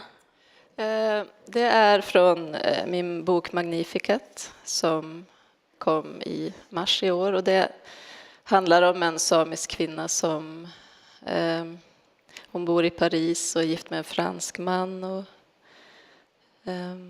en bok som på något vis, det kanske handlar lite mer om den här, att leva utanför Sápmi och vara väldigt närvarande i Sápmi inombords liksom. bland annat. Det är liksom många trådar i boken, men det är en ganska viktig tråd tycker jag i boken. Det är ett ganska subtilt berättande om Sápmi och det samiska. Det är inte så där att det är direkt skrivet hela tiden i texten. Man får söka lite. Ja, det är ju en stor fråga i sig. Vad som är Sápmi i en bok. Precis. Vilken är din personliga drivkraft i ditt författarskap? Jag vet på något vis skrivandet i sig. Alltså skrivandet har ju blivit så centralt. Det är som mitt sätt att leva på något, måste man väl säga. Så att det är liksom en drift att fortsätta med det på något sätt. Och, det är det grundläggande. Sen är det väl kanske något... varför börjar man skriva? Jag tror att för mig har det väl dels att göra med någon slags bilder, som inre bilder som jag hela tiden försöker nalkas genom att skriva, men också kanske att som särskilt i poesin så kommer man in i språket på ett sätt. Jag kan uppleva mycket språket så i vardagslivet är språket, det finns något väldigt liksom maskinellt språkbruk som jag tycker är obehagligt på något sätt, så att jag försöker ett behov av att bygga vad är ett annat språk, alltså som läsare också naturligtvis, men främst då i skrivandet. Hur ser en skrivprocess ut? Det är de här bilderna som jag nämnde som för mig är någon slags startpunkt. Och jag samlar på bilder, jag samlar på... Också att jag lyssnar mycket tycker jag. Man hör folk prata och det är så kul hur folk pratar. Och det där, man går som antecknar hela tiden. Och så sen tycker jag att när man har antecknat på något tillräckligt länge, då kommer det som en rytm som kan skrivas fram till en bok. Men det är ju som du förstår en väldigt som intuitiv process. Så svårt att intellektualisera riktigt, men... Hilda Sandgren, jag har bjudit in dig. Du är bokningsagent och jag vill gärna få in ett utifrån perspektiv också på den samiska kulturen. Eller hur man säljer samisk kultur. Du har 20 års erfarenhet från livescener och du har även startat kulturfestivaler. Så att, går du att sammanfatta på något sätt ditt arbete? Hörs jag bara? Ja, gör jag. Bra. Hej allihopa, tack för att jag får vara här. Välkomna in i salongen, ni som kommer nu. Hur ska jag sammanfatta vad jag har gjort i 20 år? Jag har sammanfattningsvis drivit på och startat och drivit ett bokningsbolag då. Och jag har egentligen gjort vad jag vill. Jag drömde om att få skapa förutsättningar för alla konstnärer, inklusive mig själv. En plattform som skulle kännas lite mer jämställd och rättvis. Det här var i början på 2000-talet, så det fanns inte så många tjejer som kunde bestämma något då. Jag var själv anställd på ett bokningsbolag, ett ganska stort. Och det var ganska många killar som bestämde där. Och så vill inte jag ha det. Jag vill kunna bestämma själv och jag vill kunna bestämma vad som ska stå på scen och vad som är bra och vad som går att utveckla. Och därmed ta makten och inflytandet över scenkonsten. Och så jag blev då agent och bokare för artister som jag ville se på scenen. Och då i början var det många tjejer. I min egen ålder, jag var 25-26 då. Och sen så började jag jobba mycket med minoritetsartister som jag tyckte var fantastiska men som inte hade fått en plats. Jag jobbade också mycket med genrer som var lite smalare, typ folkmusik och världsmusik och jazz. Som hade många fans men inte så stor marknad och inte så många som ville jobba med dem. För då var det inte så häftigt att jobba med smala genrer. Då var det ganska likriktat. Så det har jag gjort i 20 år. Och sen har jag vuxit och anställt folk och försökt dela mina värderingar och få marknadens förtroende, få arrangörer att tro på mig och våra artister att få dem ut och sälja biljetter och bredda sig själva och och vi ska leva snart på få sin höra musik. Just det här arbetet med samisk musik och så. Men vi ska närma oss Oskar också, Oskar Östergren Njaita som är filmproducent. Och jag sammanfattar bara lite schematiskt för att ni har sån otrolig bredd allihop. Men du är ju manusförfattare och regissör också och ingår i styrelsen för VRMK, är verksamhetsledare för Ailes samisk kultur eller centrum i Tärnaby. Och sen har du också skapat en samisk filmfestival och har ett väldigt tydligt urfolksperspektiv. Så min fråga till dig är, varför behövdes det en urfolksfestival? Ja, det var, jag tycker ordet säger sig självt. Urfolksfilmfestival, alltså en festival för film skapade av urfolk. Det här är ju, inspirationen kom ifrån att det finns naturligtvis i många andra länder liknande festivaler, men det fanns ingen i Sverige. I Sápmi hade vi Skabmagovat i Finland. Det hade funnits en filmfestival i Kautokeino, men inte mer än så. Så det behövdes helt enkelt. Och då tänkte jag som alltid att varför inte göra det själv? Mm. På den här festivalen arbetar ni arbetar ni med färdigt material eller utvecklar ni även filmskaparna? Nej, det här är strikt bara visa färdiga filmer som är, alltså kriteriet är att det ska vara skapat av urfolk. Det är inte liksom temat som är viktigt. För ofta, jag kom från filmbranschen själv och man känner ofta att det ska liksom vara ett sorts godkänt urfolkstema för att det ska visas. Medan vi tyckte att det viktiga är att ge arenan för urfolkens berättelser. Sen kan det vara liksom en skräckfilm eller en dokumentär eller så att det är hantverket bakom filmskapandet som är alltså exakt, skapa den arenan. Det var det som var hela grejen. Hilda, du arbetar lite annorlunda. Du coachar också artister att utvecklas. Hur viktigt är laget och hur bygger man det? Jag tycker ju att laget är viktigt för att man inte ska behöva vara själv.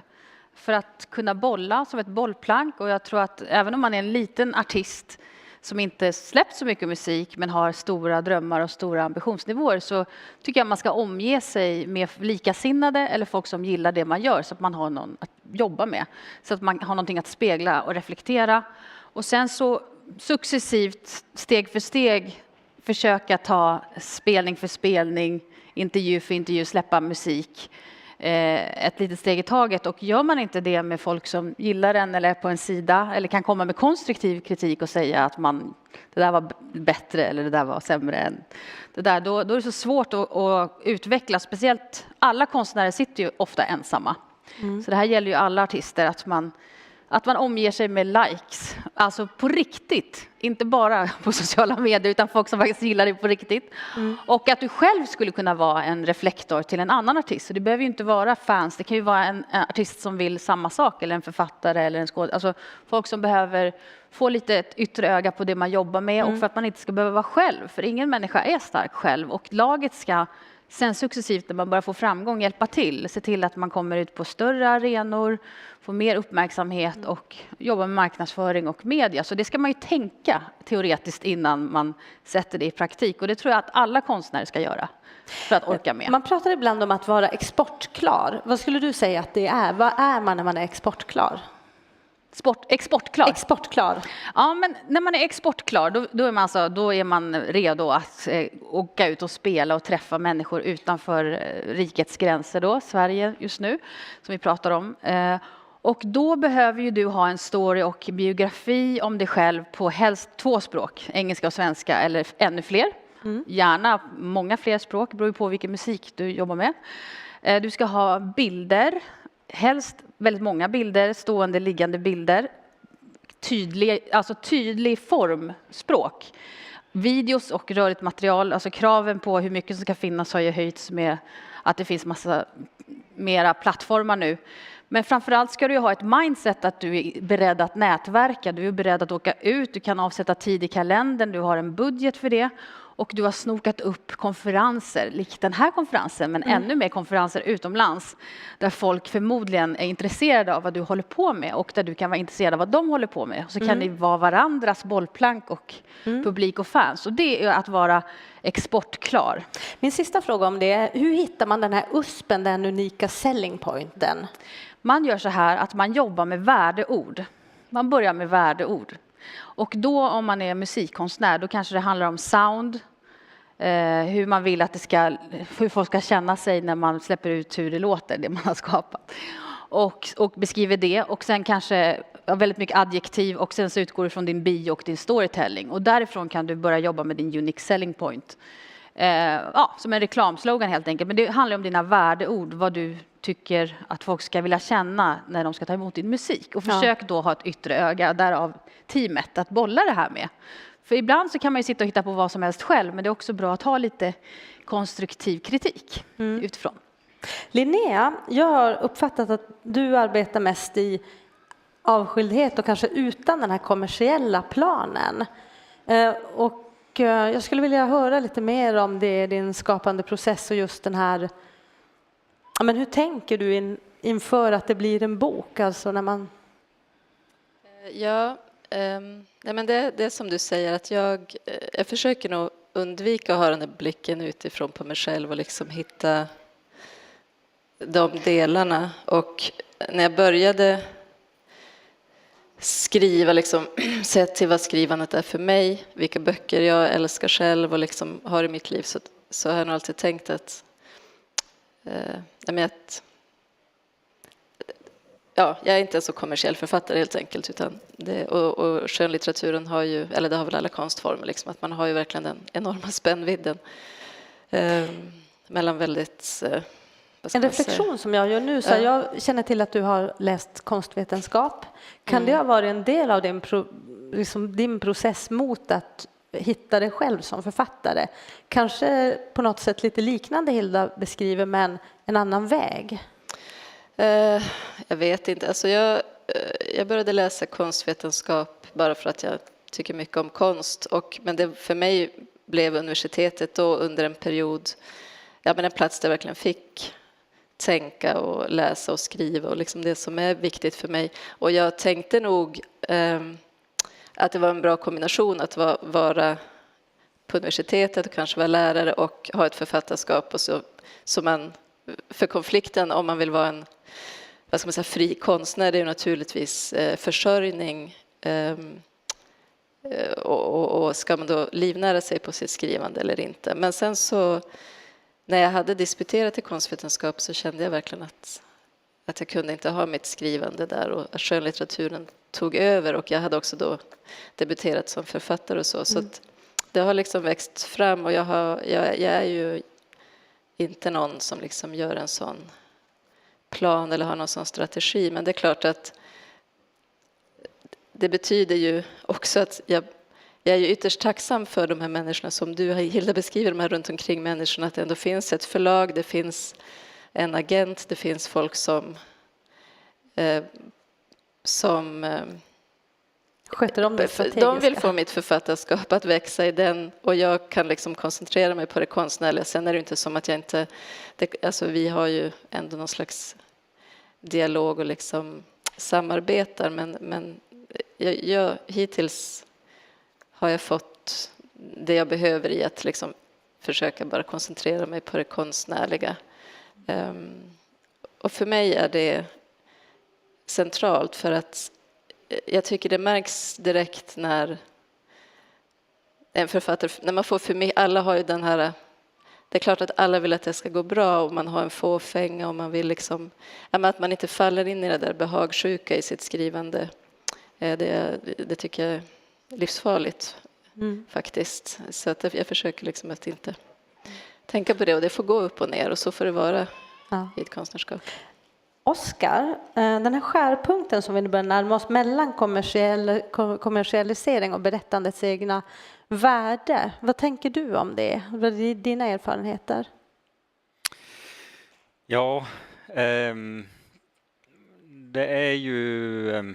Jag vet inte var jag ska börja riktigt, men när folk frågar vem jag är eller vad jag jobbar med, så brukar jag brukar säga att jag är berättare. Alltså att det är grunden för det för min inkomst.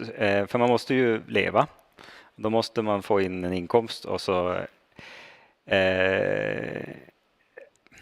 och den här berättande, det är ju någonting som jag kanske efter ganska många år själv har formulerat, när jag har bara sett tillbaks på vad det man egentligen har pysslat med.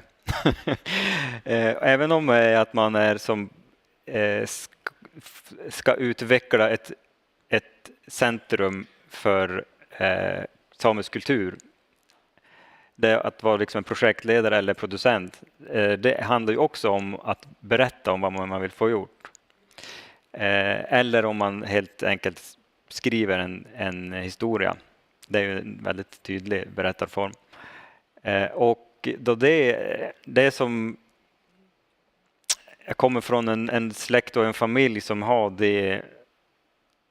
en väldigt stark berättartradition. Så att det är ju den ursprungliga formen för det du kallar för konstens eget värde. Liksom. Att vi berättar för varann, för det har vi alltid gjort. Och jag kommer från Tärna och jag kommer från en släkt och ett område och en familj som har oerhört mycket berättelser kvar i sin vardag. Och det här kommer ju från, tänker jag, att berättelsen är ju det är där våra kunskaper har funnits. Vi har inte haft ett skriftspråk väldigt länge. Och att sen kommersialisera det är ju ingenting som jag ens har tänkt på för en ganska långt in i det man gör.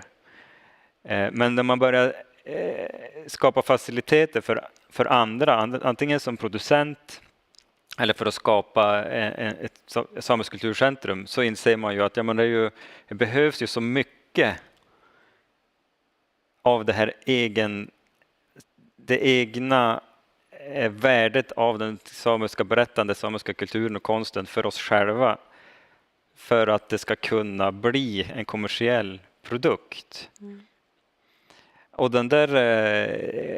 vi har ju hamnat lite grann i och med att vi inte har den här kulturella infrastrukturen för oss själv, så har vi ju ganska mycket hamnat i att vi har skapat för någon annan. Och då blir det gärna jag tycker att det finns ett glapp i det. Så att hitta sin USP, att sin egen storytelling, och att det blir det som säljer. Det är ju någonting som jag har aldrig gjort den reflektionen själv, men om man är en mer tydlig liksom, scenartist, så är det förstås mycket viktigare. Så att jag tycker att den ursprungliga, liksom, att vi måste kunna skapa och utveckla kultur för oss själva, för det samiska folket, är en nödvändighet innan det kan bli riktigt bra kommersiella produkter. För att fortsätter vi bara på den vägen, att det är andras bedömande och köpkraft som är det viktiga för vår överlevnad, då kommer den samiska kulturen att bli något annat. Spännande. Hilda, hur arbetar du med det tillsammans med Sara Ainak för att behålla de samiska värdegrunderna men ändå nå ut på den kommersiella och världsarenan? Ja, alltså för det första så är det ju konsten som man har gjort konsten. Alltså man har klart berättelsen eller boken. Så att när jag kommer in, då har jag en repertoar som ska framföras live, en skiva som ska släppas eller har släppts, kommer släppas. Det släpptes nu, kommer släppas nästa år. Alltså man har ju liksom en planerad utgivningsfrekvens. Så att jag jobbar ju utifrån vad Sara vill göra. Och för mig, och det är det jag menar med att jag skapar mitt eget bolag, jag vill ju lyfta fram nya grejer. För du har stort fokus på nordiska artister och minoriteter. Ja, jag kvinnor först och sen så upphovskvinnor. Ordet upphovskvinna istället för upphovsman. Och sen så, jag kommer ju från skådespeleriet så jag vill ju gifta teater med musik mer. Inte bara musikal utan andra spännande sceniska framställningar som är en kombination. Jag älskar multimedia, jag jobbar gärna med visual art eller litteratur och musik. Så allting, jag älskar allt och det finns inte. Men jag tycker att det är jättehäftigt och då kan jag sätta ihop det. Och ge en arena och sen kan jag sälja det till folk för att de är vana att jag kan ta fram bra saker i ett otroligt tajt samarbete tillsammans med konstnären självklart. Och regissören eller om jag själv regisserar, det har ju varit både och.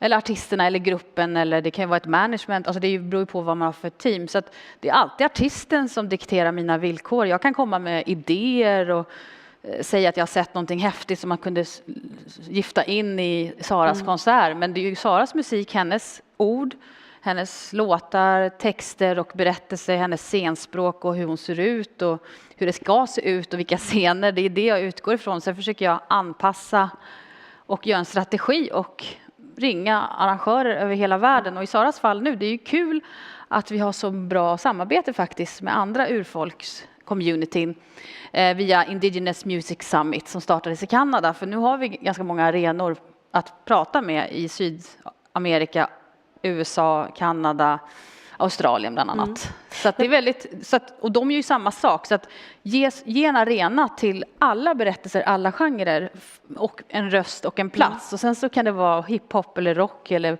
pop. Och i Saras fall är det ju hennes unika soundlandskap med jojk blandat på olika språk och liksom som det låter. Så att det är ju ett jättestort privilegium för mig att få ge plats till Sara. Jag vet också att du har hade ett projekt som pågick några år där du stärkte lokal kultur.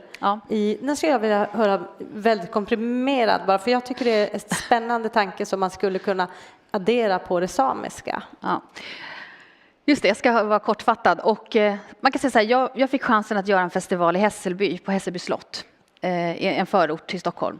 Och där skulle vi bygga en world-festival. Vi ville göra ett urkult på Hässelby slott. Och det var ju liksom lättare sagt än gjort. Men för att få hjälp på traven och för att jag vet att det är så viktigt med communityn och att en festival är mer en festival. Det är så mycket mer så att man pratar om festivalen varenda dag hela året om man gillar till exempel urkult, om man är ett stort fan av dem, eller om man är på Sweden Rock så längtar man ju bara till den här campingen och sen vad som står på scen, det är någonting bra, men det är ju inte därför man åker dit. Man åker ju dit för att träffa alla andra som är kompisar i det här med att musik är jätteviktigt och träffas där och köpa instrument, och i det här fallet var det att jamma och buskspela och allspela och lära sig dansa och lära sig om andra kulturer. Vi hade samisk där, vi hade romsk, vi hade judisk, vi hade alla minoriteter. Och då för att finansiera och för att stärka den här idén om att festivalismen finns, det är alltså att festivalen har en plattform och att man kan göra en ism av det, så sökte jag pengar från Postkodlotteriet och skapade en festivalskola för 7 stycken elever som ville samma sak. De ville lära sig driva och skapa den här festivalen. Och då var det en ljudtekniker, en som ville stå på scenen, en som ville lära sig om media, en som ville lära sig om upphandling och område och en som ville bli projektledare. Och så var det ytterligare en som ville lära sig söka pengar. Och de fick lära sig det här under ett år. Och då fick jag möjlighet att faktiskt göra en festivalskola som heter Learning by Doing. Och jag hoppas att den kan återkomma i något fall. Men i 2 år så jobbade vi på Hässelby och skapade en ny typ av tänk och utbildning kring att faktiskt vara festivalen 365 dagar om året, göra små fester, små förfester till den här festivalen, små uppvärmningar och göra event utöver och sen hålla fast i det här Hässelby-communityt, att få alla att sponsra och vara intresserade av allt som skulle hända och börja sälja biljetter tidigt. För det är det som är liksom festivalismen. Det är någonting mer, och det är att man har samma värdering, och det är ju ett community. Så det tror jag att man ska ta med sig överallt, och särskilt i det samiska. Alltså, det är en bra idé, och filmen är ju en sån jättebra grej. Att hålla på med film, också musik och litteratur, och så all konst får plats. Jag tänker också på det att det samiska kulturlivet är... vi är inte jättemånga, vi är inte jättebreda, att det behövs många olika kompetenser, alltifrån kostymörer till, som du säger, ljud och ljus, och alltså kunna bygga upp de här teamen tillsammans. Och jag undrar då, Oskar, hur växer det samiska filmskapandet? Alltså hur bygger vi upp det här i Sápmi? Ja, vi har pratat om institutioner och kulturell infrastruktur idag, och den viktigaste pusselbiten i det med att skapa en samisk filmbransch, det är ju att Samiska filminstitutet bildades. Alltså en kropp som härbärgerar långsiktighet, identifiera vilka insatser som måste göras, naturligtvis som sätter en form av kvalitetskontroll eller vad man ska kalla, alltså ge stöd åt film och så vidare. Sen är det ju en pansamisk, otroligt pansamisk bransch. Det behövs mycket folk och vi jobbar ju hela tiden över de här gränserna. Sen gäller det att identifiera vad som, vilka, för det behövs så många olika delar i en filmproduktion. Och som jag är i samma anda som är urfolksfilmfestivalen Deljimo, så är ju det viktiga vem kontrollerar narrativet, alltså vem har bestämmande rätt över berättelsen. Och i filmvärlden brukar man kalla dem för liksom A-funktionerna: producenten, manusförfattare, regissör, fotograf i viss mån. Och de funktionerna de måste vara samer, eller så många av dem som möjligt i det här fallet. Och det är då man kan, sen kan man ju ta in kompetens som liksom lyder under de som bestämmer. Och det där är ju något som vi på många andra sätt är ovana i samiskt håll, utan man hamnar oftast som gäst där någon annan har bestämt vad som är viktigt. Men att ta kontroll i filmbranschen berättelsen är ju det centrala. Då man har kontroll över berättelsen och hur den ska förmedlas, då kan de alla andra bitarna falla på plats. Linnea, upplever du någon förskjutning i det här från när du började till du har blivit en etablerad författare, i hur du får antingen vara en besökare på någon annan scen eller hur du får som kontrollera berättelsen, äga dina sammanhang? Oj, vilken svår fråga. Men jag tänker att jag vet inte om jag vill kontrollera och äga något, utan jag tänker att jag uttrycker mig främst genom mina böcker, och de sänder man ut och så tas de emot, och det kan man som inte lägga sig i på något sätt. Men sen efter att jag har fått bli mer etablerad, som du säger, en del av att vara författare idag, det är ju de här författarframträdanden man gör på olika bibliotek och festivaler och sånt, om man är intresserad av det. Och det tycker jag om att göra en period i alla fall efter att boken har kommit ut, för att min kunskap om min egen bok växer väldigt mycket av det, att möta folk som har läst.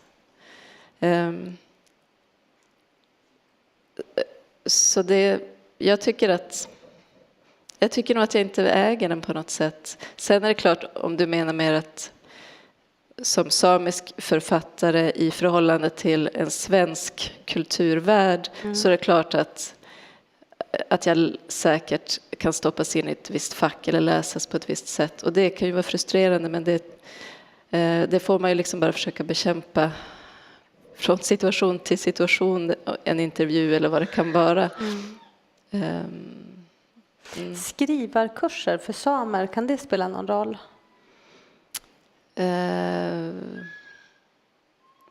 Jag tror så här att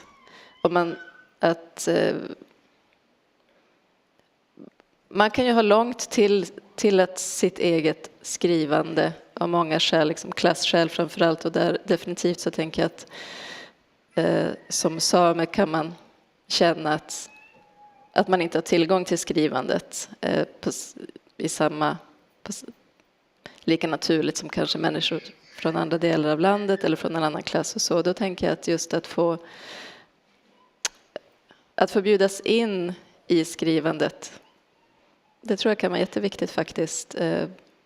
Oavsett om man har tänkt bli författare eller inte. Och jag tänker också det här med att det skulle vara fint att alla samer liksom får, och det har ju naturligtvis många, men man kan inte räkna med att alla har det, får tillgång till det litterära arvet i Sápmi, att man får tillgång till jojk-tradition, berättartradition, där det ändå finns, där finns ju liksom en jättegammal lyriktradition, jättegammal berättartradition, och träda in i den hjälp, och liksom att den kan utvecklas både i det verbala men också föras in i ett skrivande, liksom att utveckla sin skrivartradition. Det tycker jag är jättespännande, och alltså det har ju ett egenvärde i sig, oavsett hur många författarskap som kommer ut av det. Så är det jätteviktigt det är jätteviktigt för folk att få tillgång till det och utveckla det och få kunskap om det. Så det tror jag. Oskar, blir det skillnad när samer berättar för samer än om man berättar för det kommersiella? Ja, nu tror jag det. Alltså, och är ju det som, om jag ska prata ur filmbranschens ögon, så är det ju otroligt svårt att skapa en film utan att ha liksom finansiering för den. Skillnaden är med om jag ska vara krass, liksom litteratur, musik, du kan sitta på din kammare och skapa någonting och sen kan någon bedöma det. Det är nästan omöjligt i filmbranschen, eftersom att du har så många tekniska lager, du har så många som ska verkligen bedöma din historia och produkt innan du ens kan börja skapa filmen. Och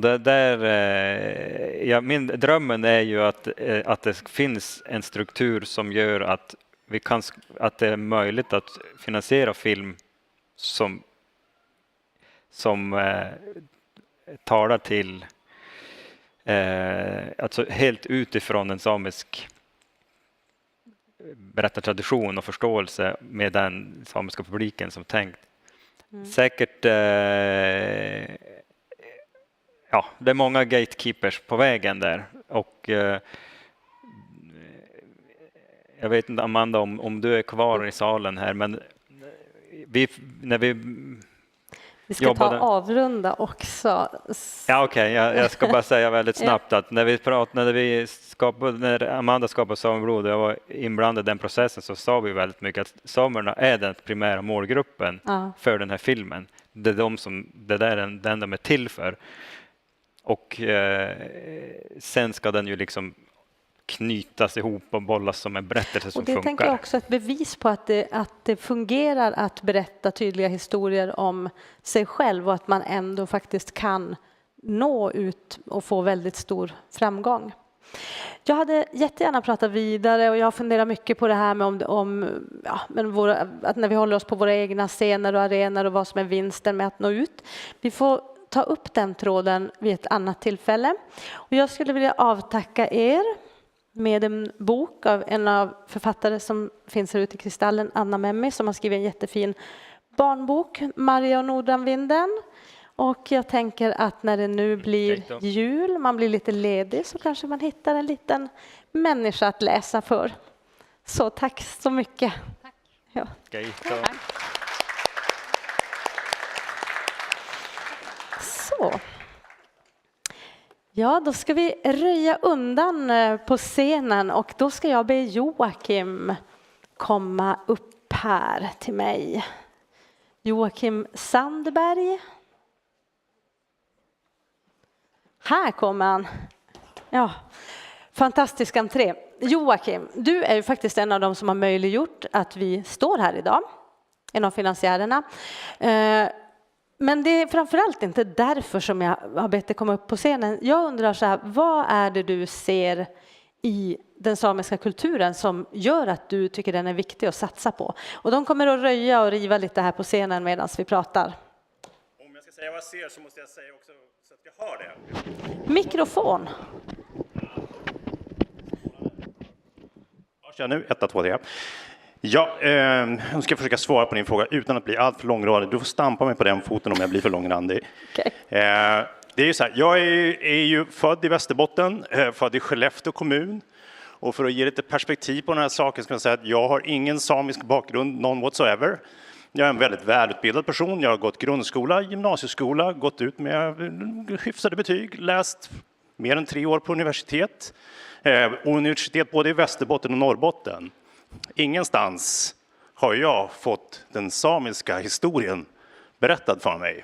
Nej. Och när du mötte den, vad mötte du? Vad var det som grep tag? Ja, det är svårare att förklara det här för att säga att, och jag tror jag ska faktiskt citera våran landshövding. Den samiska historien och berättelsen är ju väldigt mycket för den normala svenska byråkraten, inte minst. Jag är en sån blodlös typ. Är ju ett blindfläck. Kunskapsnivån är hisnande. Det är precis som ordförande i sanningskommissionen sa så här att det här är en chockerande historia att faktiskt ta in. Att det som vi gärna pekar finger åt och att andra länder har gjort mot andra länders befolkning, Sydamerika, Nordamerika, the British, det har ju också skett i Sverige. Mm. Och att komma ihåg att kanske de största, egentligen övergreppen har skett under 1900-talet. Mm. Och i den utveckling som nu är i norra Sverige säger jag det kommer att bli bättre framåt när hela Europa blickar mot den norra landsändan. Det är ju inte möjligt. Nej, det är lätt att glömma bort att exploateringen går snabbare än någonsin. Koloniseringen. Jag tror verkligen inte att vi ska skriva oss att det kommer att bli bättre framöver för den samiska kulturen eller för samerna i Men Sverige. vad blir bättre när man satsar sina kulturmedel på samisk kultur? Jo, man börjar göra rätt för sig när det gäller att berätta historien om Sverige med dess DNA som vi faktiskt har med oss och vad som har hänt. Den här historien måste egentligen göras känd för den andra delen av Sveriges 2 befolkningar. Vi är ju svenskar och vi är ju samer i det här landet. Och det är verkligen en skriande brist däremellan. Och när man satsar då på samisk kultur som vi har gjort inom det här ramverket för kultur och norr så behöver ju vi byråkrater ett antal saker. Vi behöver politiska beslut och prioriteringar som petar åt det här hållet. Vi vill ju hemskt gärna ha med oss den nationella nivån eftersom den i allra högsta grad också är ansvarig för att hjälpa till med den här historien, inte minst att sprida den genom alla sina institutioner som man har. Men också att hjälpa till att finansiera den. För att det som jag tycker kanske inte riktigt framgick på förmiddagen är ju att i vissa fall handlar det inte om att kalla in en rad experter som inte finns eller människor som kan driva de här frågorna som inte finns. För de finns nästan alla där ute. Problemet är att de också tyvärr kräver det här med att de måste ha en lön den 25. Det handlar inte om att det behövs 100 nya experter. Det kan i vissa fall handla om att det behövs en person hos Sametinget till för att få saker och ting att hända. Så att det är en liten förstärkning av det som tilldelas samisk kultur som ju inte ens är 1% av vad regioner och stat lägger in i kultur överhuvudtaget skulle göra en sån himla stor skillnad. Verkligen. Jag tror att de håller på att röker ut oss här på scenen nu. Kan det vara så? Det kan vara så tråkigt. Ja. Så jag tycker så här, vi smyger undan. Jag ska tacka dig. Böckerna har försvunnit men du kommer också få en sån här fin bok. Tack så mycket. Och så ska vi släppa fram Aitega med en dans och sångföreställning. Och det är Marika Renhuvud, Liv Aira och sångerskan Elin Teilus.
Så,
ska vi se.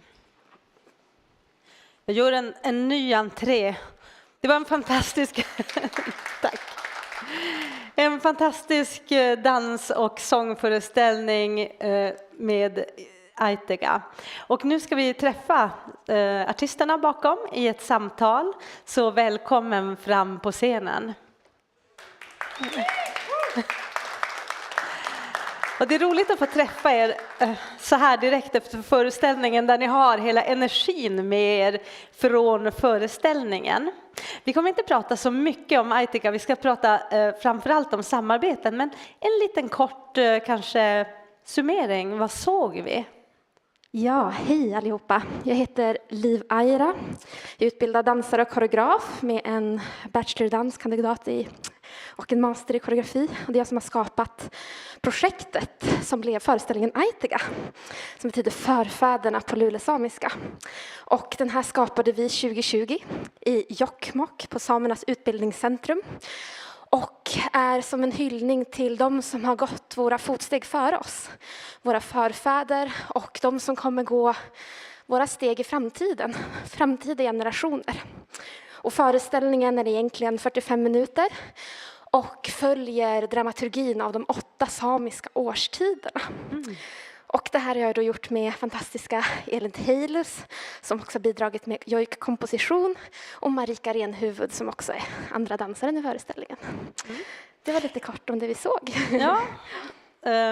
Jag tänker att samarbeten börjar ju med någon sorts individuell kunskap, att man har någonting. Så att jag skulle vilja veta alla era personliga drivkrafter med konstnärskapet och vad ni har för ambitioner. Ja. Och det här är Marika då. Marika Renhuvud, precis. En del kanske hörde mig där ute tidigare. Så att jag skapar också mycket eget. Jag hade en föreställning, Manvaina, 2019, där jag hade ett liv med som dansare. Och efter det så hoppade jag som sagt in i det här projektet som Liv skapade som dansare.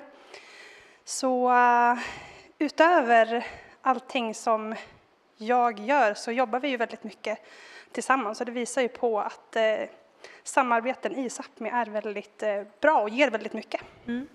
Din personliga ambition, vart vill du nå med ditt konstnärskap? Jag har väl alltid känt ett behov av att skapa genom mitt samiska ursprung. Ända sedan jag började dansa så har min drivkraft varit basera konstverk på samiska dikter, samisk musik, samiska mönster, bilder, allt som egentligen har med mitt ursprung att göra. Det har varit väldigt viktigt för mig att visa vem jag är genom dans, helt enkelt. Tack. Elin, får vi höra dina skäl till konstnärskapet och kanske vart du vill landa? Vad siktar du på?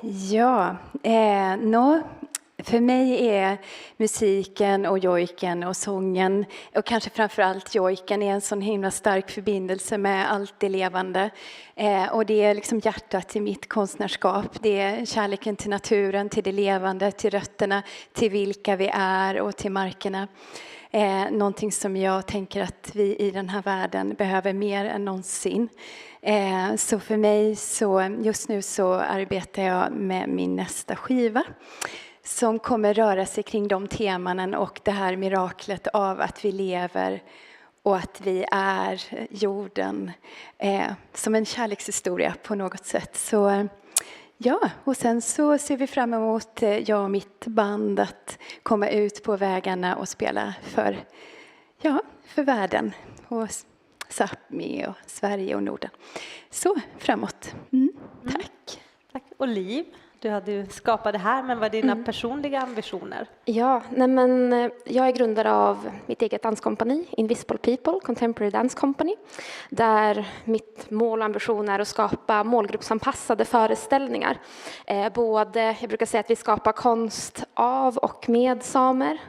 Vi inspireras från teman i Sápmi, men jag vill nå ut till så många som möjligt. Så till exempel har jag och Marika tillsammans skapat vår barnföreställning Aktili, som är en föreställning för små barn med berättarsagor från Sápmi, tolkat i dans. Men mitt största frågetecken när jag hade graduerat var: vart ska jag jobba som samisk dansare? Vart söker man jobb då?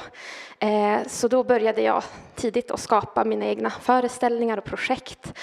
Och idag är min ambition att ge andra samiska dansare jobb. Så i år har jag gett uppdrag till totalt 13 stycken dansare med samiskt ursprung.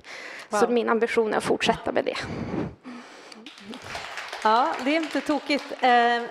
Elin, finns det jobb åt alla i Sápmi? Alltså, är marknaden tillräckligt stor? Det är klart att den är. Marken är vida. Jag tänker att det är så viktigt att vi rör oss i väver de nya berättelserna här tillsammans, till exempel när vi är här och öppnar de möjligheterna ännu djupare.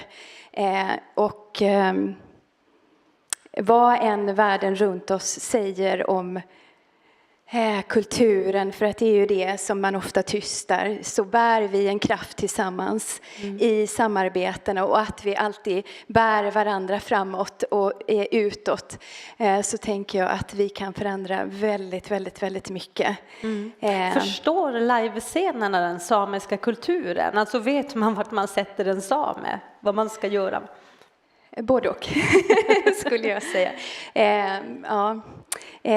Ibland, det är som ibland, det var någon som nämnde här på scenen att ibland så blir det att först kanske jag får berätta om det samiska och sen så kan vi röra oss i det andra.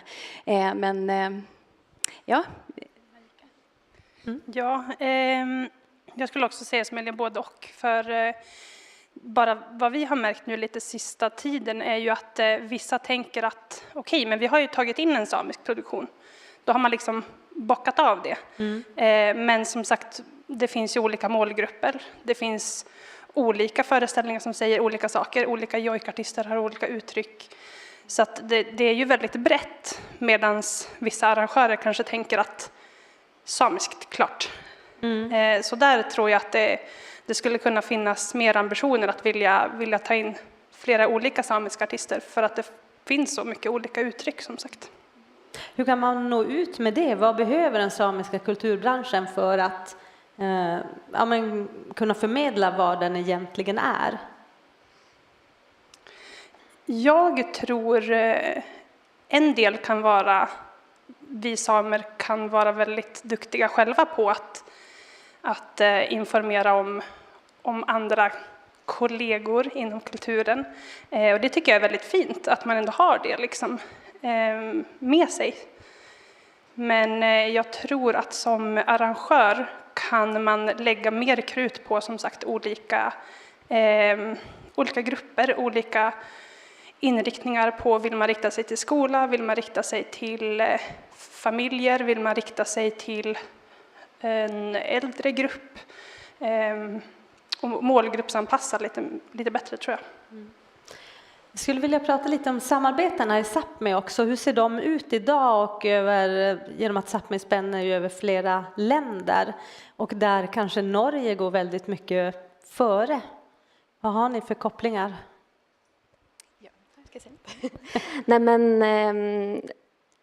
Jag kan till exempel se arrangerade i november förra året Lofta Sápmi Screen Dance Festival för första gången. Där vi hade, hör och häpna, 13 professionella samiska dansfilmer. Och den var från Sverige, Norge och Finland. Och bara här kan man se att det var så viktigt för oss att ha det här forumet, att börja mötas tillsammans som samiska danskonstnärer och diskutera vad är det samiska i dansen och varför är det viktigt för oss. Så där ser jag att det är väldigt, väldigt viktigt att se Sápmi som en plats, även fast vi delade i olika länder. Men sen så har vi till exempel nu tidigare i år har jag och Marika turnerat i Norge för norska små barn, vilket har varit fantastiskt, och bara där plocka upp ämnen och prata med norska samiska barn också om Sápmi, och redan där vidga vyerna hur stort det är och att vi kommer från så olika platser. Så att jag tror det är otroligt viktigt att skapa gränsöverskridande projekt mellan länderna, men se det som en helhet, att vi är i Sápmi på något sätt. Jag vill bara fylla i det, just det där, det som är utan gräns. Alltså att vi rör oss tillsammans över ett område, och där är ju kraften. Och det har också varit fantastiskt att vara speciellt eller där i Norge liksom, med barnen, och hur man får röra sig på ett annat sätt, men ändå så bär vi någonting tillsammans. Så, ja. Har någon av er upplevt problem med att när man börjar arbeta med någonting som är så nära och hemtamt som Norge, att man faktiskt exporterar helt plötsligt då? Jo, med språket är ju en av de sakerna som var ganska... Jag fick liksom lära om och översätta lite grann sådär. Förutom det lulesamiska. Jag vet inte om någon... Det finns ju ett litet problem med att exportera inom Sápmi. Det är till exempel att vi har med oss scenteknik när vi turnerar våra produktioner. Så då ska man betala moms på det, och då ska man som dansare kunna veta vad varje sladd väger och vad de kostar. Så det kan vara väldigt långt och krångligt att resa inom Sápmi, som en liten parentes på det. Ja, men jag vet att det pågår en satsning på just det här med samiskt exportkontor för att stärka arbetarna över landsgränserna, och det är Samerådet, tror jag, som håller i den taktpinnen. Det blir jättespännande att följa, se vad det kan göra för skillnad. Helt kort, vad har ni på gång nu? Var och en eller tillsammans? Jag börjar då. Vi turnerar för fullt, både Akteli, Aitega, utdraget som ni fick se. Sen har jag en ganska stor produktion på gång som jag hade premiär på i somras i Storforsen ute i ett naturreservat. Vi har 5 000 publikplatser per föreställning, så vi bjuder in folk från hela Sverige och ser det här. Så ni är jättevälkomna till Storforsen i sommar. 5 dansare på scen och 2 musiker. Så det är på gång. Ja, precis som jag sa så håller jag på att skriva ny musik. Den här skivan går under arbetsnamnet Oavdo, som betyder mirakel. Och nu så framåt så kommer vi turnera, och ganska mycket med hela mitt band. 4 fantastiska musiker som de är strålande. Och ibland är jag med min pianist Rickard Åström och sådär. Och sen blir det alltid lite föreställningar med min barnteater som jag har spelat sedan 2017, Bjej Baita, som har spelats säkert över 350 gånger nu runt om här. Så det brukar alltid smyga sig in sådär, och det är också väldigt fint. Så.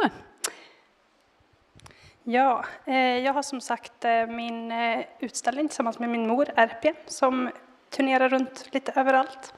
Sen så jobbar vi som sagt med Akteli, och utöver det så påbörjar jag alldeles strax ett projekt som samlar urfolkskvinnor världen över. Det är väldigt många samiska kvinnor, men det är både från nord, syd, Luleå, Umeå, fjällsamer, skogssamer, sjösamer och som sagt annat urfolkskvinnor. Där vi kommer att utforska helt enkelt. Vad är urfolkskraft? Vad är kvinnokraft? Vad har vi från samiska gudinnor? Finns det andra urfolksgudinnor? Och vad kan vi skapa tillsammans genom olika konstarter? Helt enkelt. Hittar ni alltid de samarbetspartner ni behöver i det samiska samhället för att få ihop det ganska stora föreställningar ibland som görs? Och ni kan vara på olika ställen och behöver kanske byta ut den och hitta någon annan. Ja, både och. Sápmi är ju ibland ganska litet. Man känner väldigt många. Eller så känner man någon som känner någon som känner någon som skulle passa. Men jag hade personligen önskat en större bank av samiska artister. Det finns en artistsida på Sami Daidari, tror jag. Men jag hade önskat en större bank med samiska artister, urfolksartister i alla olika konstarter helt enkelt. Mm. Hinner du vara överallt samtidigt, Elin? Förlåt? Hinner du vara överallt där du behövs? Ja, det känns det som att jag hinner. Men jag håller med Marika verkligen om en sån, ja, vad ska vi kalla det för, som en samling där man kan faktiskt också känna möjligheten att man kan ta kontakt. Och att det finns en öppning för det. För ibland kan det ju vara det, att man att man behöver kunna känna sig fritt fram att ta kontakt och hitta nya berättelser tillsammans. Och vad ska jag svara på? Kan du byta ut dem om du har en föreställning? Och, just det. Ja, nej men det är ju väldigt, jag tycker samarbeten inom Sápmi är otroligt roligt, och varje gång man har ett nytt projekt så öppnar det upp en hel värld av möjligheter att få jobba med otroliga konstnärer som vi har i hela Sápmi. Allt från doji-konstnärer som gör kostym till jojk och dans, och jag blir alltid förvånad över hur många det finns med så hög kompetens och som är så otroligt välutbildade. Så vi har ju haft några incidenter även i den här casten där vi har fått hitta understudies och så. Men jag ser att samiska konstnärer generellt är väldigt ambitiösa, och det är bara berikande att hitta nya människor att jobba med hela tiden. Så brist på professionella samiska utövare tycker jag inte att det är. Och det är också med i den samiska kulturen, så det är ju så djupt, det är så vackert, det är någonting som vi bär, som är så förankrat. Och det är en otrolig kraft. Och när vi möts och samarbetar så bär den kraften på ett sätt som är väldigt oftast självklart i det. Och det är rätt så unikt. Och det kan man inspirera vidare i andra samarbeten också. En gemensam kärna, jag tror att det får bli slutorden. Så tackar jag för er. Ni ser ut att ha pustat ut efter föreställningen, så att då törs jag släppa er så ni inte rasar ihop ner för trappen. Och så ska vi be Sara Aina komma.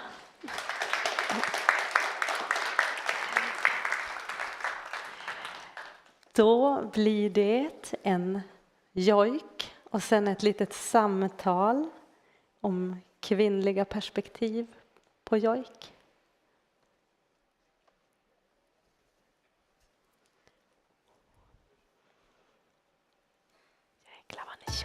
Oh, sisters of light, from all corners of the earth, long before we enter this world, in the cradle of our existence, we made an agreement to appear in the darkest hour before the dawn, to visualize the great forces and the spirits of nature.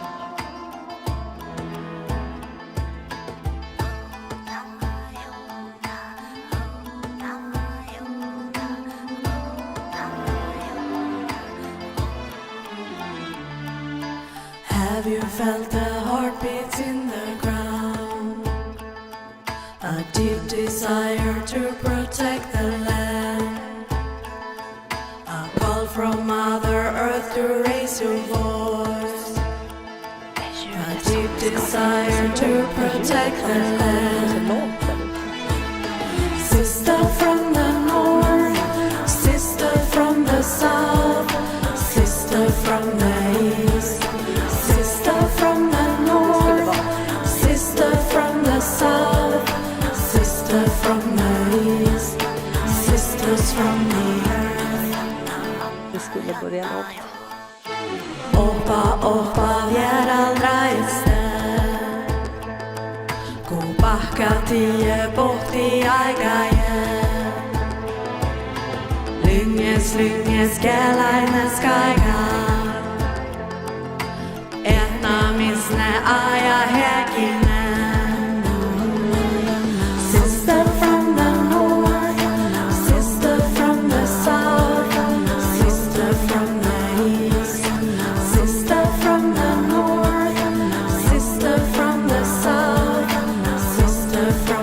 east, sisters from the earth. Hey, Allah, Allah, lo, lo, lo, lo, lay, lay, lay, la, lo, lo, lo, lo. Hey, Allah, Allah, lo, lo, lo, lo, lay, lay, lay, la, lo, lo, lo, lo.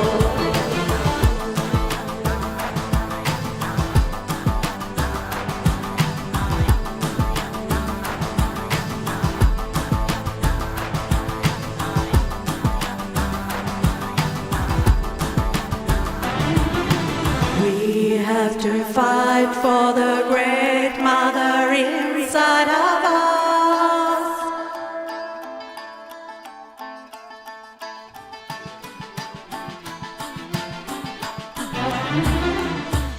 Sisters fight for me, sisters fight for you, sisters fight for us. Sister fights for me, sisters fights for you, sisters fights for us. Sister fights for me, sisters fights for you, sisters fights for us.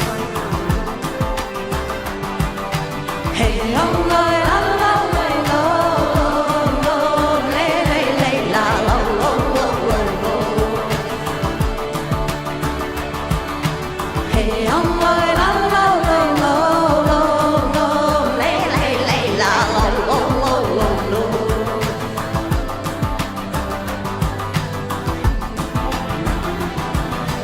Sister from the north, sister from the south, sister from the east, sisters from the earth.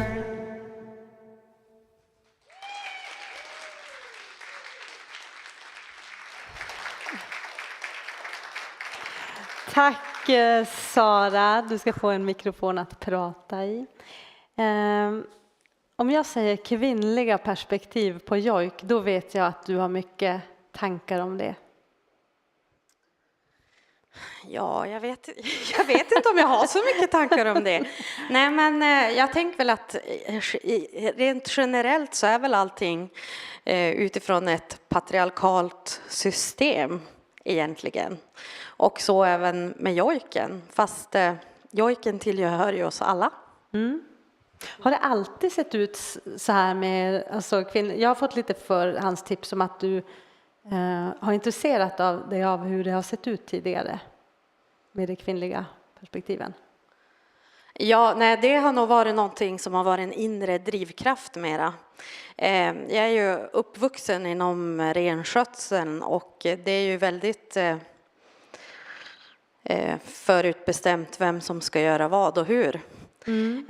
Och det är väl en ganska tidig drivkraft jag har haft att jag har känt att jag har blivit tilldelad en roll som kanske inte alltid har varit mitt eget val. Den passade inte alltid? Nej, kostymen kändes lite för liten. Men vad var det du gjorde som inte förväntades av dig sen? För du har brutit dig loss från mönster, låter det som.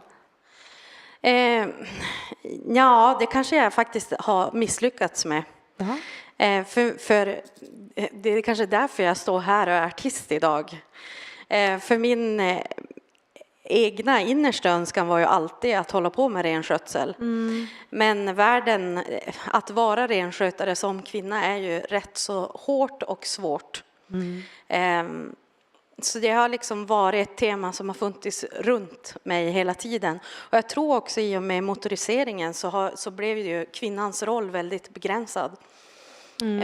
Tunga skotrar, tunga båtar. Ja, precis. För att vi hade ju förebilder från liksom en generation tidigare som var kvinnor. Men dagens kvinnliga förebilder har det tungt. Ja.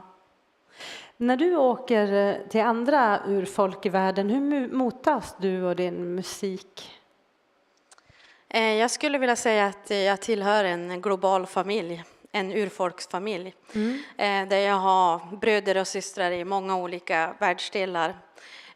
Och jag tänker mig att vi har några saker som är gemensamma.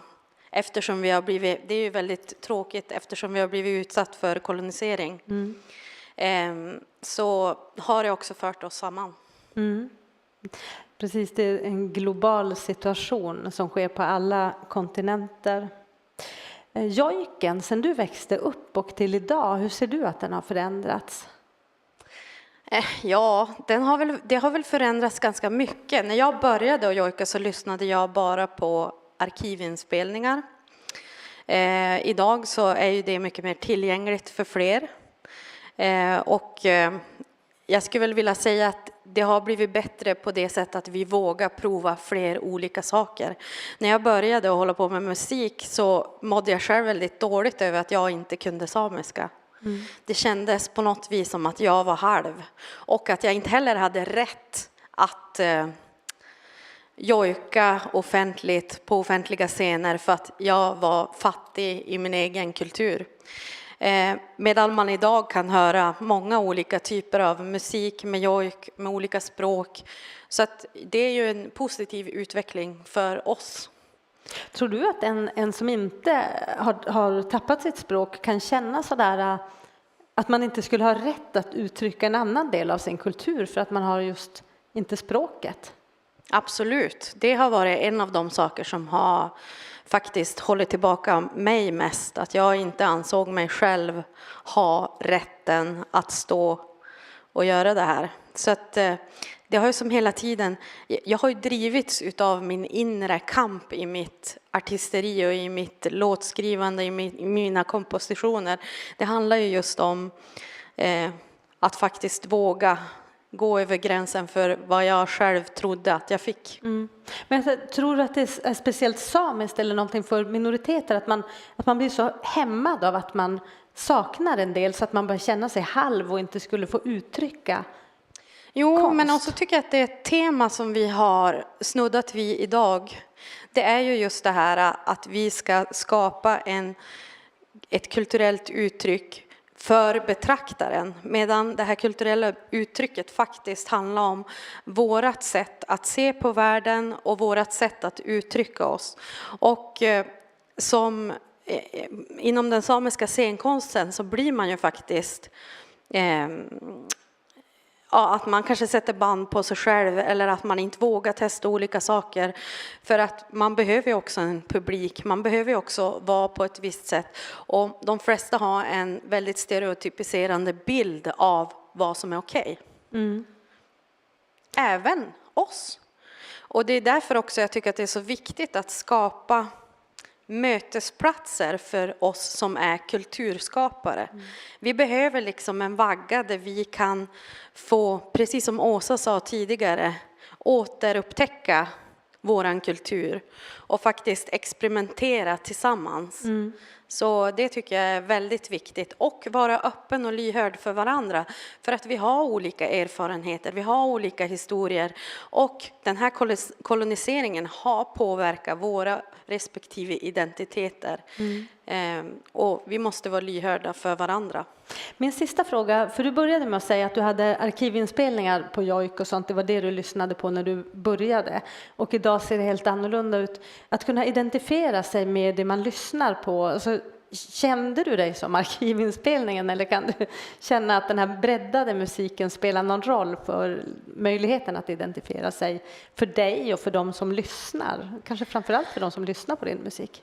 Jo, men helt klart så gör man ju ett val för att man också vill nå ut. Jag vill ju kunna stå på Södra teatern alltså, som Sara Ainak. Och det är klart att jag gör vissa val för att testa ut hur jag ska göra för att nå fram. Men jag vet också, och det tycker jag att alla ska ha med sig, att det finns ett enormt sug och ett enormt intresse av just samisk kultur. Och det är bara för arrangörer och alla runt omkring, det är att de ska våga lika mycket som vi gör. Ja, mer mod. Tack snälla Sara. Tack. Så, då har vi faktiskt kommit till dagens sista samtal där vi är några fler. Och då skulle jag vilja be Thomas Kolbengtsson och Ola Stinnebom komma fram på scenen.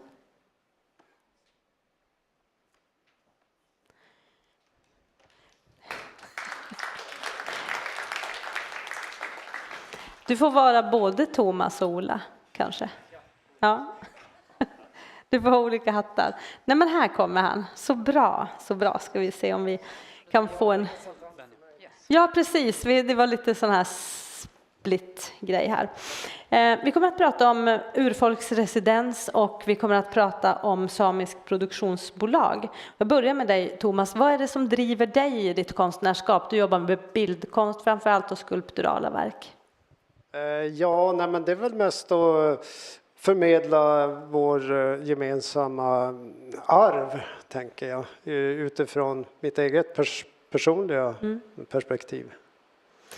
Skiljer sig samisk konst mot annan konst? Jag tänker du undervisar bland annat på Konstfack och bör ha lite olika perspektiv på det här. Jo, men absolut, det gör ju det. All urfolkskonst har ju mer ett kollektivt ett sätt. Man skapar det för varandra och man bär den historien som vi delar.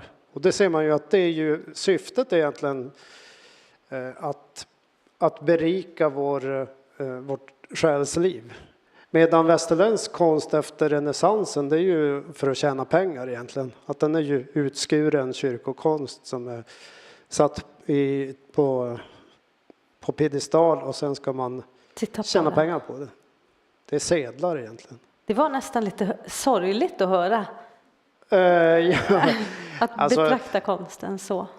Alltså det är ju så, om man tittar på hur värdesätter man konst. Om man tittar på listan av mest värdefulla konst, mest betydelsefulla konstverken, så är det egentligen vilka som är sålts för högsta summan. Några miljarder, Picasso, Gauguin och ja, för om man tittar på Gauguin och Picasso, de har ju verkligen använt urfolks bildkonst och den andliga ursprunget till sån konst. Men sen var det ju konsthandlarna som tog upp deras verk och liksom paketerade om det, kallar urfolkskonst för primitiv, inte lågt värderad, men just den här de europeiska konstnärerna då. Ola, primitiv, jag tror att ni har bara fått en mick att dela på eller så. Som broderligt. Som det går så bra. Men det här är första gången ni står på en gemensam scen. Ja, det är första gången. Och jag känner ju mig så hedrad. Jag tänkte att det här är ju två giganter faktiskt på olika sätt. Vi följer varandra hela tiden. Men ofta är man på olika ställen samtidigt. Jag trodde att ni hade korsats tidigare så här. Ja. Nej, inte på scenen. Om vi kan få en mikrofon till så tycker jag att det hade blivit ett superbra samtal där. Men Ola, primitiv urfolkskonst kontra pengar. Vad tänker du om det som Thomas sa här nyss? Jo, men det är ju den tiden som vi lever i också. Det är ju så. Även om man ser tillbaka. Våran bruksslöjd hade ju en funktion. Den var ju inte för att säljas, utan den var ju för att den var en del av riten i den gamla kulturen. Och det gjorde att man var ju inte intresserad av att flirta med de rika, utan det var ju för att kunna använda det i ritualerna, för att kunna komma i resan då till andra världar. Så att bruksslöjden hade ju ett syfte. Och det är väl den stora skillnaden gentemot konsten idag, tycker jag. Vi pratade tidigare med Liv och Marika och Elin om samarbeten i Sápmi. Och jag vet, Ola, du kom ganska långt på vägen mot ett danskompani för bara något år sedan. Ja, men jag är ju gammal dansare och har forskat i den samiska dansen och hittat den samiska dansen. Och så har jag jobbat mot att försöka få till ett samiskt danskompani. Och det gick väldigt bra. Vi hade med oss olika regioner, massa olika organisationer. Vi flörtade med Kulturrådet. Och vi hade faktiskt vi hade pengar, 3-4 miljoner per år i 4 år när vi skulle köra igång. Och så kom covid. Ja, och så blev det då krispengar och så bara lades allting på is. Och nu jobbar ni inte vidare med den? Nej, inte just nu. Nej, det kanske kommer nya friska tag. Thomas, du jobbar med ett urfolksresidens och det skulle jag gärna vilja veta mer om. Ja, Sápmi Sallasta och vi startade ju den 2018 efter en urfolkskonferens i Sapporo som handlade om, I Japan, ja. Som handlade om både vad konsten förmedlar, andlighet som du säger, men även vetenskaplig. Och vi kände ju att behovet fanns ju över ett urfolkssamtal, men även produktionsplats för konst. Och det har vi ju startat i Västerbotten då. Vi hade en privat finansiär till början för lokaler och resor bara för att kunna starta. För att ska du börja skriva ansökningar ska du fortfarande sitta och skriva ansökningar. Men nu har ju i alla fall 23 urfolkskonstnärer i världsledande konstnärer som är i Venedigbiennalen nu. Paulina Fjodorova och flera andra har deltagit i det residenset. Och apropå Venedigbiennalen, vi skulle ju ha haft Anders Sunna med på länk därifrån, försökt få till det. Vi lyckades inte hela vägen ut. Han håller på att plocka ner sitt verk där nu och det hade varit jätteroligt att få höra hans summering och få titta när det här monteras ner. Men han kanske lägger ut bilder på sina sociala medier så vi får. Jag ska bara tillägga att Paulina Fjodorova och tvillingarna Brita och Karla, dansarna, de var ju med i residenset och skapade verket uppe i Abelvattnet i Tärna bland annat.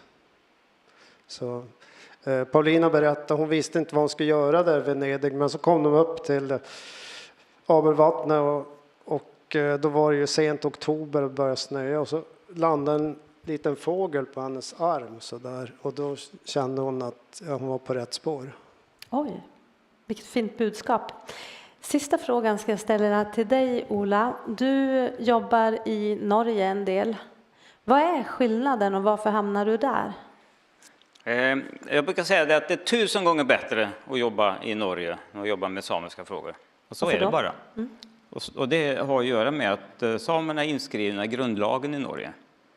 Så att när man pratar med departementet eller kulturrådet så säger de att minoritet, men vad är det? Alltså, i vårt land så har vi 2 folk. Det är samerna och så är det nordmän. Och färdig med det. Och det är den jättestora skillnaden. Så det gör ju att där är man ju jämlik från början. Då har man egentligen samma rättigheter. Och då blir det mycket, mycket enklare att föra en rak dialog. Så jag jobbar ju för Sami Labdi som är en scenkonstorganisation. Så att jag tänkte bolla tillbaka här till tjejerna innan att de sökte det här med att hitta samarbetspartner. Vi har ju väldigt mycket medlemmar. Eftersom vi är en nordisk organisation så har vi ju 60 medlemmar som är scenkonstnärer som jobbar inom samisk scenkonst. Och det finns ju Sami Daidarade med alla den paraplyorganisationen så når vi de största av de samiska kulturarbetarna, konstnärerna som gör musik, det är författarna, det är Vi har mycket att lära och inspireras av. Vi ska snart få se en dans av dig, Ola, och innan det så ska vi summera lite grann. Jag måste bara säga så här, Thomas. Du tog ju med en fantastisk konstinstallation här i vägskylten. Har du sett att vi har redan börjat vandalisera den? Ja. Den är bucklig. Jag hörde hur det small till. Ja, men det är ju den första officiella ordskylten där det står Sápmi. Som jag fick Vägverket att producera den. Vilket jag tyckte var lite anmärkningsvärt. Men det finns ju ingen sån skylt för att sätta upp en sån skylt i renbetesområde eller var som helst, då gör man anspråk på landet. Men jag tänkte att den ska sättas upp i alla fall. Vars tänker du att den ska sättas upp? Ja, jag tänker att den ska vara i alla fall riksgränsen Sverige-Norge till att börja. Men då blir den ju dubbelsidig. Alltså du lämnar EU och kommer in i Sápmi och tvärtom så att säga. Just det. Ja, och jag skrattar lite grann åt att samiska vägskyltar vandaliseras. Det är självklart inte kul, det är ett stort problem. Men vi får skoja om att vi får väl se hur vi kan rätta till den där.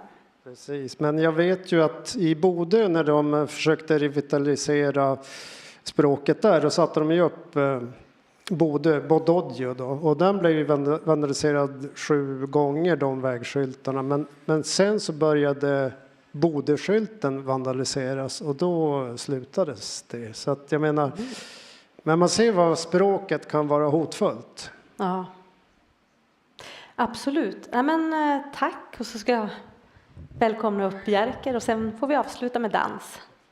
Tack ska du. Ja, tack. Ja. Ja, Jerker, hur summerar man en sån här dag? Tänkte att de ska få röja lite grann här på scenen, göra i ordning medan vi pratar ner lite grann. Dina intryck? Ja, jag är ju väldigt glad över att vi har kunnat genomföra dagen och jag hade önskat att det var helt fullt här för det är så mycket vi har att bjuda på. Ja, så men vi har ju livesändningen också. Vi kommer att sprida och dela. Ja, och det är ju tur. Och det är tur. För världen behöver få veta vad vi har att bjuda på. Det är ju helt fantastiskt mycket. Men vi har ju jobbat med att försöka nå ut och en del av frågorna som jag ställt idag handlar lite grann om livescenen och Kultursverige, Kultursappmi. Och där tänker jag själv att en sån här organisation som VMK har en väldigt stor uppgift att fylla. Att just arbeta för att våra artister och kunskapen om den samiska kulturen ska nå ut. Absolut, det har vi ju definitivt. Och det är ju en uppgift som vi kommer att försöka ta oss an på ett ännu mer strukturerat sätt framöver. Men det krävs också att jag ser det som en uppgift för oss alla egentligen. Vi ska förstås göra vårt från föreningen och hoppas att fler av er kommer att delta i föreningsarbetet. Men jag tänker att var och en är ju en ambassadör för alla andra. Ja. Och jag hör ju att vi pratar så himla gott om varandra här så jag tror inte på något sätt att vi inte kan hjälpas åt. När vi sen tänker jag att det nätverkandet som har gjort mellan alla artister också kommer ju, jag skulle bli förvånad om vi inte ser någonting nytt som har fötts ur den här dagen. Absolut. Ja, men vi tackar för oss, ser fram emot att Ola kommer loss här på scenen.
Tack Ola, du är en fantastisk, du är som ett väsen som tar plats. Vi har nu lagt 2 timmar bakom oss här på scenen och det är dags att få sträcka på benen. Digitalsändningen kommer att ta en paus till 3:15. Då börjar livekonen på Kristallen och vi kommer att sända till ungefär 4:00. Och ni som är här, passa på nu när det kanske har glesnat lite grann jämfört med trängseln tidigare att knyt nya kontakter, prata om hur ni kan samverka, gör lite affärer och framförallt ha kul och ta del av samisk kultur. Tack från stora scenen. Och glöm inte konserten med Marie Boine ikväll. Om ni inte har en biljett så kanske det går att fortfarande få tag på.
Hej på er allihopa.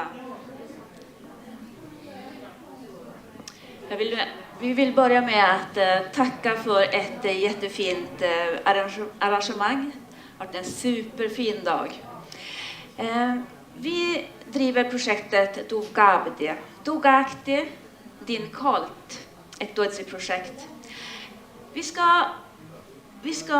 ska få se en kort film där vi kommer att presentera oss närmare om vilka vi är och vad vi gör. Ja.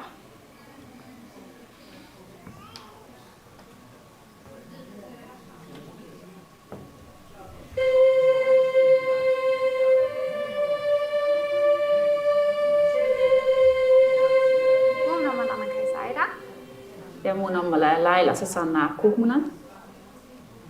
Mun on akta projekt aktan mi koshituva Dugakti. Dugakti. Din kalt.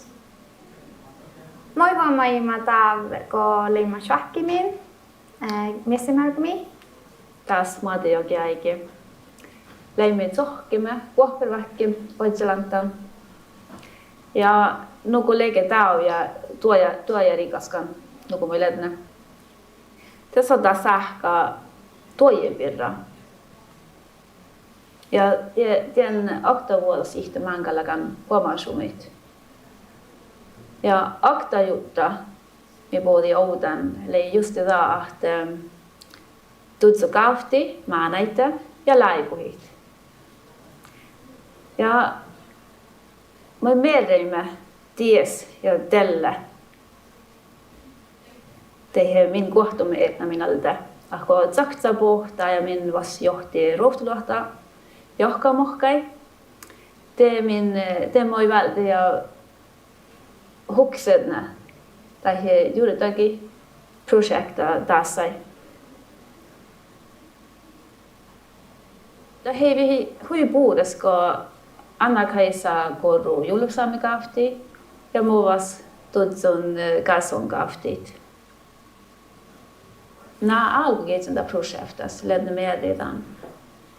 Tutsu kaftit maanaja, soddi maanaja, kolmen blojahkasat saita. Moi lailla nakkimaan saakastit ja voinima aso tarppo. Kun mä voinin maana ja olle Sami almukin alki, ja me ennen puhut kafte voinuji. Ja kaikka sitten atnet kafte ja tobetotav kullevas vuotav almuki ja tettelis tuv erstopptavei kutlaton kositon kullu ja tobetotav aktavuotav tuv almuki. Ja moi jälkimäte saakasit ja mä kot moi mahtin viehketit moi sitin moi voinin maanait kuti soittaa ääniä kaptev ja mitä ahpatuva kaptiin kun maanahan maalu shaddi ja kota shaddi aso kun kapte illa unnu mitä ahpatuva taina kaptiin te ja te moi huomaa vuoria ja vuokas jos saamies jos mahtaa läikotolkus kaptit ja tässä alukaunu vuohke kun tuinal tarpo kapte shakkat että kaunokapte. Joo, ja kaaktelee enää puu oinu sitä laikkea, kun muotoilua jokin aikin. De ehkä saa mankas, valde rohtuluhteita skaftit. Ja nuku tutsun arpeverohta manne puolvas pulvi. Muhtin puolvasle tahte tutsa arpeverolle potkyvun. Ja teillä naalke. Nuohte olemme mun projekton. Lähte vaarnamas vailu tutsun arpeverot. Vai vaarnama hai etsa tutsut te mun projekta. Täytä vaarnami tarppuit. Mojan perustin Lontopirra ja moihan alkimmate saakasit kokmuimattiin te vähkätalla mia almuka ja perustit lontopirrat ja tuon ja teemme altima usutella että tatlanpulu vuoden vuokke laajakotolkusta et kaapteit.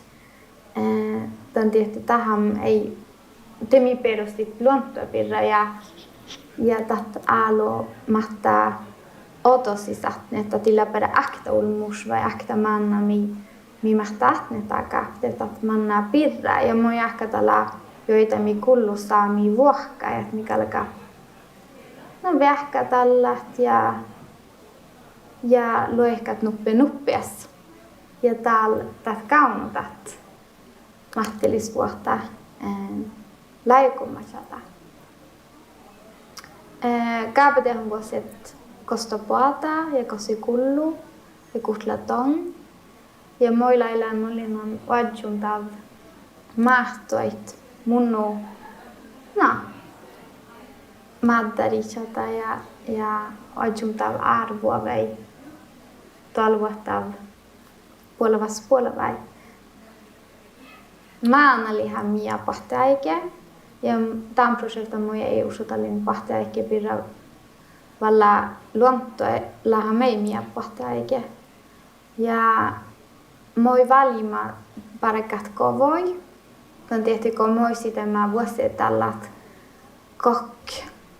koksaamme vessun tallat tai ilapäätät tat shahpapille mitä vajuvain että vajuvain tuokaisa vei mitä ahpotuva mia ehtä mitä Suomessa lähkä mä sitin vältet outo vastatus passi ei että mä sitin vuosatalla ja mä naata teisiöt ja tahla ei mia vessun kovahan vuoseti vuostepelle vei outopelle shahpa kova akka vaare ja nuppepelle kotali päisto muuta vaare teko aihtika konnotalle tahkan ruukkia. Tathan vuosit mia artapäivä ja massi miikässä oli posteltit kaikaa pakkia mä siihti mia eitna mit päistoat ja no.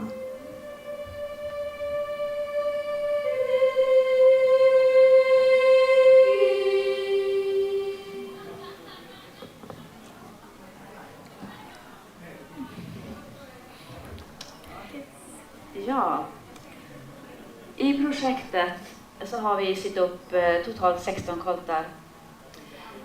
Det här projektet är ett flerårigt projekt. Vi har precis avslutat vårt första år och är på väg in i vårt andra år. Till avslutningen av det första året så skapade vi en konstinstallation. Vi har haft vernissage i Jokkmokk där vi är bosatta bägge två. Och till den utställningen så valde vi ut 4 koltar och bilder som vi förklarade i filmen här. Och jag tänker att Anna-Kajsa, du fortsätter. Alltså som kolten bär oss så bär vi naturen. Och jag tänker att vi pratade om, alltså jag visade den här vackra bilden på Akka som vi har här. Som ett heligt fjäll kring våra marker vid Cirkes.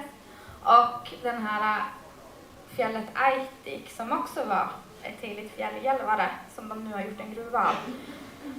Alltså, det är inte bara ett dåligt projekt det här att vi vill göra liksom ett statement att barnen är vår framtid, men vilken framtid har vi att ge vidare vår generation, eller våra koltar, och vilken generation har vi ge vidare till när vårt kulturarv är hotat.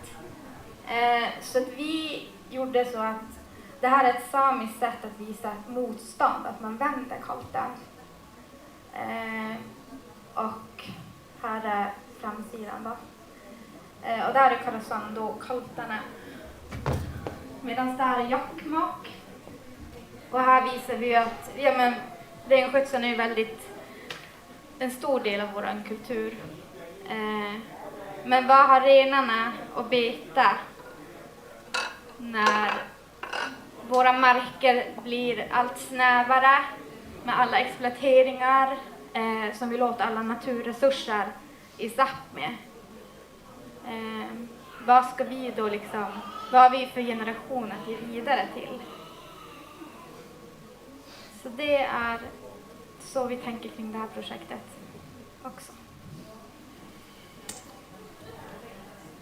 Men vi har ju bara vårt första år och nu börjar vi gå in på vårt andra år och planen är att för att bära kolten komplett så vill vi göra alla tillbehör såklart, som släppa, våddaga, avver, sjalar, möter. Så det ser vi fram emot. Just det, Keto.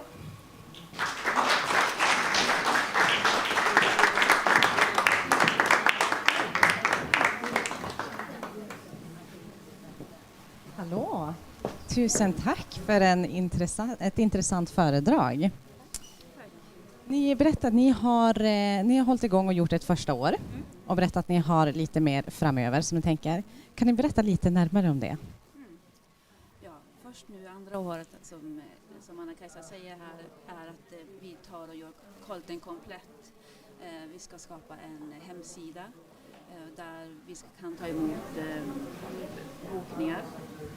Men sen har vi också framtidsvisioner där vi även ska kunna ta in andra koltvarieteter som vi kan ge till vårt folk. Har ni fått bra exponering första året? Känns det som att ni har nått ut med det ni skapar? Ja, men det tycker jag väl ändå att alltså, vi har ju fått väldigt så här, positivt bemötande. Att, ja, men det är ju framförallt av föräldrar som ser att de har ju det här, ja, men känner det här behovet. Alltså när kolten blir för liten och så kanske man inte bär på de här dåliga kunskaperna själv.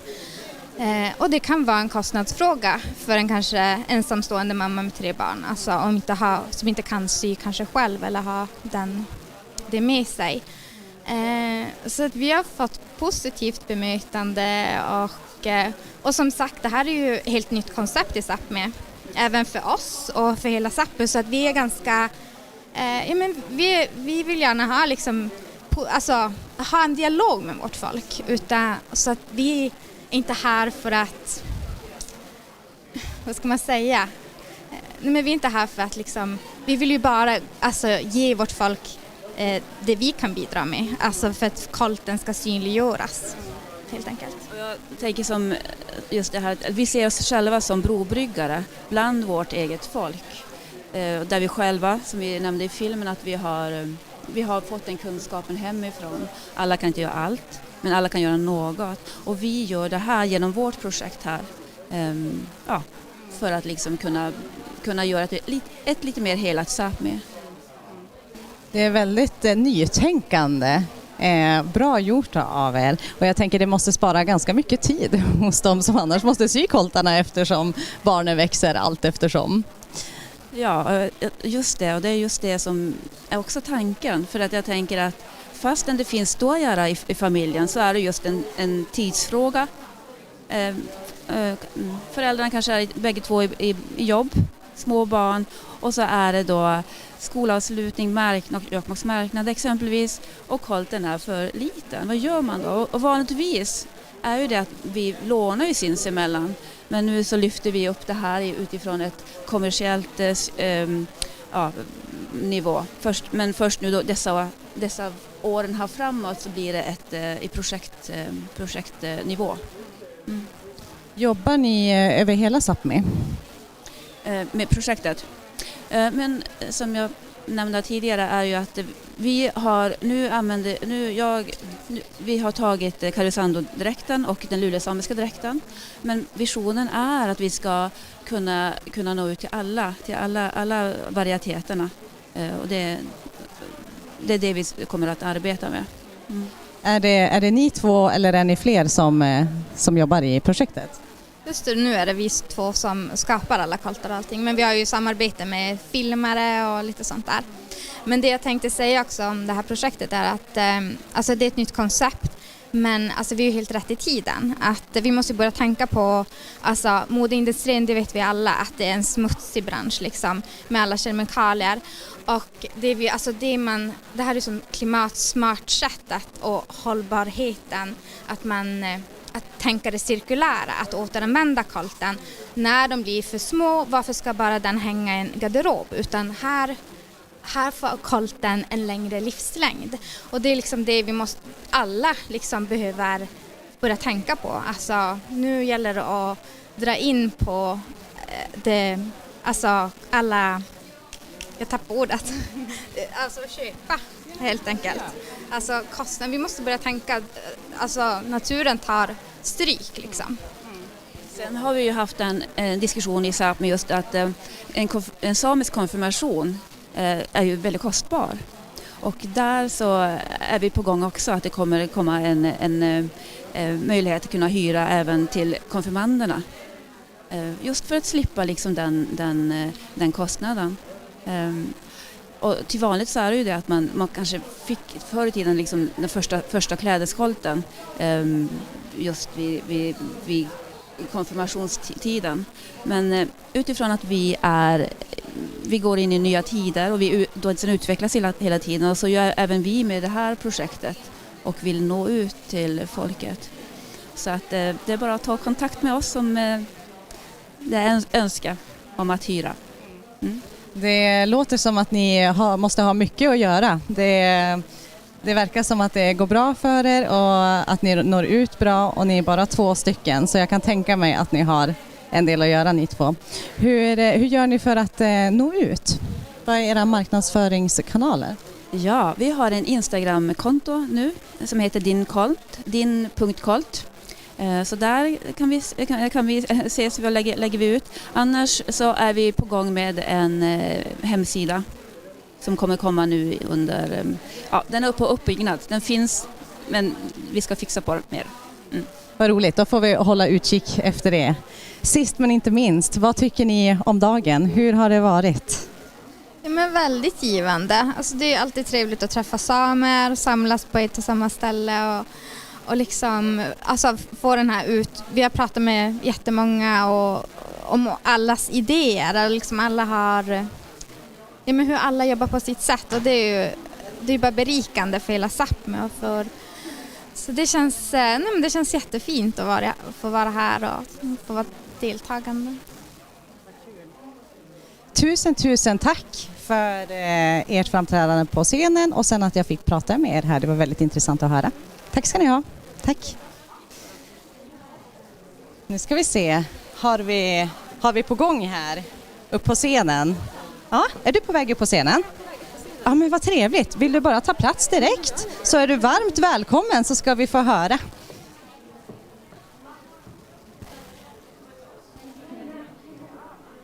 So, hello everybody. I'm asked to hold this in English, even though I have a lot of Swedish friends here.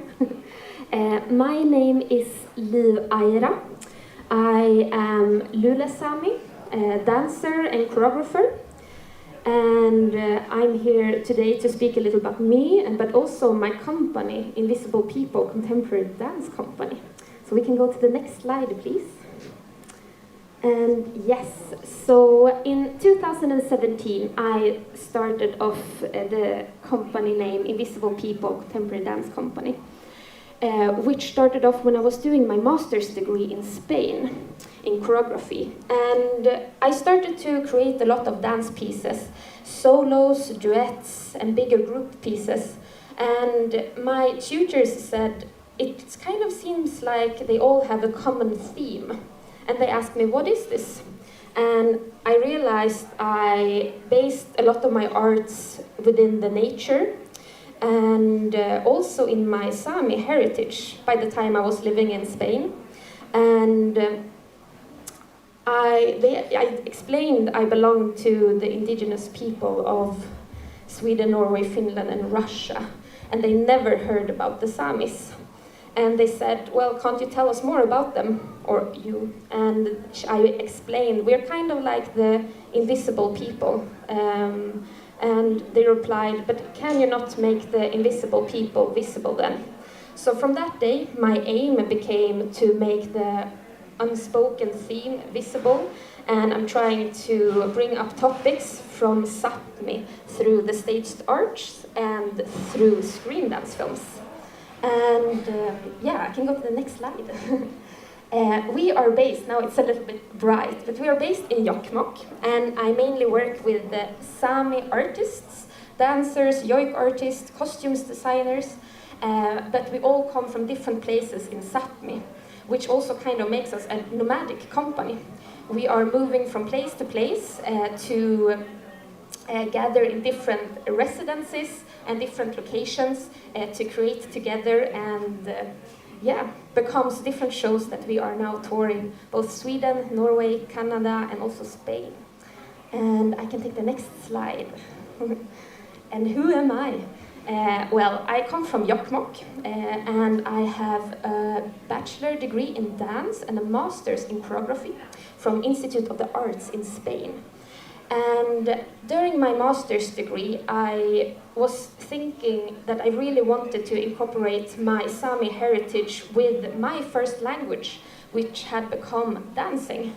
And I was a little bit frustrated. I didn't know who to ask. What do we do as a Sami person that wants to dance? And I still really felt home in my contemporary dancing, mostly in release technique. And I was speaking a lot to my tutors, and eventually I realized I had a really strong connection with yoik. And when you say that you yoik something, you say that you are that person, or that place that you're yoiking becomes alive. And I felt very similar with the dancing. When I was describing my home through my body, I was really there mentally and very present. So I explored this during my master's degree and created a dance style based on my own Sami heritage and what I felt was important from there. I can do the next one. Yes, so the years went by, and we have now created lots of different productions within my company. And only this last year, through my company, I have had 40 employed artists that works in the cultural business. And I have also worked with 13 different dancers that all have Sami heritage, which for me feels today very powerful. And through my meetings with different artists, I also realized it's very important for me to work with Sami artists.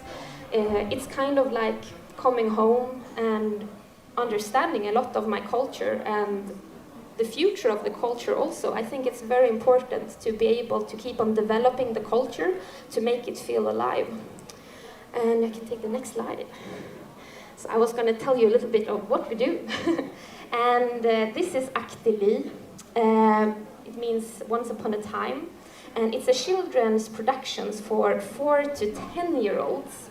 And it's different stories from Sápmi, 5 different stories, where the children can see them through our dancing, but also hear them in storytelling and through music. So we have also yoik in the music and singing in the Sami languages. So you can hear all the 5 Sami languages from Swedish side. And if you're very interested, you can just scan the QR code and learn a little bit more. I could have the next slide, please. If he hears me, he looks a little bit busy. Thanks. We also have the production Aitega, which means ancestors in Lule Sami language.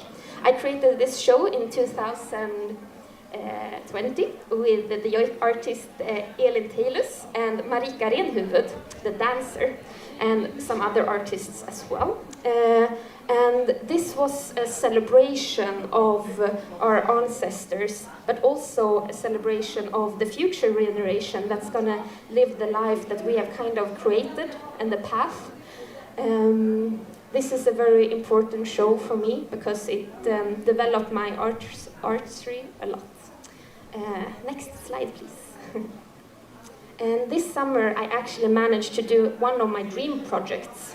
When I was 5 years old, I saw my very first staged arts. It was in a nature reservation outside Älvsbyn in the north of Sweden. And it was dancing and music, and I just remembered I was experiencing magic. Like, I came home from that, and since that day I've been very curious about what is stage art, how is it to be on a stage, and this summer I had the premiere on this stage with Sami stories from the area, and we were 5 dancers, 2 musicians, and a lot of other people in the production, in total 28 people. And this summer we are doing it again. We're looking for loads of new collaborations, and if you are interested in coming as the audience, you should come in the end of July to Storforsen this summer. You will experience magical things while the water will go down the rocks, and in the front of the rocks you see a big stage, and there we have created staged arts. Next slide, please. We also have a new production, The Dancing Book, which is created for libraries and is encouraging children to read and create poetry in their mother language, like Sami, Swedish, or whatever it could be. Next slide, please. I also work a lot with screen dance productions. I did my first screen dance festival 1 year ago, Lofta, Sápmi Screen Dance Festival. We had 13 professional screen dance films. And I am, now you can see a little picture of the film Dalve, which is part 1 of a dance film series that I created with 8 dance films based on the 8 Sami seasons. 5 minutes went by very fast, so in the last slide you can see all my contact details, and I'm always looking for new collaborations within Sápmi, outside Sápmi, and I love to work with different types of humans, so feel welcome to join and hope to speak to a lot of you. Thank you very much for taking your time to listen.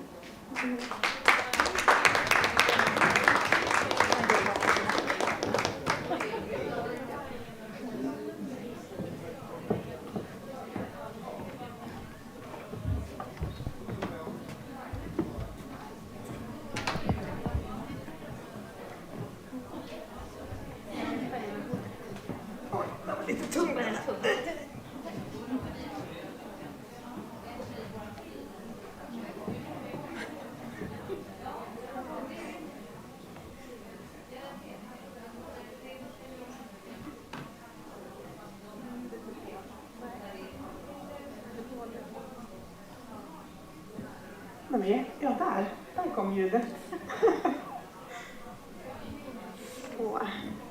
Ja, jag sitter här för andra gången idag.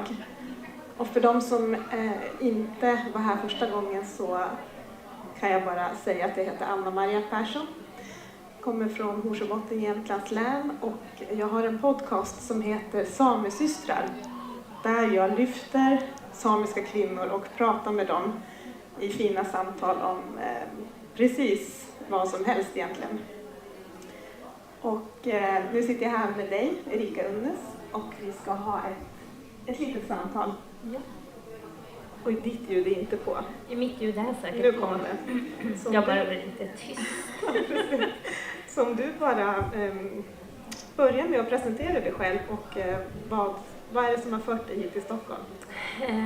Ja, Erika Unnes, du sa ju vad jag hette. Bor i Jokkmokk. Och har ju kommit hit för att vara med och träffa alla er andra samiska kulturaktörer här och också kanske berätta mer om vad jag sysslar med.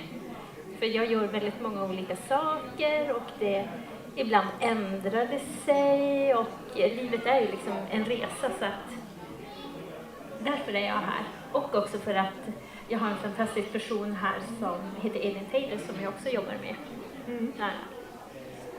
Det står eventkreatör på din skylt. Ja, visst är det gulligt? Eller fint? Vad gör en sådan? Alltså en eventkreatör. Jag tänker så här, jag jobbar mycket som projektledare och jag har projektlett väldigt, inte vanliga projekt, de är ganska organiska projekten som jag har jobbat med. Det handlar mycket om att få ihop ett evenemang där vissa delar lever av sig själv, skapar sig själv, men ändå inte helt. Så att, Och jag producerar också en del innehåll eller ser till att det blir programpunkter och människor kommer på plats och så. Så att det har jag gjort i det stora hela, och eventkreatör kom liksom till för att jag känner att man på något vis skapar någonting också. Jag är en ganska kreativ person som tycker om att skapa, sätta en prägel på och skulle gärna göra det ännu mer. Och så att jag känner att den kreativa sidan också får ta utrymme. Har du alltid jobbat med det kreativa? Nej, jag har jobbat med många olika saker. Jag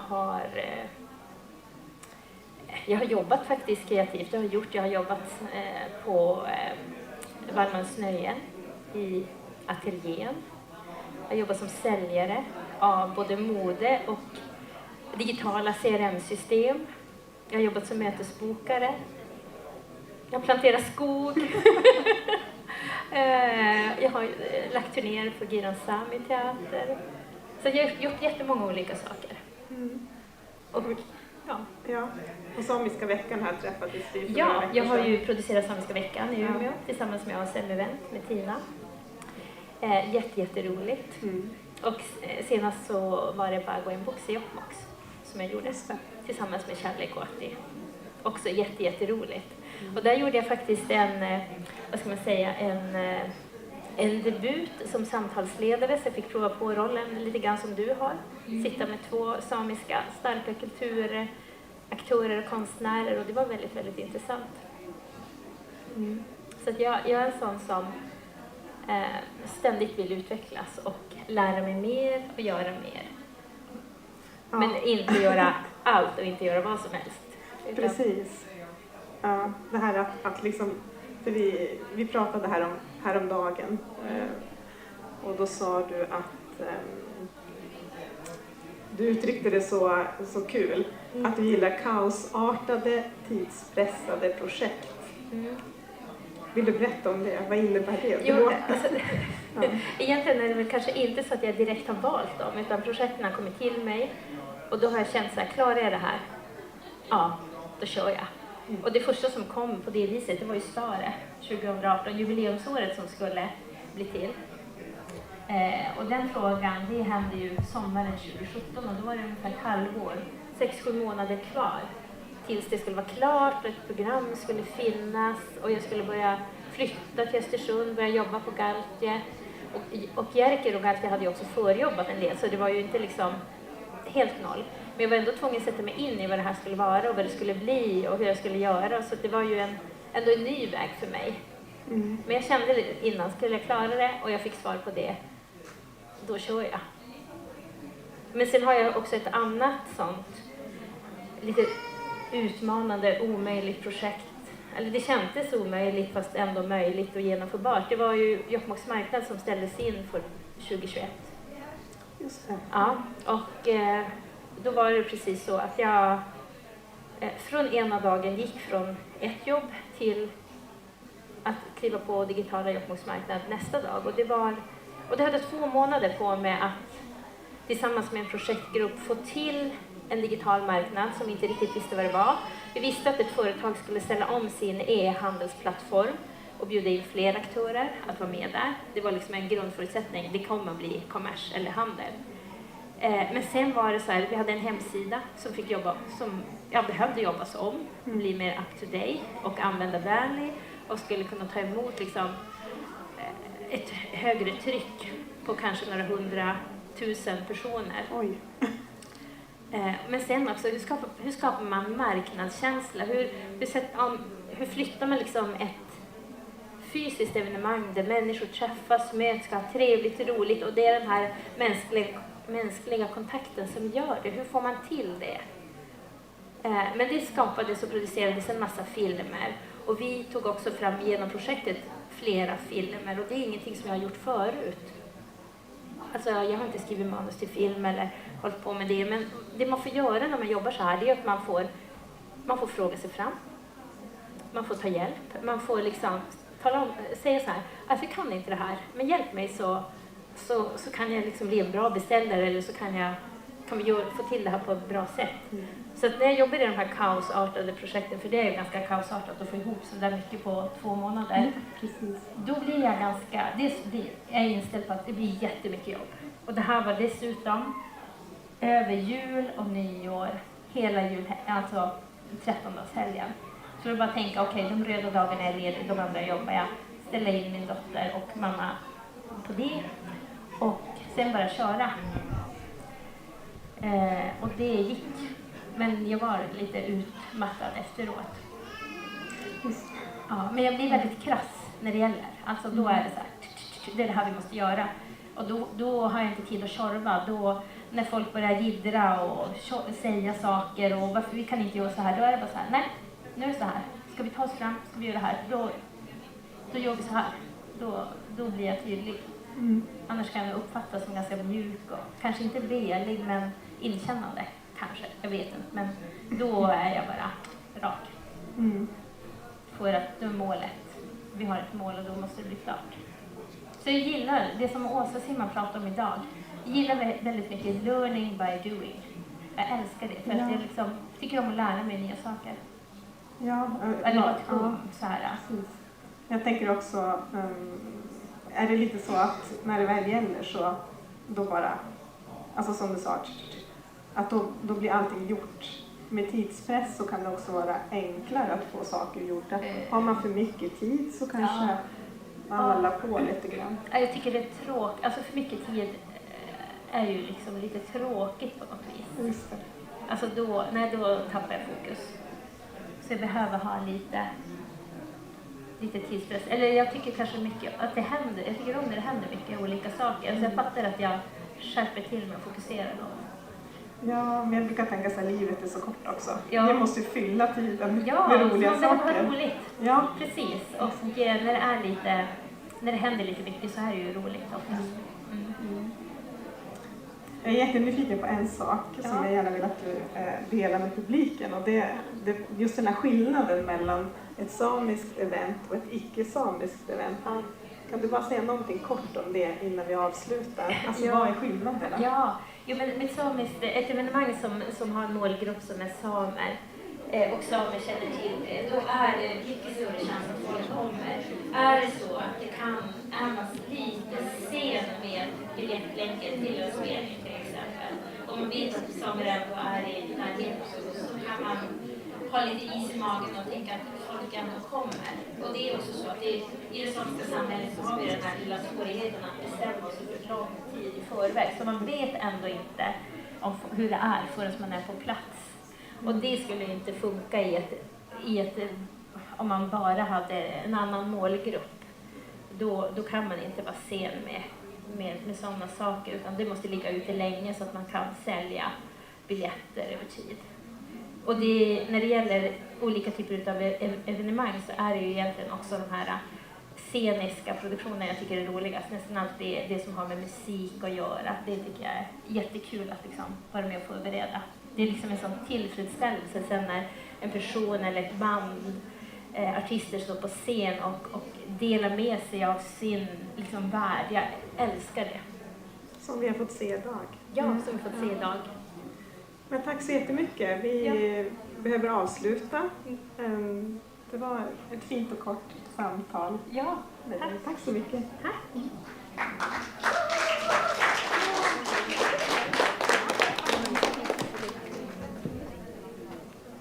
Hej Victoria. Hej Tina. Hej. Hej Tina. Hallå. Nu börjar dagen gå mot sitt slut. Tänk att man har energi kvar och att man så här bara, nu ser vi fram emot konserten med Marie Boine ikväll. Ja, men hela rummet är ju fyllt med energi. Det är så härligt. Alla här utställare, de fyller rummet med energi. Hur ska vi summera dagen? Men först tycker jag så här, vi måste komma ihåg att tacka alla, för att vi vore ingenting om det inte vore för alla som har slutit upp runt omkring.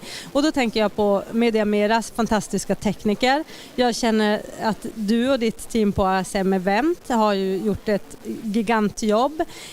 Styrelsen som har gett mig förtroendet att få jobba med det här, bara stort tack till dem. Jag hoppas att jag inte har gjort någon besviken. Men alla utställarna och kulturutövarna som har kommit hit, det är de som verkligen har fyllt, alltså som har sett till att vi haft någonting att visa upp. Och så finansiärerna såklart som har gjort att vi haft råd att betala det här. Men sen får vi inte glömma publiken, alla som har varit här och de som har tittat hemifrån eller från andra ställen. Det är helheten. Alla ska ha ett tack.